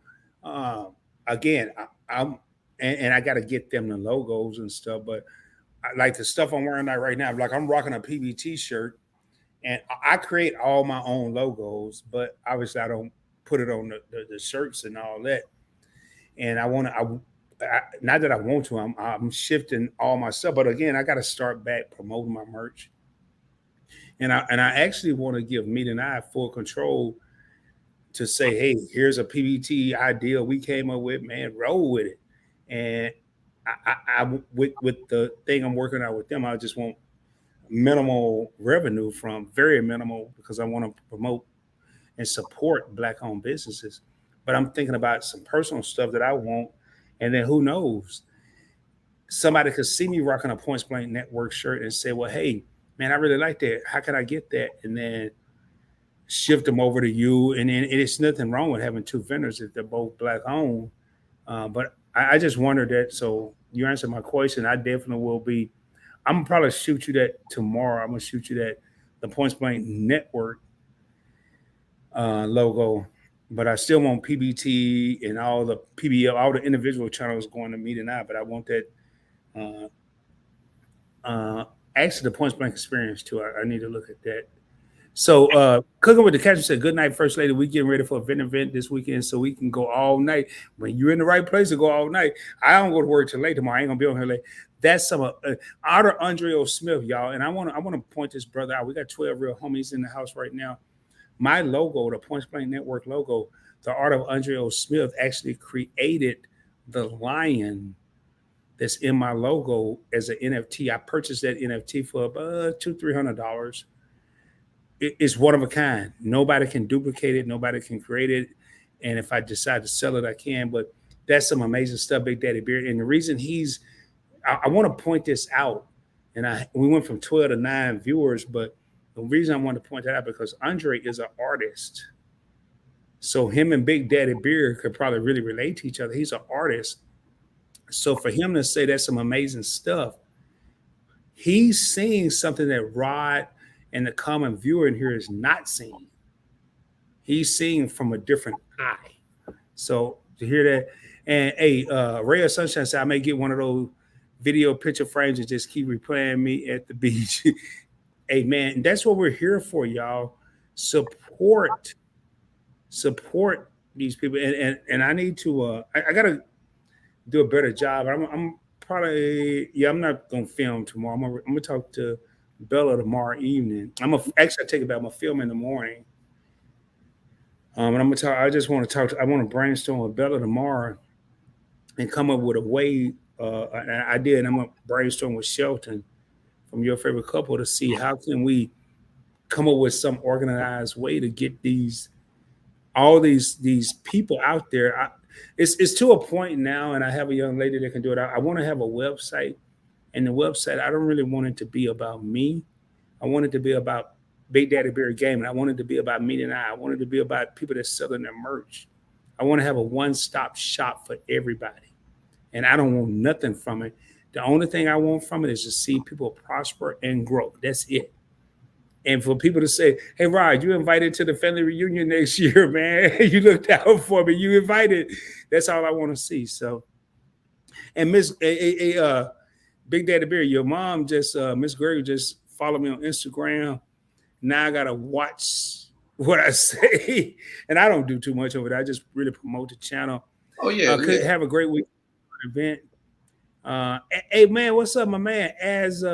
Hold up, man. It's epic, flying, flashy shirt is dope. Hey man, if y'all think it's dope, then one way to show this brother that it's dope is get some of his merch. It's not about the dollar cost, but when you rocking the merch and you got your own little homies and your homegirls that's rolling with you, and they're like, oh man, that's a dope shirt. Where you get that from? Hey, check out Big Daddy Beard Gaming. I got it from him. They go by it, they start watching, they like it, and everything's reciprocated. So make sure y'all do that. Travis says yes, Aunt Angie. I don't know who is Aunt Angie. Oh, that's my cousin. That's the one I was just talking about when the eye candy shirt that I just showed y'all. That's okay. I had stepped away then. Okay, yeah, that's her. So, I missed the eye candy boy. I'm telling you, and him and yeah. Let me see that, man. Yeah, did you see the other 4 that I did? Yeah, I saw the rest of it. I missed. I heard you talking. I was close by, but I wasn't in my computer. Oh yeah, so that's the eye candy right there. So this is what I was saying. This one here is my Aunt Angie's brand. She goes by the name of Angie Styles. So this is unisex for anybody that want male, female.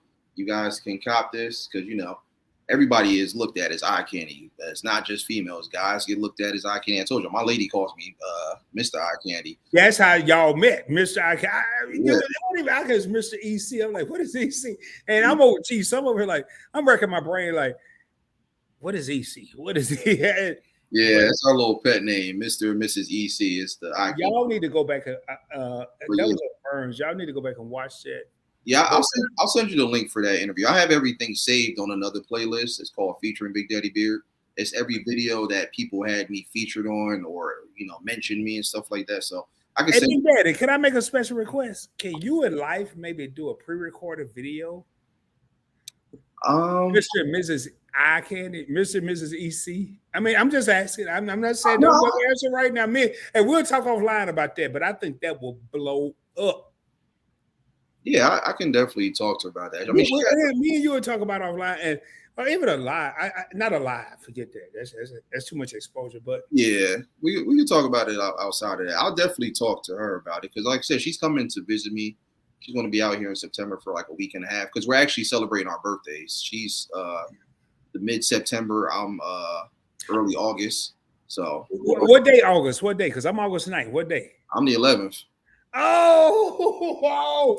This is why I like this dude, man. My best friend was August 11th growing up in school. This why I like this dude, man. I'm August 9th, man. And man, I'm telling y'all, I don't know what yet. I'm not going to sit here and make no false promises. I don't know what, but expect more, hopefully, from Big Daddy Beard and your boy Points Blank Travel, Points Blank Experience, Points Blank Finance, the Points Blank Network. Just expect, because I only ask the best of the best to come on here. When I say the best of the best, I'm not going by numbers. I'm not going by subscribers or views. I'm going by this right here, the heart. I'm going by the heart. I'm only going to have the best of the best on here. The connection that I felt with this dude, man, I got him locked in my phone. I was mad today because I thought I saved it when me and him talked about a week or so ago, a little over a week ago. And I had to go back to the IG. I said, oh my God, I pray it ain't gone. And I locked, and then, we was texting, hey, I'm gonna do the link, I'm gonna do this here. But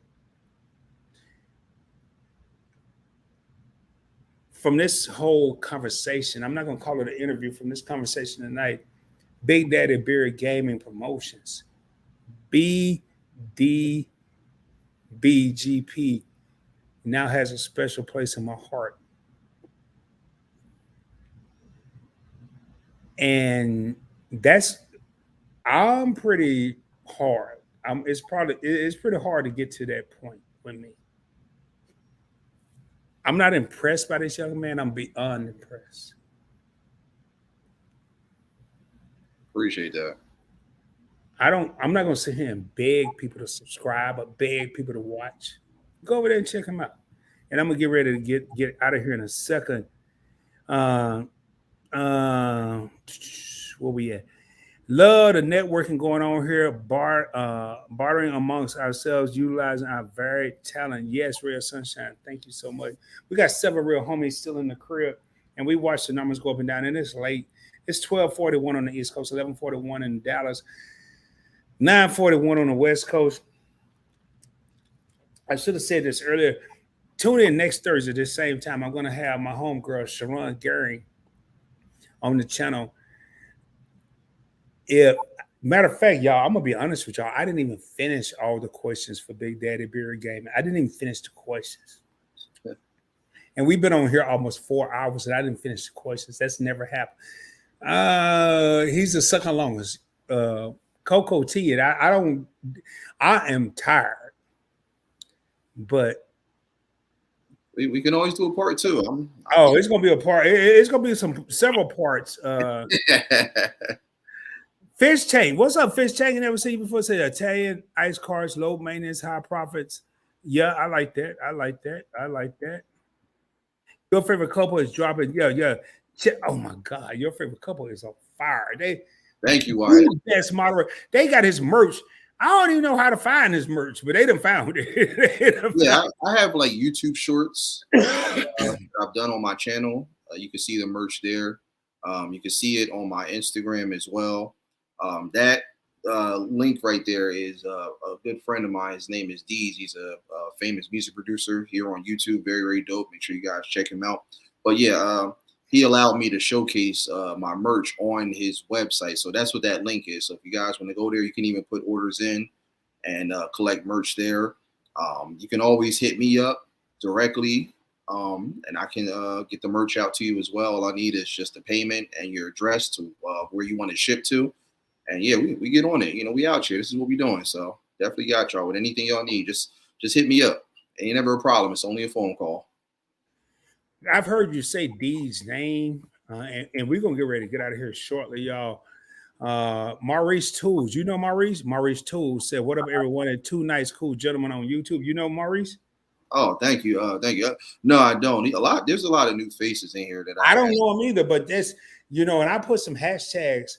I'm big on promotion, and I felt bad because I didn't promote this like I normally would, because I oversaturated myself with content and obligations. But I put some hashtags today.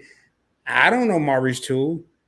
Big Daddy Beard don't know 𝗪𝗧𝗛𝗪, but what up, everyone? And the two nice, cool gentlemen on YouTube. Much love, man. Much respect. Appreciate you. And your favorite couple is saying, welcome in, 𝗪𝗧𝗛𝗪. They showing love. And Fish Tank. Do you know Fish Tank? Now, these are all new people, but I mean, it's crazy. So hopefully some of these new people, Fish Tank and ice cream carts and Mr. Ice Cream Man from Master P and everybody else come over here and subscribe to us, because we ain't never heard of y'all. But please check us out. Yeah, hopefully it's no trolls, but I mean, even if it is, hey, thank y'all too.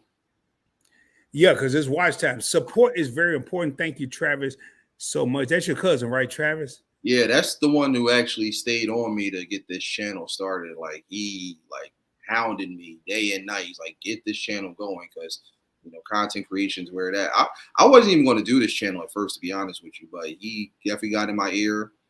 He persuaded me to do it, and I'm glad I've done it, because 3 years. So let's give a big shout out for 𝗪𝗧𝗛𝗛𝗪, and I ain't got my normal sound bites. I don't think I do. Let me check some. Let me check some. Hold on. Let me check some. Hold on. I know I don't. I don't even know why I'm fooling myself, because there's something else here. Yeah, no, I don't. I'm gonna have to come up with my other sound bites, and I keep looking for them, but I ain't found the right one. But shout out to 𝗪𝗧𝗛𝗪, because if it wasn't for, Travis, if it wasn't for Travis, we wouldn't even see Big Daddy Bear Gaming. So support is very important. We got 9 real homies in the crib. We're gonna get ready to get out of here, y'all. Ray of Sunshine says, y'all have a great night. Don't want to type wrong thing because I'm sleepy. Yeah, we getting tired. I know I'm getting tired. You will rarely hear me say that, but I am. Hey, your favorite couple, how's everything? 𝗪𝗧𝗛𝗪 showing love. And your favorite couple, shout out to them. They support us. We support them. Your favorite couple. You've heard both of the content creators on the screen tonight show mad love.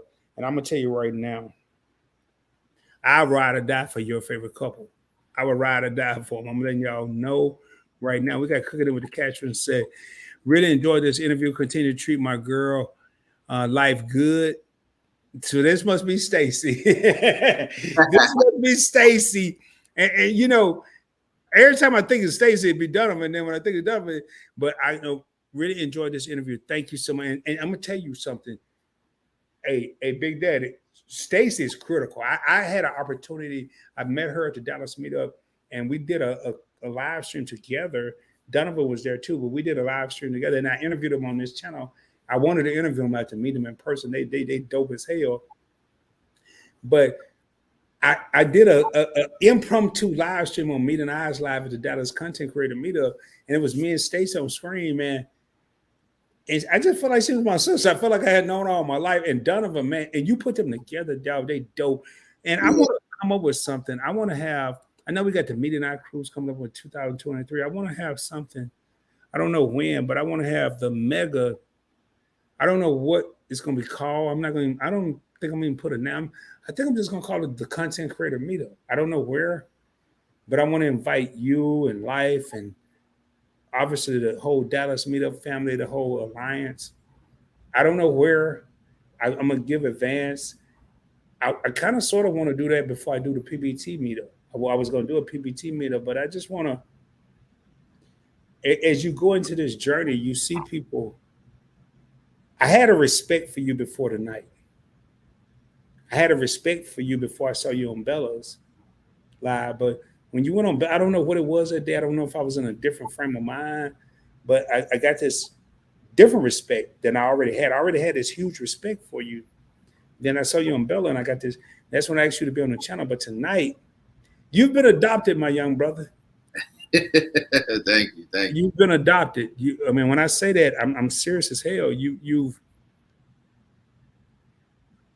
will hear me say your name more often than not. I wish it was shorter, but you're going to hear your name. BDB is the shortest it gets. So, Yeah, but it's hard. I don't want to say BDB and people go look on YouTube for BDB and they can't find you. I don't want to say all the initials they can't find you. I want to say that's something that's going to be beneficial. But you've been adopted, young brother. Thank you. When I said that, I ain't talking about the PBT family. That's huge. You've been adopted into Rod's space. That's not Point Blank Travel. I tell people all the time, would there be a Rod without YouTube? Yes. Would there be a Point Blank network without YouTube? No. You've been adopted into the Rod space. And man, please do me a favor. And I'm going to say my closing comments in a minute. I'm going to get ready to Captain Leo, you still here? Maybe doze off. Yeah, I bet you did because we've been talking. Travis said, yes, sir. Very proud of my cousin, BDB. He's doing exactly what I visited him doing a long time ago on YouTube. And blessings to you, Points Break. I love these names again. Thank you, man. Thank you. And we're at the end of the comments, y'all. And I'm gonna send my closing comments, and then I'm gonna give Big Daddy, man. When I created this channel, y'all, I wanted something different. I have Points Blank Travel that's talking about credit cards, points miles, cashback, and all that. And I have Points Blank Finance that's talking about crypto, investing on a budget. I couldn't bring a Big Daddy beer gaming promotions on either of those channels and it be a hit because people want to learn about credit. They want to learn about crypto. I created this channel so I can bring gentlemen, women, couples, family members onto a channel and people get to know them and understand them. And that's why I created the Points Blank Experience. We continue the tradition. Tonight, y'all have witnessed greatness. We continue the tradition. It's by the grace of God that everybody I've brought on here, I get to know them. I get to know them with y'all. I research and I do the interview, but I'm gonna try not to get emotional as I say this, but I get to know them with y'all. I know of them. I know some parts of them, but as I research for the live stream, I actually get to know them. And it's yet to be any different. Each and every person I've had on this channel, as I get to know them, what I call greatness is not some accolade where they got so many subscribers, so many viewers, they're popular or they're celebrities. When I say they're celebrities in my world, is they bring value to life. I can learn from them. And if I can learn from them, I want to share these individuals with other people. I want to share Big Daddy Beer Gaming with other young men and young women that are trying to move. And then not only that, we talked about life's magical journey. I can't imagine how many sisters can go watch her and just be motivated and inspired by the things she say. I interviewed Keeping Up with the Catchers, Cooking with the Catchers. There may be a young couple out there that have a business idea and they don't know which way to go, but they go watch them and they get inspired, they get motivated. That's what this channel is about. Real talk from a point blank perspective. I ain't got to get in your business, your credit, your bedroom, your bank account. All I care about is getting to know you. Tonight, we had an opportunity to get to know Big Daddy Beer Gaming Promotions, the man with 1,700 initials.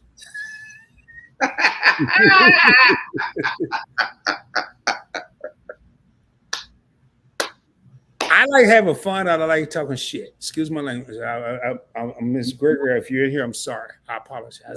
It's all good. But tonight, y'all had an opportunity to see a real brother. He ain't bringing something to the table. We always hear, oh, they bringing something. No, he ain't bringing something. He's bringing knowledge, expertise, value, realness, personality. He's bringing all that to the table. With all that being said, I'm gonna get ready to get up out of here. Big Daddy Beard, I'm gonna give you the chance to say what you got to say, and we're gonna get ready to close this out, man. Yeah, again, Rod, salute to you. Thank you for this opportunity. Again, big shout out to everybody that's still continuing to show support for everything that I do. Like I said, I'm just getting started. You know, like, comment, subscribe when it comes to the channel. Check me out. Check me out on Instagram. You can follow me on Discord. I have that as well. Check out the debate table, the podcast. You'll find that in the playlist section of my channel. You know, if you guys want merch, if you guys want any art or graphic related work, hit me up. Like, I'm here. You know, like I said, I'm just slowly but surely getting started. I'm not even in the halfway mark of everything that I want to do in regards to this channel and my content. Like, I'm still at the beginning stage. So still more to come with collaborations and interviews and everything else that I'm doing through these YouTube streets and stuff. But like I said, I truly, truly appreciate the love and support, the love and appreciation. LA for short. That's what we like to call it. That's the symbol right there. Sorry, wrong way. Yeah, but definitely. Thank y'all, you know, for embracing me and everything I'm doing, you know, giving me the opportunity to rise and shine like the sun, and just continue to keep going out here and just being great with any and everything you do. You know, just be the best of the best. Like I said, in order to be the best, you got to stand out from the rest. So continue to reach one, teach one, and that's pretty much it. You know, let's unify and grow. You know, salute.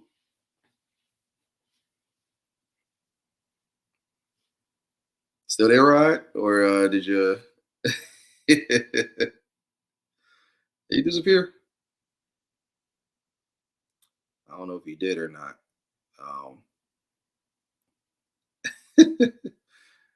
Rod, you still back there? I feel like I didn't took over the show.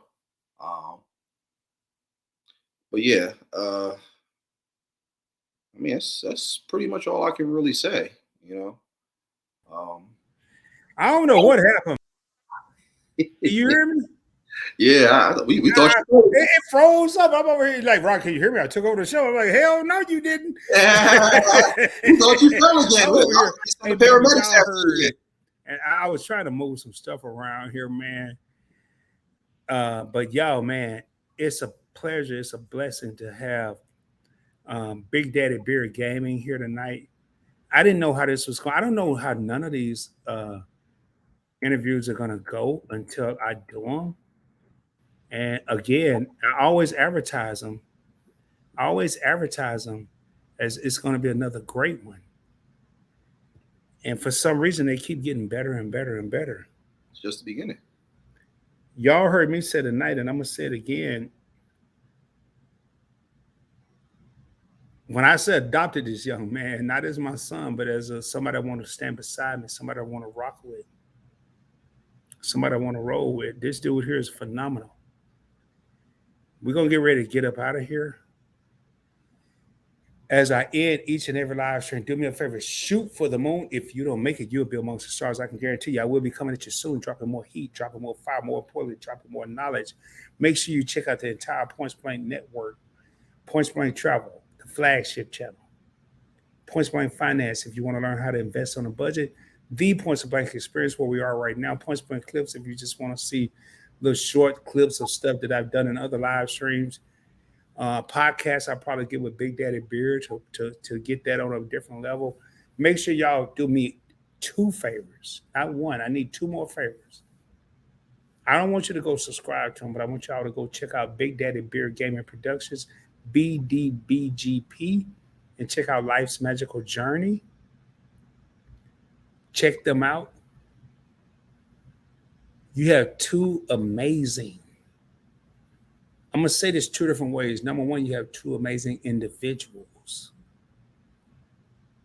in Life's Magical Journey and Big Daddy Beard Gaming Promotions, but you also have 2 amazing Black people. A lot of times we hear negative things. We hear heat. We this, we that, we the other, we the third. I want to give this man much praise, much love, much respect. Salute to you, my brother, for even being here. I'm sorry, I'm reaching at my thing, man. I see stuff flying around. I never know what to expect in these live streams, these interviews. Big Daddy Beard didn't live up to the expectation. He exceeded the expectation. Thank I've you. never said that in one of my lives. He exceeded it.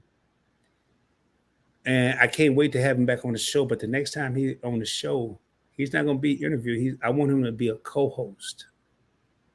I've never extended that invitation to anyone other than my daughter. But I want him to come on and co-host because he brings so much knowledge to the table. I'm going to get ready to get out of here, man. Make sure y'all do me a favor. Remember, man, shoot for the moon. If you don't make it, you'll be amongst the stars. Hope everybody have a blessed and prosperous week. I'm gonna take us out with a little music here. We got 7 real homies in the crib. I'm gonna make sure, and I'm gonna probably, as I do this, I'm gonna pull up these little comments. I want to thank everyone that tuned in tonight. Etta says that was great at the Points Blank Experience, and BDB GP. Have a great weekend, everyone. And when it's coming from a queen like Etta, we know we did something right. Have a great weekend. I'm gonna get ready to get up out of here, man. And Big Daddy Beard, if you can hang out for half a second in the back, I ain't gonna talk long because I'm tired, man. But I'm gonna get ready to take us out of here. Man, I'm gonna put up something here, and I just want y'all to remember, man. You guide your own destiny, and in the words, the boulder of the night. Rod didn't say it. I didn't say it. I ain't trying to take credit for it. Big Daddy Beard Gaming Productions said it. Don't stay in park. Take a second, gather your thoughts, develop a strategy, and put your car in drive. Don't stay in park. With that being said, y'all, we're gonna get up out this joint, and much love to everyone. Oh, that ain't what I wanted to play. I don't know what. Oh, that's a song I had. There we go. Now we're gonna get ready to get up out of here. And I'm gonna try to play, but you're never gonna beat me. Look the other way. Peace, everybody. Much love. Peace. From the people who deceive me. Peace. Break through the chains, go free me. Looking for change, looking for pain. Pulling a mob, pushing a train. I'll never stop, stick to a lane. Pick up the pieces and go rearrange. I'll be the best above all the rest, put me to the test. Expect nothing less, you check as I'm chess, what's happening next? He got the venom, a tangible weapon, no coming in second. This life is a lesson, he got a new engine from pain, it's a blessing. New focus, no guessing, just hold an obsession. All in his possession, you got their attention. I leave an impression and take a redemption, just kill no discretion. Your mind is a weapon, 11-11, it's time for progression. You could try to play, but you're never gonna beat me. Look the other way, what I'm doing ain't easy. Bloody hands stain from the people who deceive me. Bloody hands break through the chains, go free me. People like sheep move feet, hurt it easy. You don't wanna be fast asleep on this evening. Better stand tall, ready for a fight, believe me. When they try to change, you can say no, free me. So he's been looking for somebody who could save him, instead of searching inside for what they gave him. A strong will, strong mind causes mayhem. We could change the world, change times, rearrange them. Staying on pace, running the race. Life is a chase, I don't want a place, I want to be first. Work till it hurts, dehydrated thirst till I'm in a hearse. High ambitions in the right mind can take you so far. It's like you lived a few lifetimes. Take off from a break off from the weak mind. Think and stay soft. You can change lives. You create thoughts. Never waste time. You got one shot. You got one life. We out of here. What do you like? Make a dream job. No 9-5, no mean boss. Just my life and free thoughts. Thank you again for tuning in to the Points Blank Experience. If you're interested in being a guest on the channel, please reach out to me. Let me know. Instagram at Points Blank Travel, at Points Blank Network. If you're interested, you know somebody that could be a good fit, let me know. We about to raise up out of here, man. Much love.